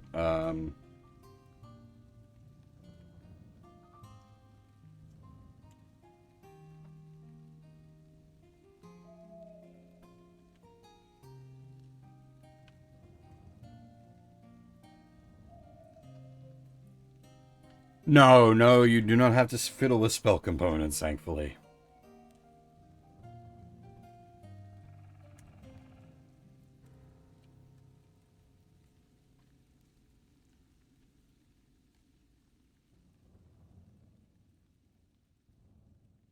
Ugh, it's gonna take... I think it might take longer to, like, menu it down than just to sit through the warning message.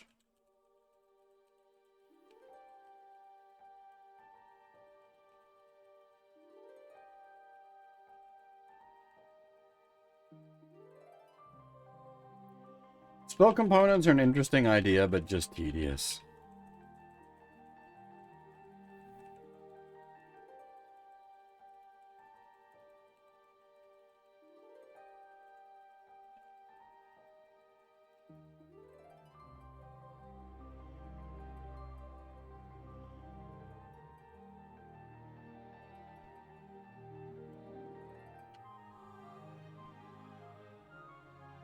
$17,000 platinum, so you times that by 5.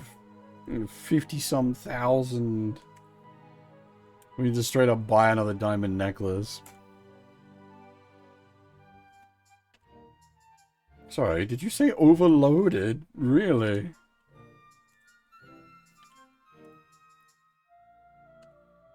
Really? What? What? Overloaded with what?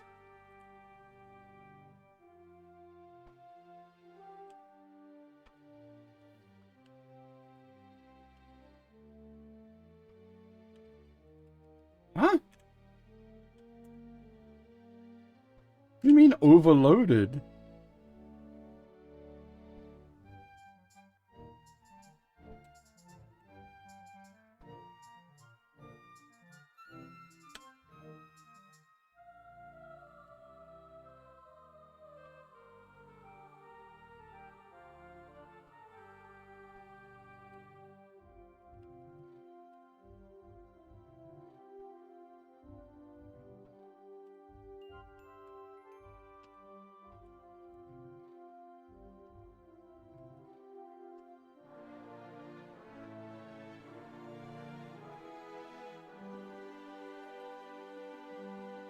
Wait, is the pool function? Oh, we have way too much money.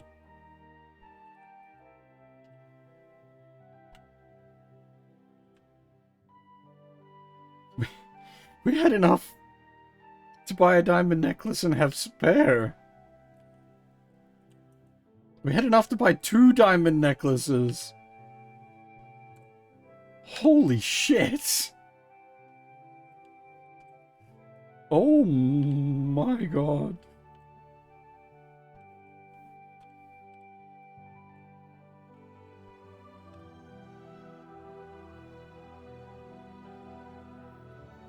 Keep in mind, each time we convert money into a diamond necklace, we lose half the value. It only sells back for half the price.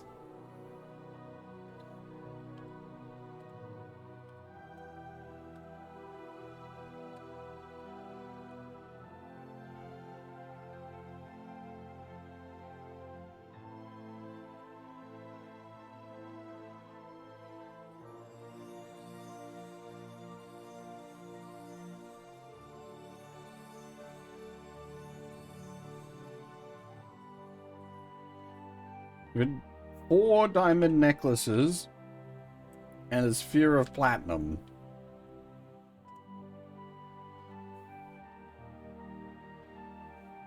Even when sold back, that still represents over 100,000 gold.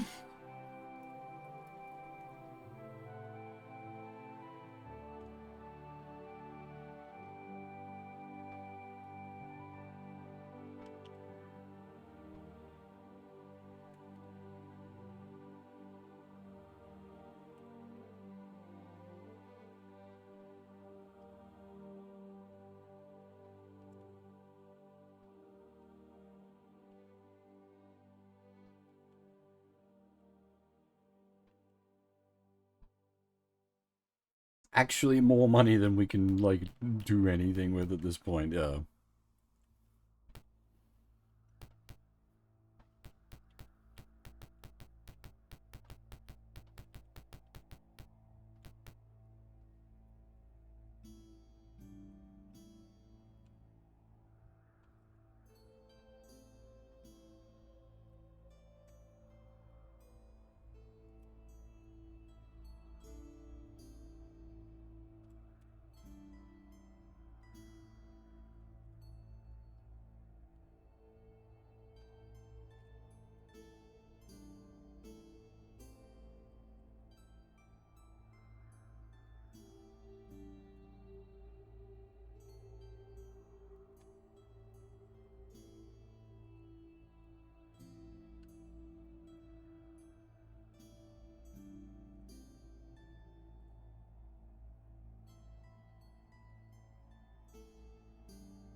Probably don't need those cure diseases anymore.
The big sleep.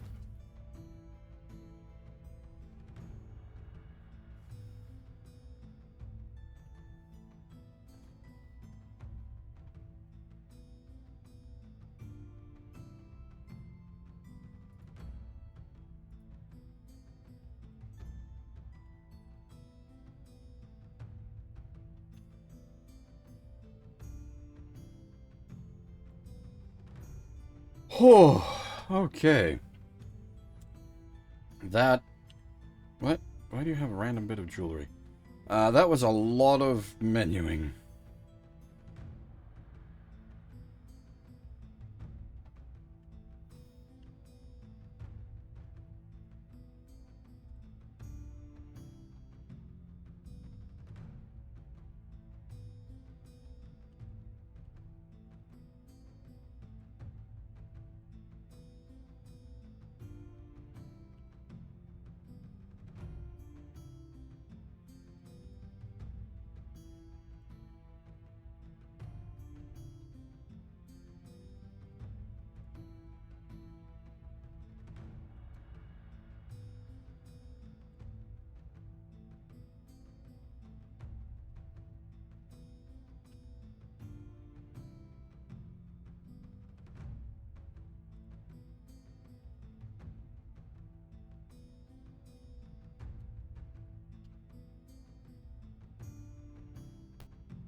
Oh!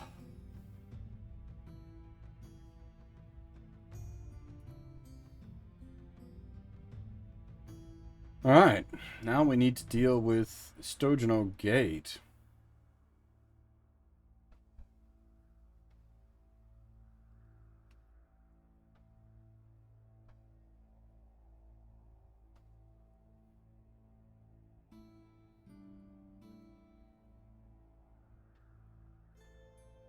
Um...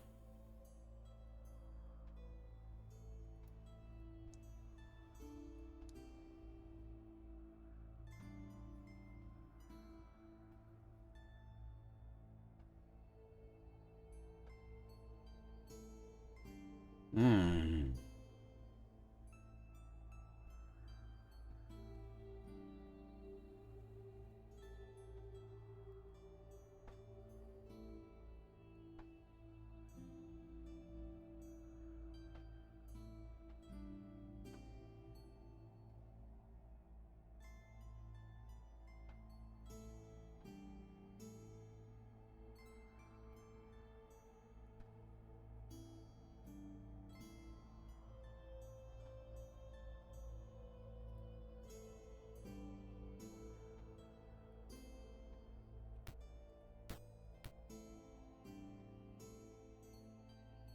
I'm, not actually sure how we get to the gate.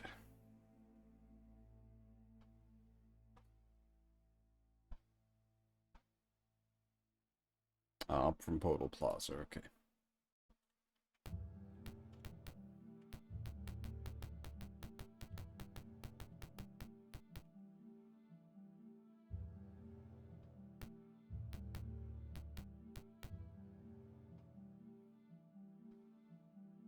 City Watch eyes us suspiciously. We are effectively heroes of the realm. The City Watch eyes us suspiciously.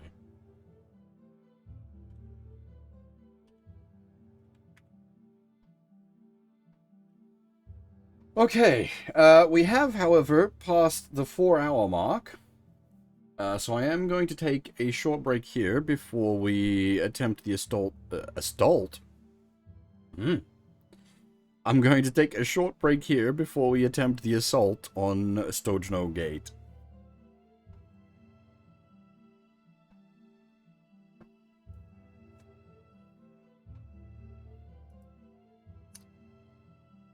I mean, I know we are coming to the end game, but it's like, goddamn, the Taurus, she's literally max level. Wiki is double max level.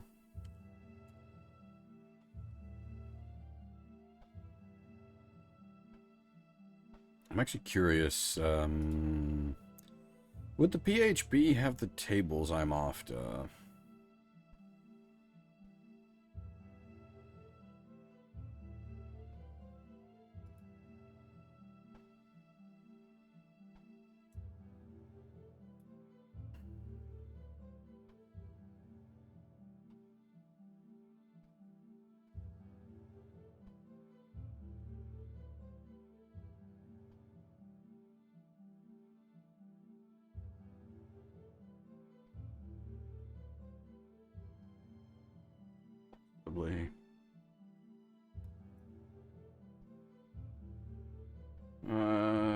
somewhere around page 19, maybe? Oh. Okay, so that's basically what I was looking for, was the class, like, level XP tables.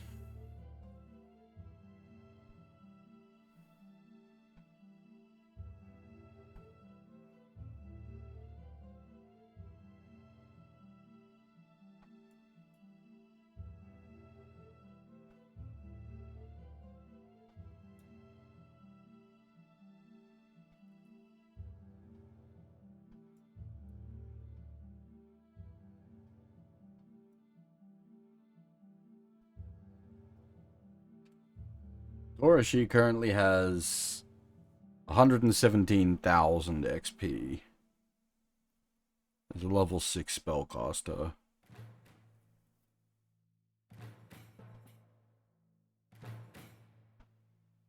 To get to level 7,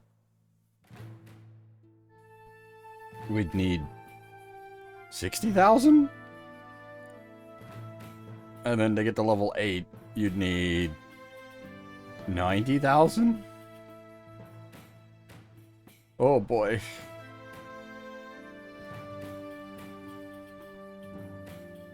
We're already multiple levels worth of XP. Whee!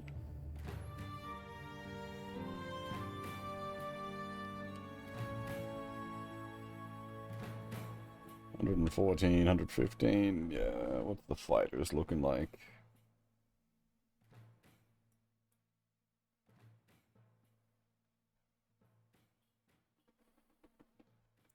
$125 to get to level 8.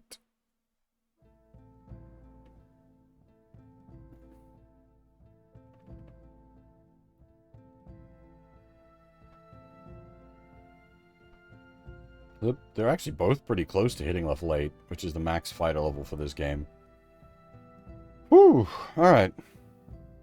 They might actually get max level by the end of the game.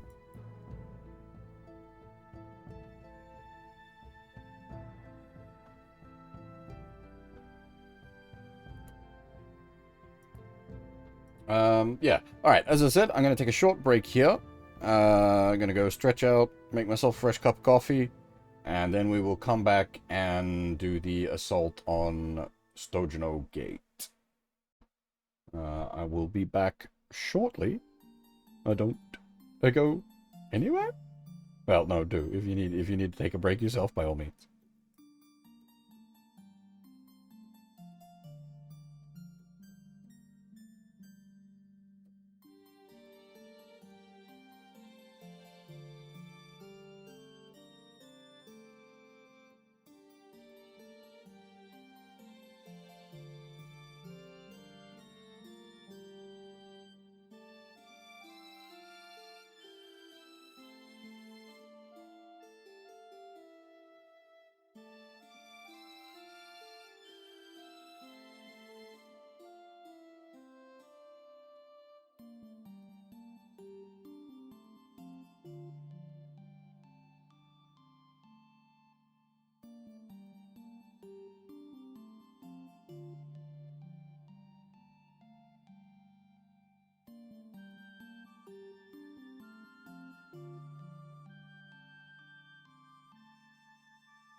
Alrighty.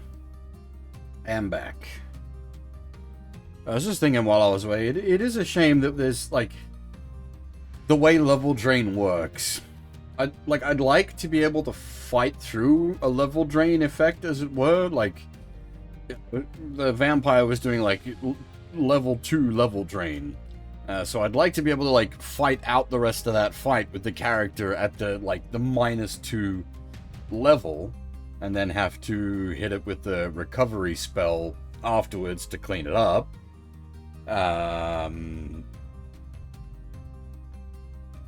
But yeah, just because of the way it does the math with the XP, like, you lose, like, especially once you're at the higher levels, the amount of XP you're losing is, you know, like, a good percentage of the available XP from the game.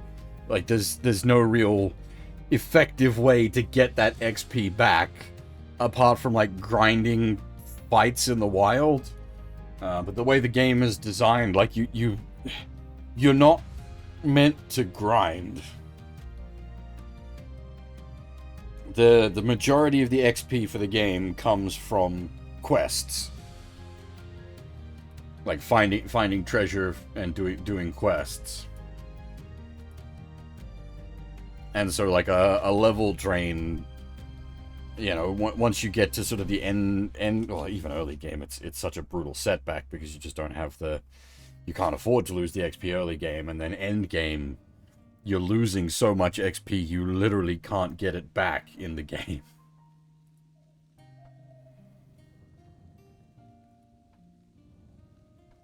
If it was just, yeah, like, sets your level low, it just needs a way to, like, remember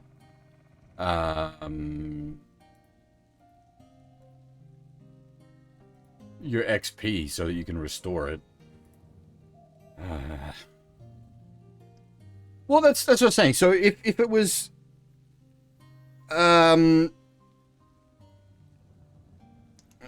it drained your level until, like, you did the restore spell, but it didn't, like, delete the XP. I think it's just mathematically it doesn't have a way to remember the XP. I think it's just a system limitation rather than an intention of design. Because if you were doing it on paper, you'd have all that written down, so you could easily roll it back.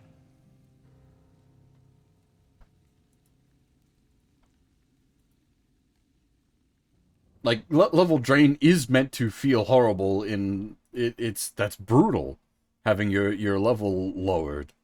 But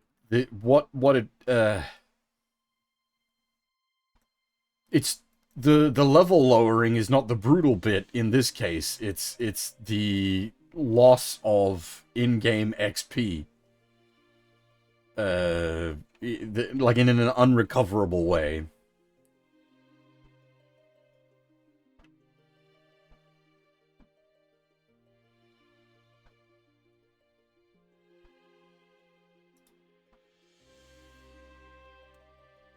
Okay. We'll make a quick trip across the city and then up through, I think it was Podal Plaza to get to Stojno Gate. That's the wrong way.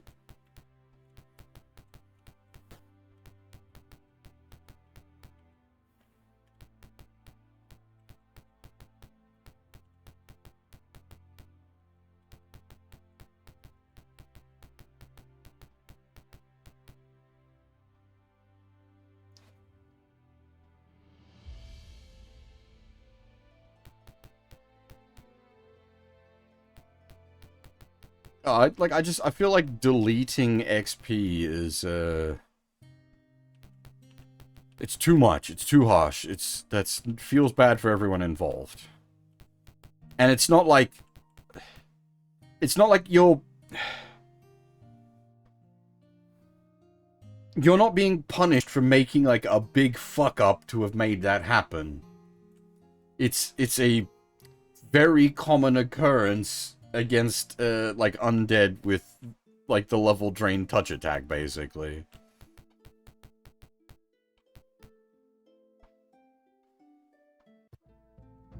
Alrighty.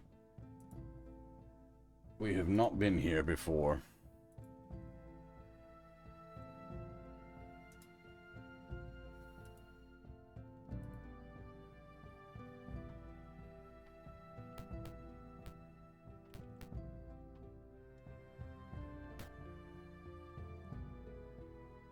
I don't know if it's a case of this is normally locked, or if it's a case of we're here at night, and,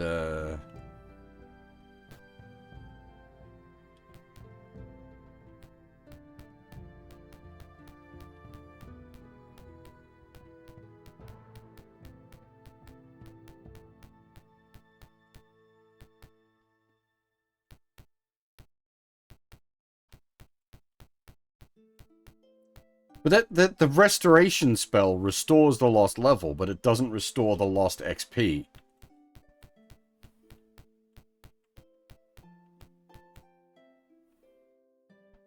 Before you is Stojano Gate. This ancient edifice is built across the bend of the river, thus isolating the old town and the castle from the rest of the city. The main wall rises 30 feet, while the two watchtowers rise 50 feet. Lounging around the entrance are a group of bugbears.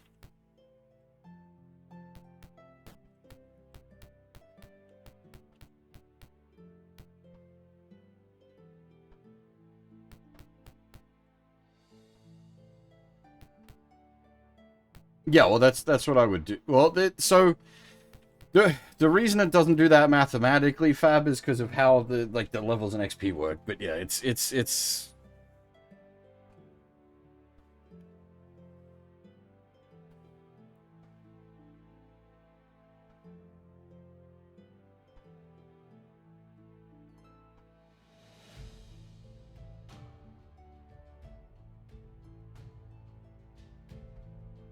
Yeah, or if that's rules as written, then yeah, I'd just not do that. It's simple.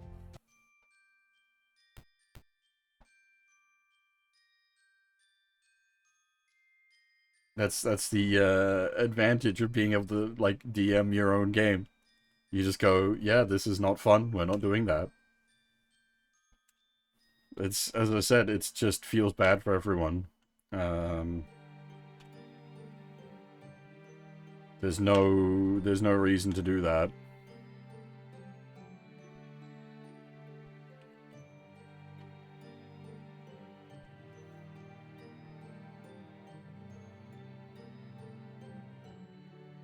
You what?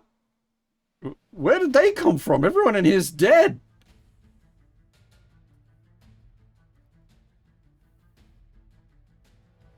It doesn't matter how you justify it. It's not... It's not fun to play.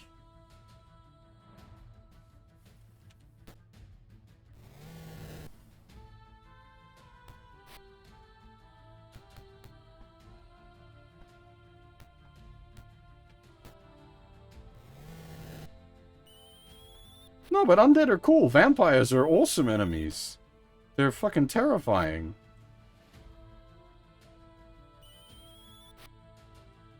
And like the rest of the undead mobs are like iconic and terrifying.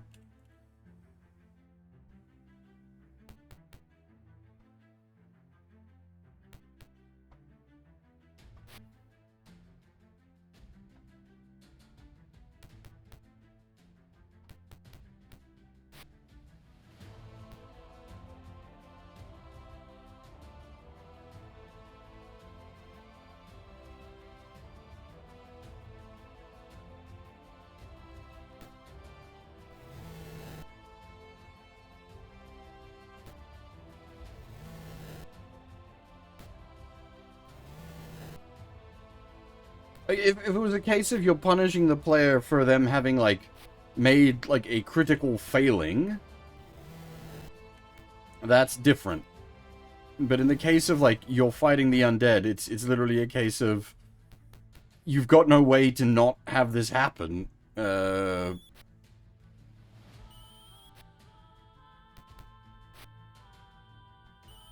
Whereas, as I said, the way I do it is just have the level down applied, and then the restore restores you to where you were at.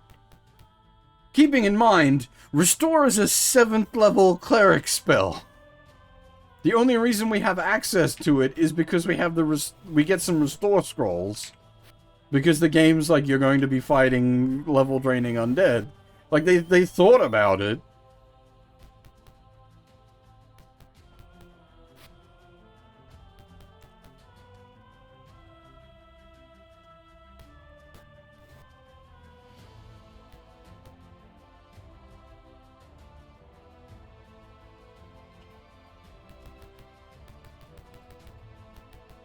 And like, when it comes to the video game, all that means is you just reload the save.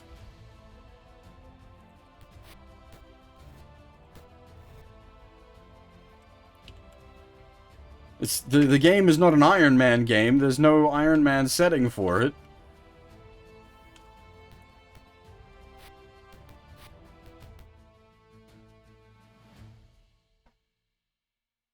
To be fair, Vlad the Anorexic Vampire is not exactly a low-level... Like, a vampire is an epic-level monster. That's why I don't have a problem with it having a level drain ability. I just have a problem with the way the level drain is implemented.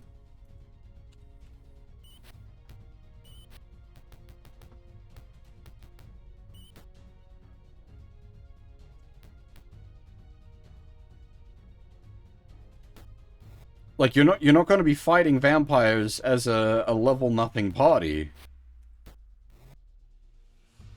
And which makes the XP loss all the more devastating.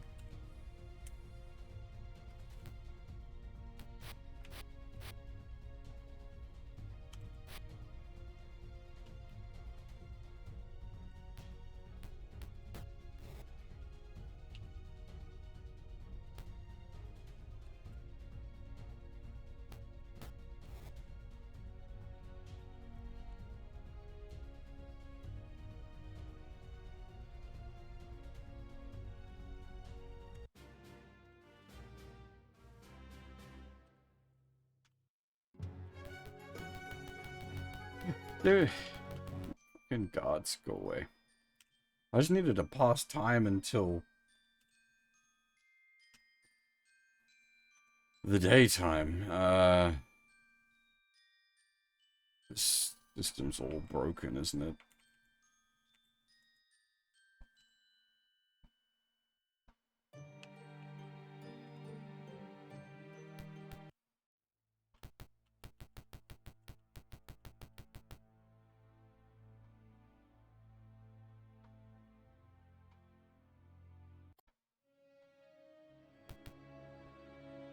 Oops. A man driving a wagon full of food and equipment starts to drive past you, going north. Hey? Why, sure, I'll sell you my wagon. All it'll cost you is 250 gold pieces. How about it? Pleasure doing business with you. Here's your wagon. Oh, by the way, better beware of the gods. Ever since the giants moved into the castle area, bugbears have been stuck guarding the gate, and they hate it. Not only that, they're afraid of them eatin'. Makes them real jumpy. Wouldn't give them no back talk if I were you.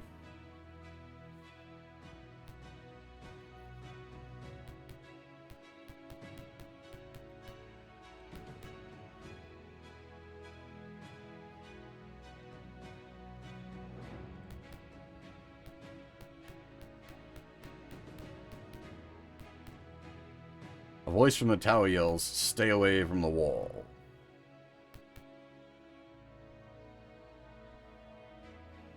The group of bugbears come over. "We warned you. What's the matter? Can't you understand common? I guess I'll have to teach you." The lead just swings at you. I'll beat it before we get serious. Okay, they actually mean stay away from the wall. That's on a diagonal! Fuck off! Throw down your weapons. Flee. We don't want to try to start a fight here. We want to try to, like, stealth our way in if we can. Go away! Holy Christ. Hey, wait a minute. They're imposters, alright? Throw down your weapons.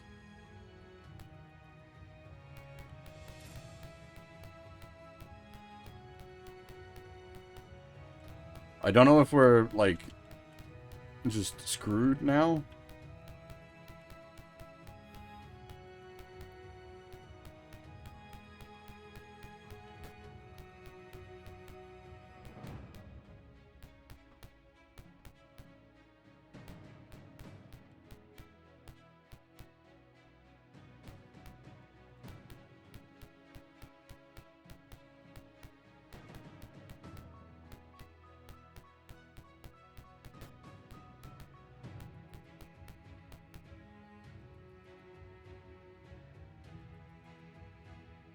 Yeah, alright.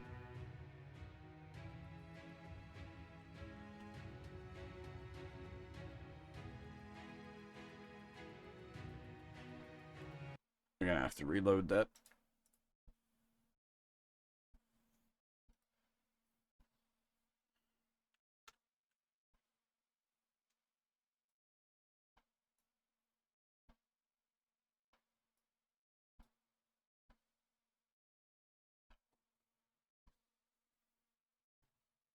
Yeah, the response to the response to getting a level drained is just load your save, which is what everyone says. I was like, okay, but that's I want the mechanic. I want the mechanic to be like a proper mechanic, not just if effectively a hard game over, back to the save.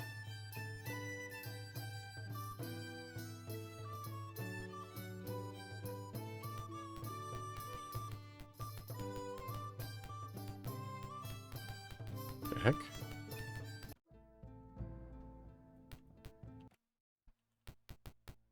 Oh, did I saved before resting? That's actually...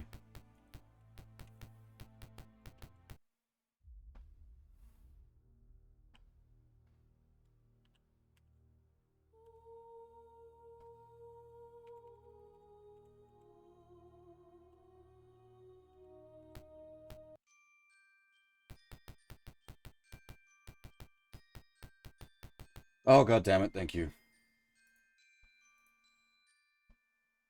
Is there a way I can, like, force refresh that somehow? Nope.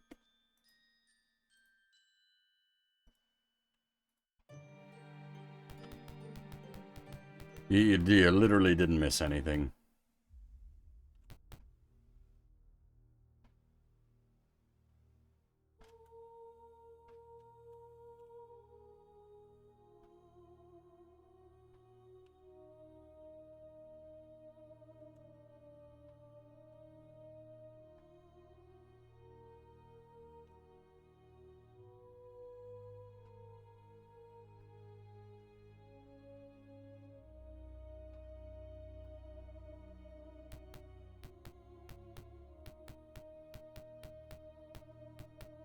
Like, if the player response is just load the save, it's like, what's the point? It's effectively just a game over. Just game over the player. Don't waste their time.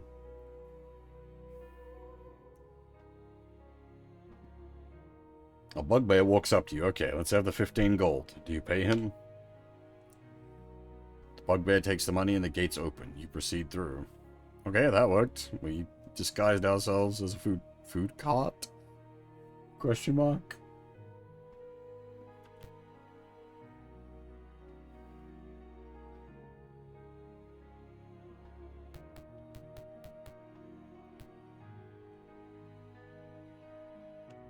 And we bust into the towers and beat up all the guards and take over. You enter a guard room. There are tables, chairs, and beds here. All but 2 of the beds are 14 feet long. There are 2 humans and 3 Ettins in the room. You overhear the fighter tell the mage, "You better watch your talk. The last guy who gave the boss lip was thrown through the trapdoor to the Medusa." Excuse me? They seem unaware of you. Parley? Oh, no, never mind. Stabley.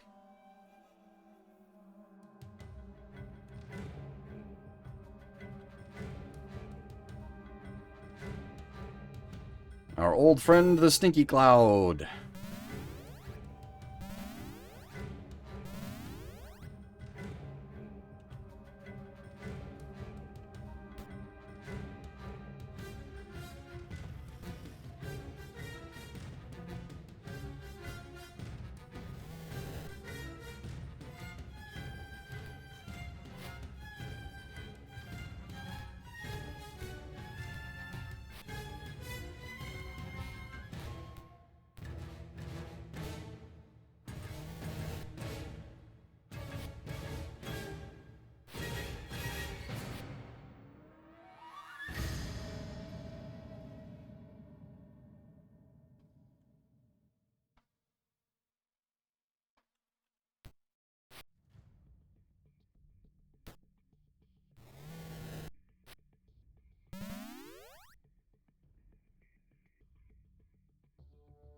Cloud.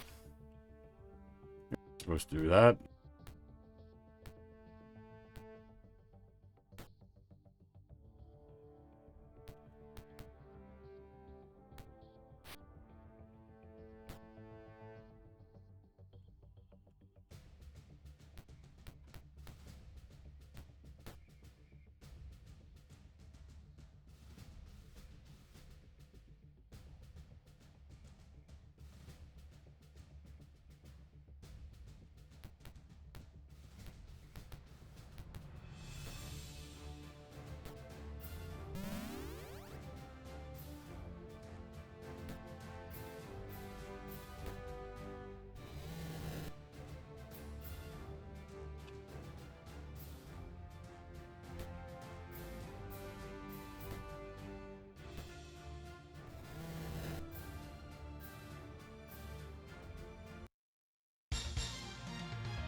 Ah!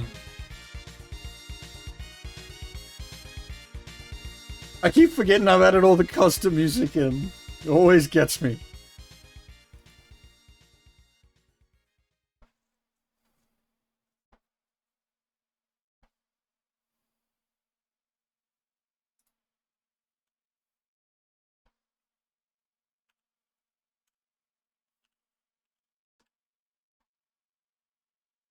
Oh, that's probably magical crap.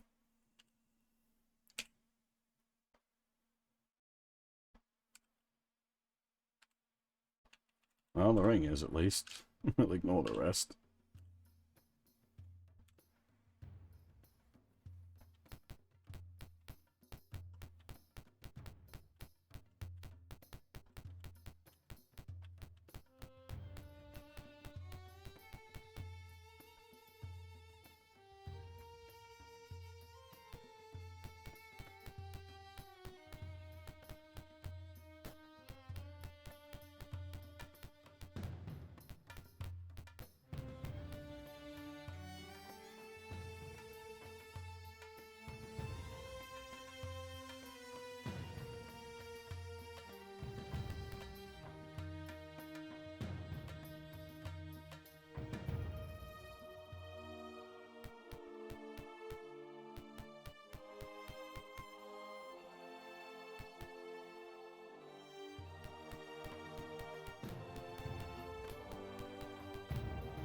Yeah, there's a reason I described this as warts and all adaptation of AD&D.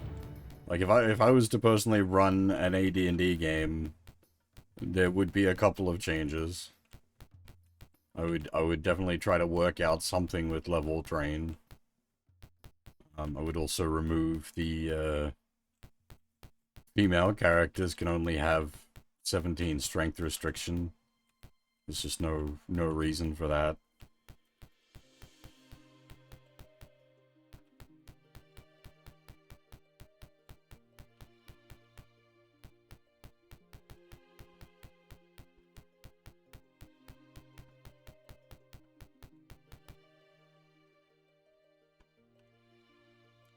You enter a guard room. There are tables, chairs, and beds here. All but 2 of the beds are 14 feet long. There are 2 humans and 3 Etten in the room. You overhear the maid telling his companion. How much longer must we wait before assaulting Flan? I'm eager to become a baron. They seem unaware of you.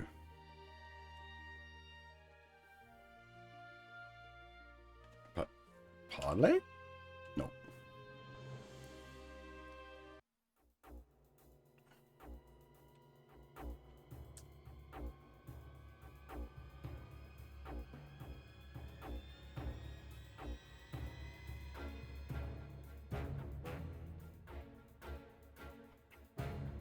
Like, in a strictly biological sense, in general, men will be stronger than women.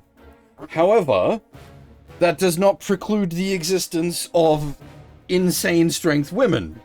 And when it comes to adventuring parties, the people in an adventuring party are already the, like,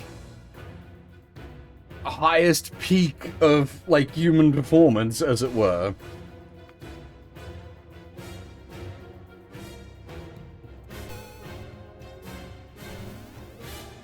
So there's no reason you could not have an 1800 strength lady.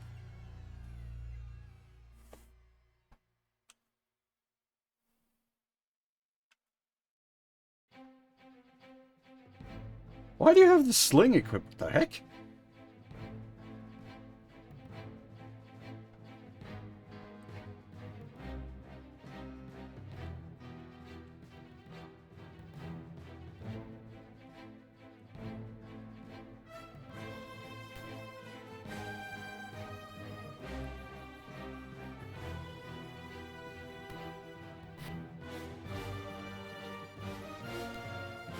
Creation. Getting to 19 strength on a human requires magical intervention.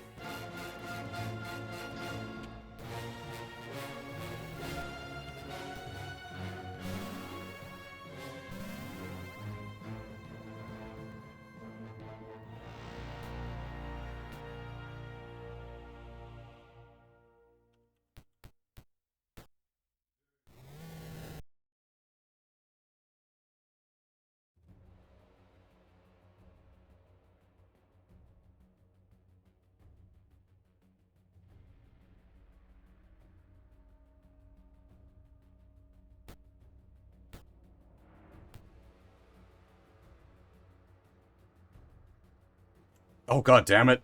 Fucking how long was I on mute for? Bother.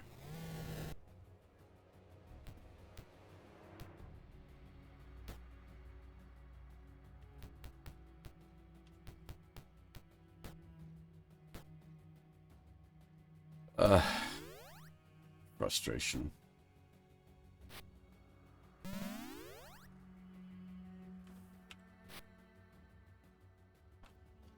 But yeah, this is, like there is the like, yeah, in the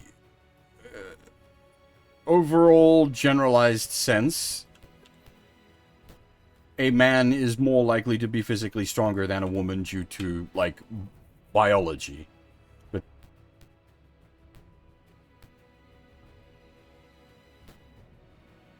I'm muted again. God damn it.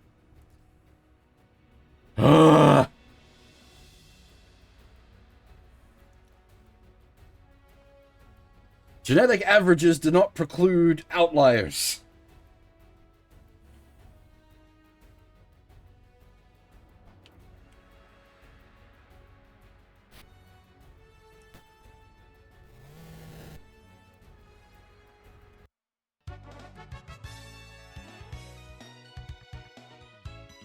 Adventuring parties are already built up of outliers, the peak of the crop.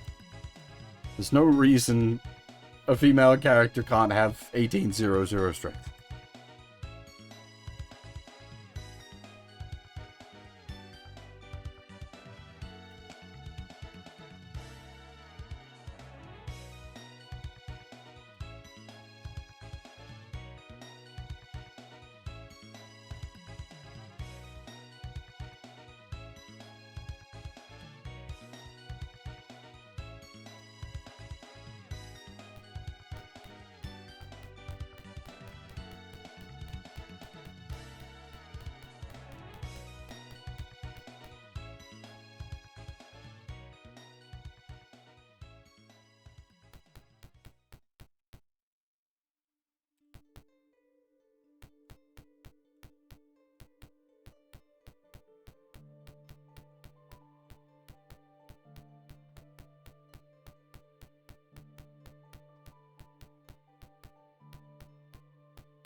Really nothing going on in these rooms? It's all just rooms?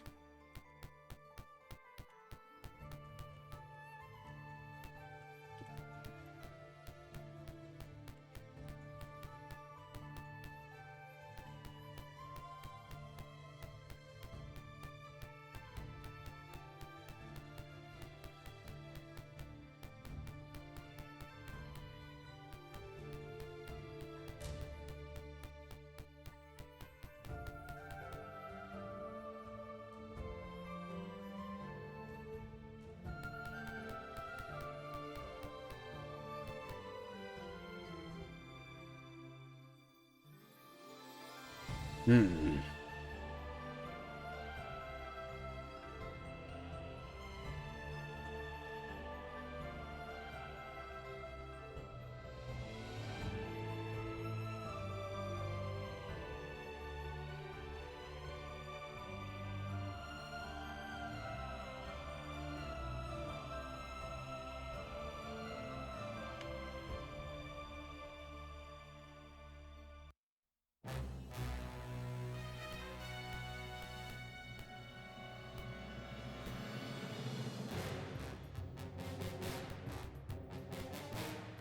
Now this is why we have fireballs.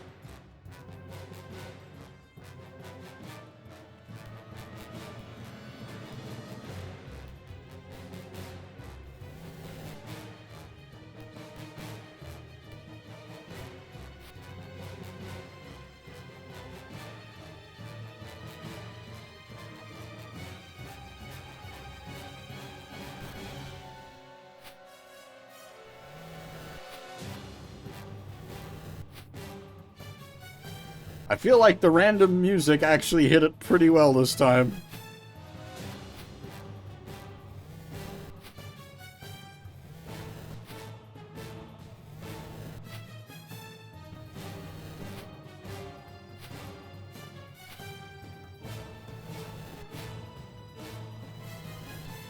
So the ones that didn't die to the fireballs there made their saving throw. Fireball is save versus half damage if you make your save.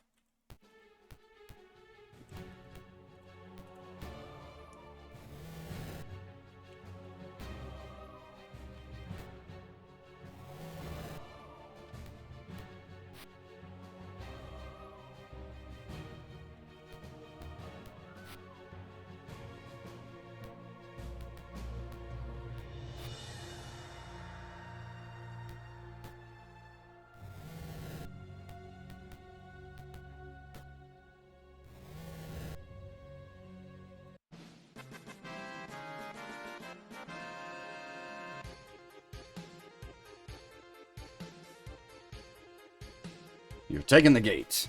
You open the great portal as 20 human and demi-human guards immediately take possession of the guard towers.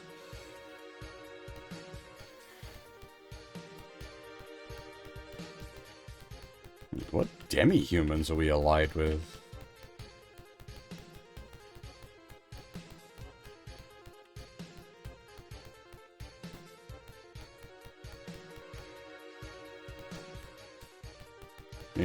You're not using demi-human as a way to refer to, like, dwarves and elves, are you? That's a bit not cricket.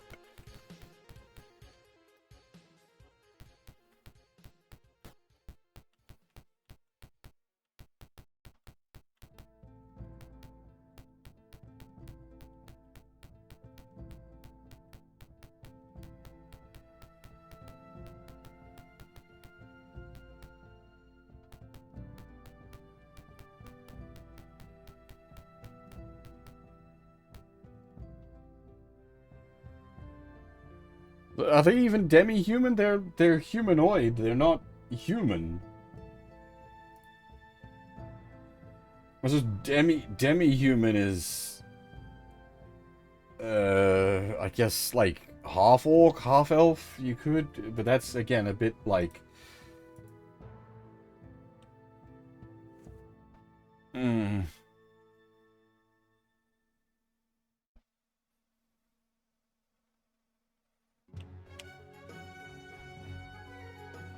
So I think now that we've captured this area, we can rest here.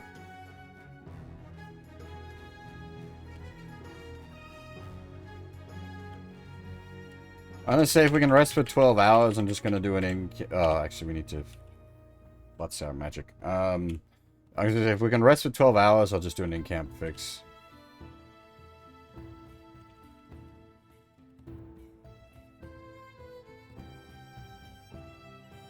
Because I'm pretty sure the area is safe now that we've conquested it.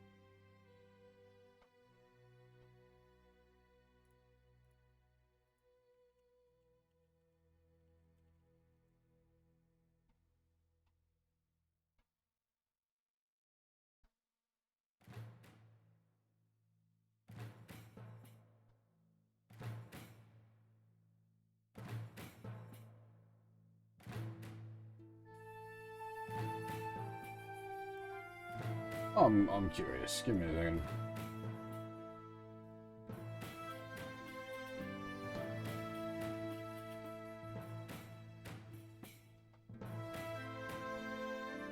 I don't know about that one, Fab. No, okay, yeah, apparently, yeah, demi-human was just what was used to refer to as humanoid races. I just can call them humanoid races, personally, but... I see, the thing with, like, demi-human is, like, I could totally see, you'd use that as a way for, like, I could definitely see, say, people on the city council referring to them as demi-human. Whereas the player party, or at least the way the player party we've been running, definitely wouldn't refer to them thusly, since we have a half-elf, a dwarf, and an elf.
I'm just wondering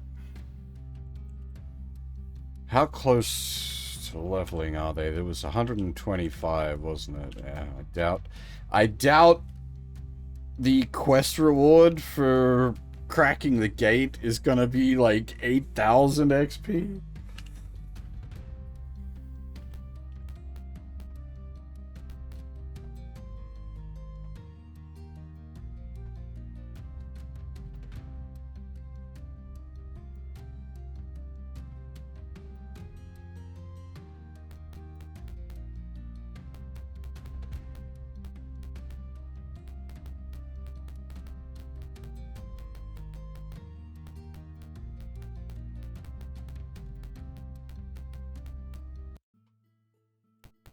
Well, I mean, here's the thing.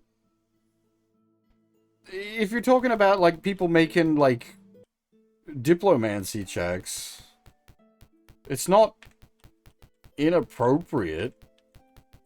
Or, it's not inaccurate. It might be inappropriate. I think that's probably a good way to put that.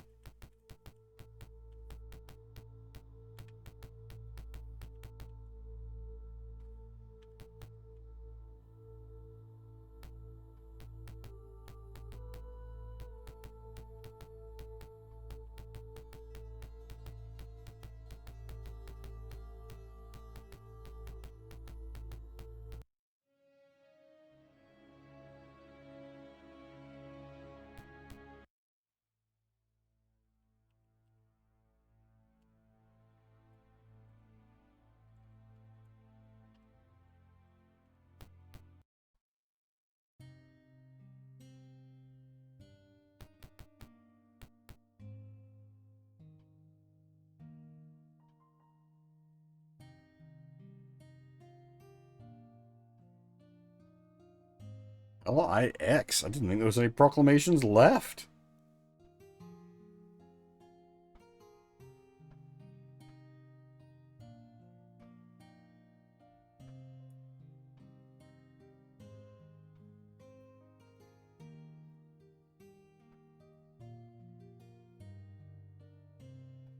What? Be it known that the council is interested in reclaiming blocks of the city of New Flan. To reclaim said blocks, they must first be cleared of monsters, vermin, and other uncivilized inhabitants. To this end, the council is offering a reward to any person or group. That's literally the first one.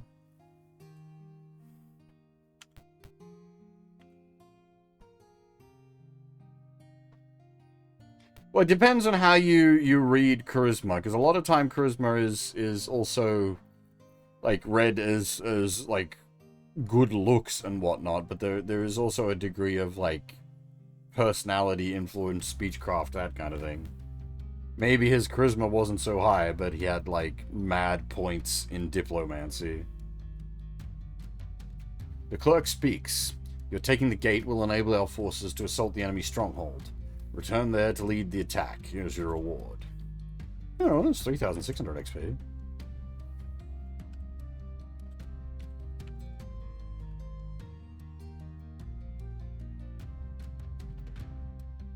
You shouldn't have any commissions. Yeah. I was gonna say.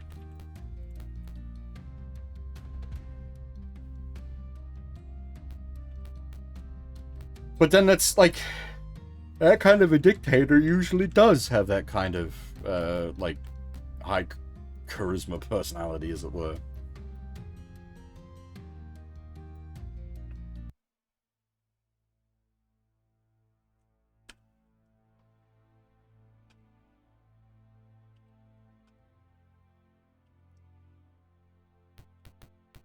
That's how they're able to do their thing.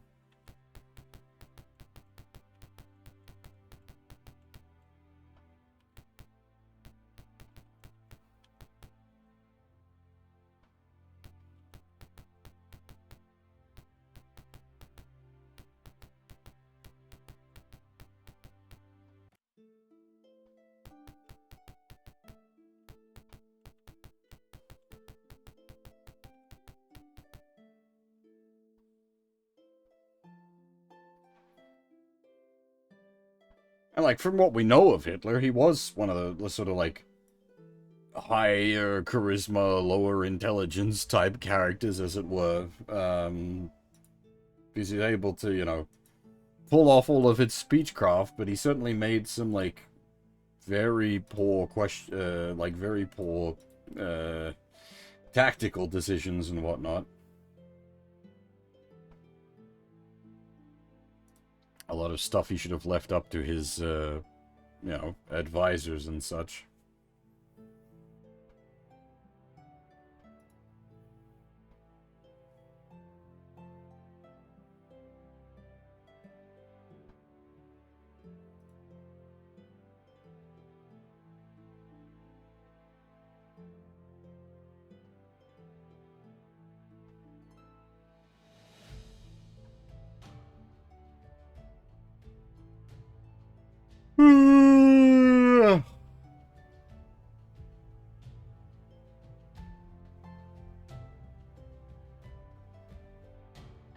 So I wasn't expecting us to blow through the gate that quick. I wasn't sure what was expected of us. That was actually very straightforward.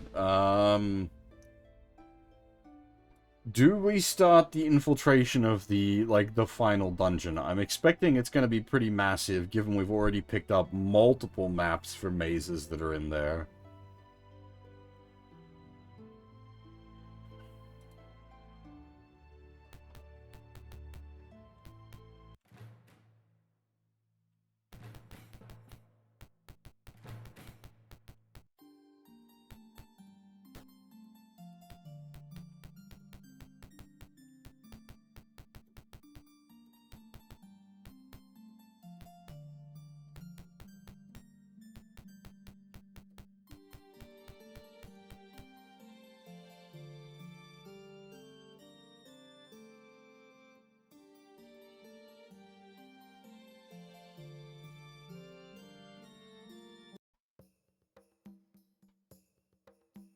Aljevo Castle.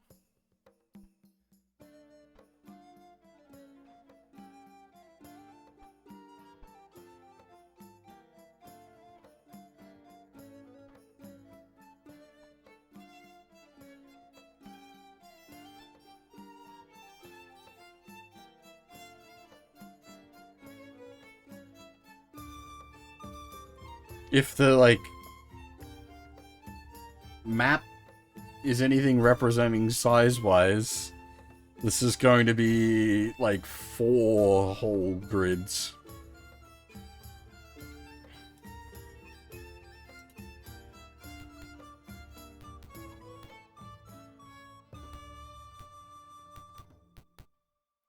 I certainly can't claim to have read, like, the PHB or the DMG cover to cover or anything like that, so... It may be... I mean, if you can give me, like, a page to reference, Fab, I can literally open it. You enter a building where women are washing... Are we gonna do the washerwomen trick? As you come in, they retreat to the corner, looking fearfully at you. You hear one of them whisper, "You don't belong here. They must have come to kill Turnthraxis." A half-orc woman steps forward. What do you want? What do you want of us? Nice. The woman says, "Turnthraxis is leading our men to their deaths. If you intend to kill him, we will help. Use these clothes as a disguise, and you will escape notice." Will you use the clothing as a disguise? Yes! We are washerwomen! Well then, good luck. Best you leave before you are found here. We will keep silent.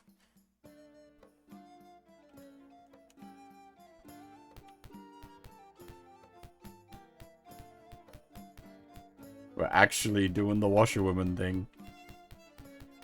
Just some classic adventurer shit.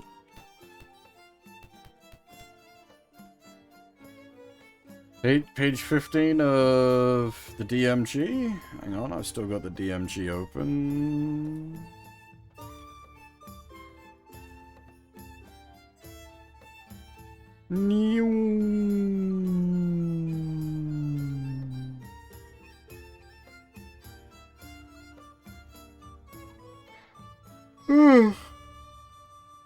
Charmisma? Yeah, alright. Historical examples. Julius Caesar, Napoleon Bonaparte, Adolf Hitler.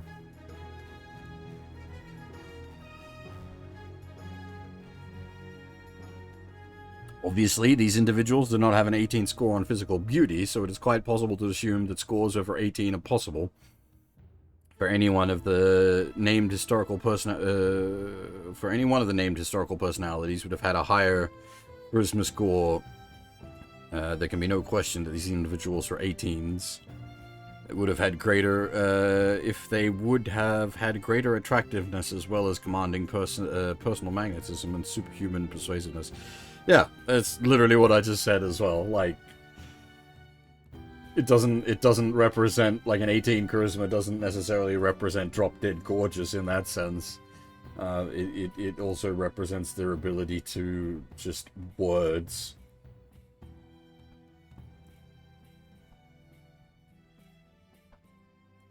I'm glad we're on the same page there, DMG.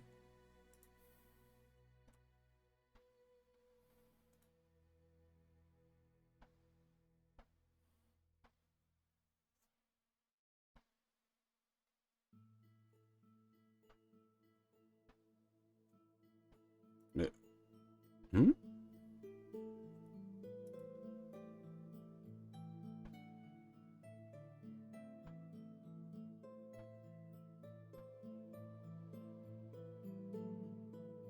Oh, Mr. Mustache Man, I was so confused. I misread the fuck out of that. I thought you said Mr. Muscle Man. It's like, what? I'm lost. No, I'm not lost. I just can't read. To be fair, they didn't go straight for him. They started with Julius Caesar and Napoleon Bonaparte.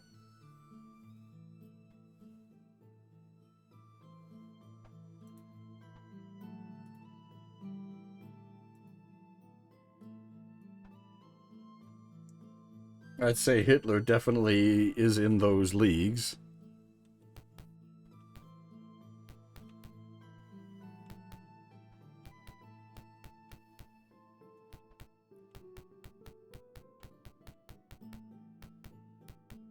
Gandhi feels like the example you'd give for like a high wisdom score. You're in a smithy. The smith, a human, and 3 fire giants are working on a suit of armor piled up out of the way are an assortment of weapons and armor. The smith ignores you as he hammers on a greave. The smith looks up from his work. What do you need? The smith wipes his brows and says, no, you never get totally used to the heat. But it's not that bad. Now, if you'll excuse me, I need to get back to work.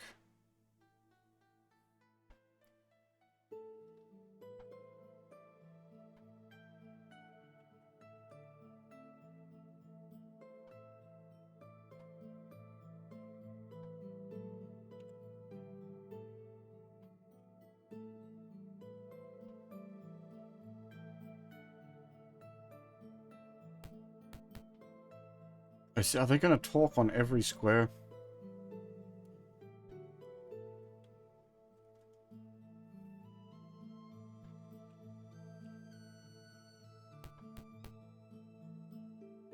Sod's sake. No worries, Fab. Take it easy, man. I'm thinking we might end up stopping soon.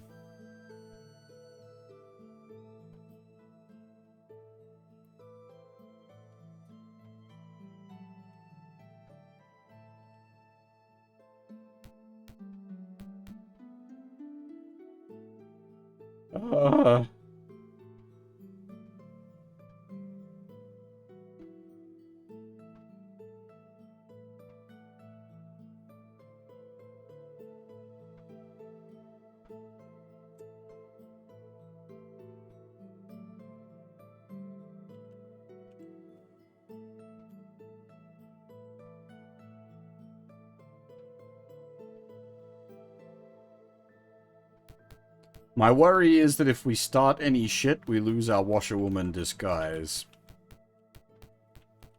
I may have got the disguise too early. I hadn't taken the time to explore yet.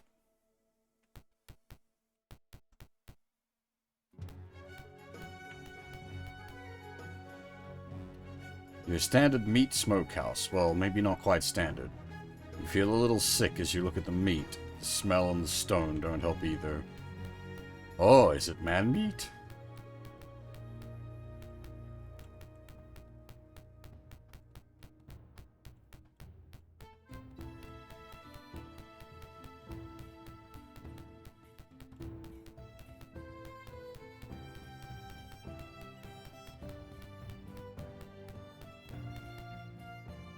You're in a building that was once a barracks but has now been converted to a temple of Bane. At the far end of the room is a crude altar. A priest and 2 acolytes turn from the altar. Welcome, my children. Come forward and accept the blessing of Bane. No! Friendly looking. His immensity, Tyranthraxus, has seen fit to establish this temple to our Lord Bane. Therefore, it is right that you accept the Lord Bane's blessing. The priest shouts, "What's this? You aren't worshippers of Lord Bane? Die, imposters!" He grabs the last rhinestone from a necklace and throws it at you. A fireball explodes! I guess that's...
Whoa.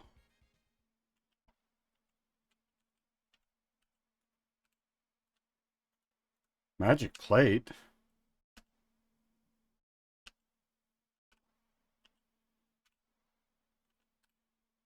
Alright, hang on, where did I put that plate? You've already got a +2 plate, so... Yeah,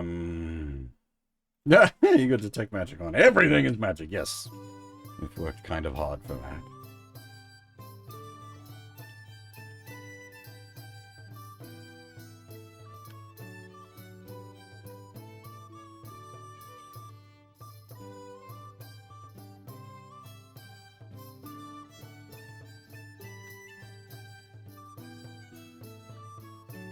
Okay, where should I send it?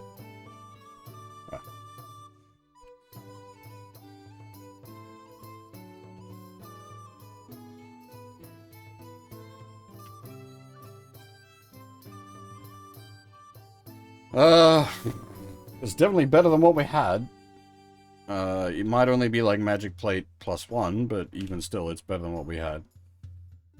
The reason I didn't put on Fab is because he's got that +4 leather, and being in the +4 leather means he can use his thief skills.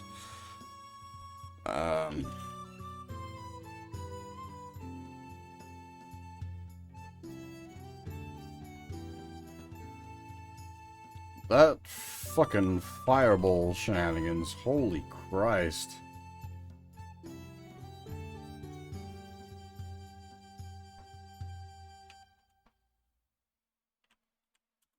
What the hell was that necklace? And how do I get one? A necklace of fireballs.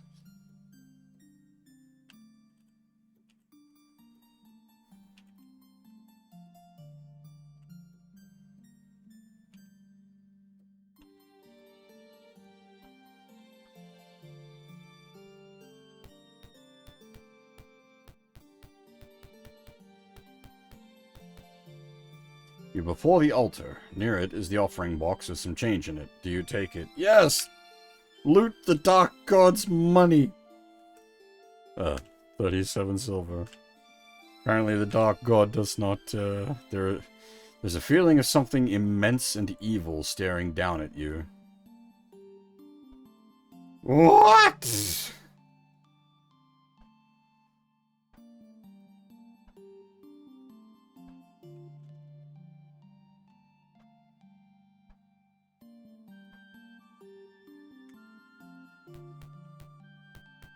We didn't even take the money, though. Oh, I suppose, it didn't take any of the money, but it counted as, like, a take interaction. Ugh.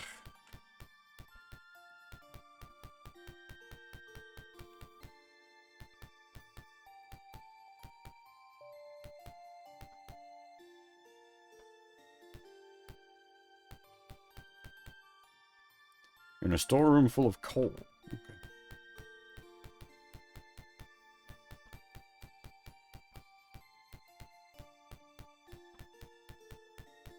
37 silver, fucking... You really gonna get your knickers in a bunch over that, Bane? What kind of petty-ass god are you?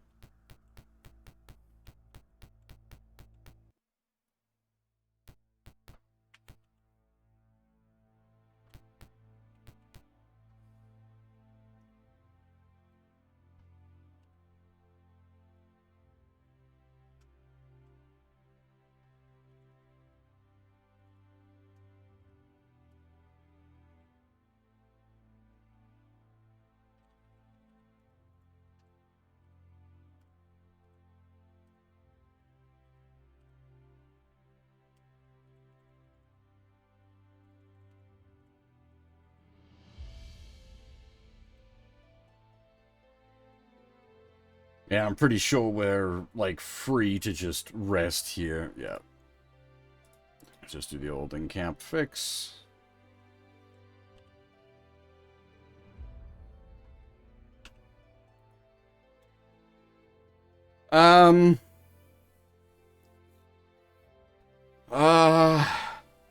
I might call it here for now. I kind of want to do,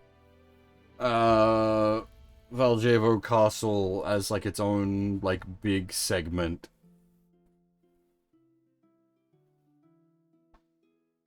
We may have already fucked up by like busting up the washerwoman disguise. But I think yeah, effectively we're up to the final dungeon. It's gonna be an appropriately big boy final dungeon. So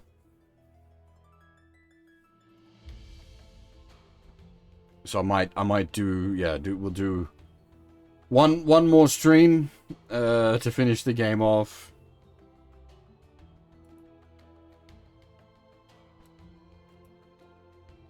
Yeah, I think that's my plan.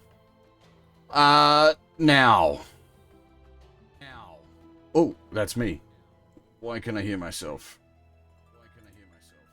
Silence me. God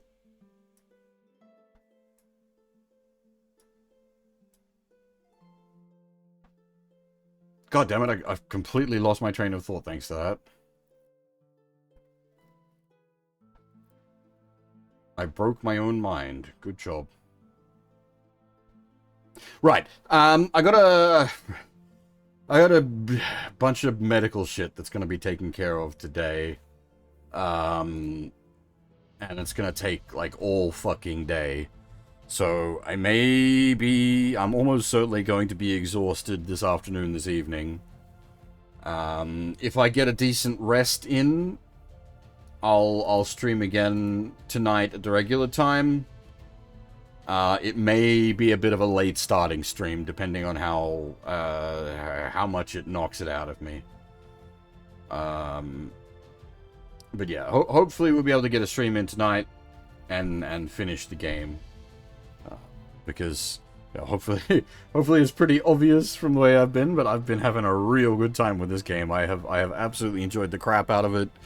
It's been a lot of fun pulling out the old AD&D books, going through them as well. This has just been an absolute blast. I'm legitimately having a great time with this game. Yeah.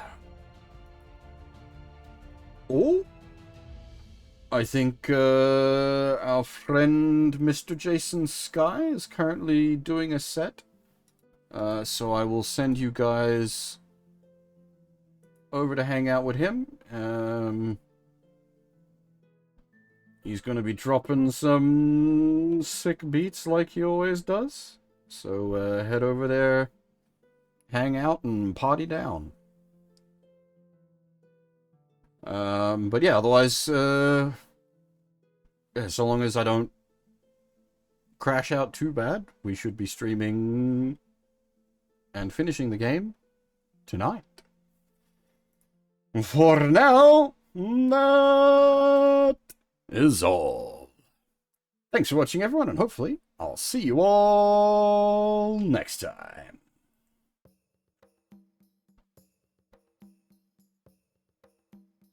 Bye-bye.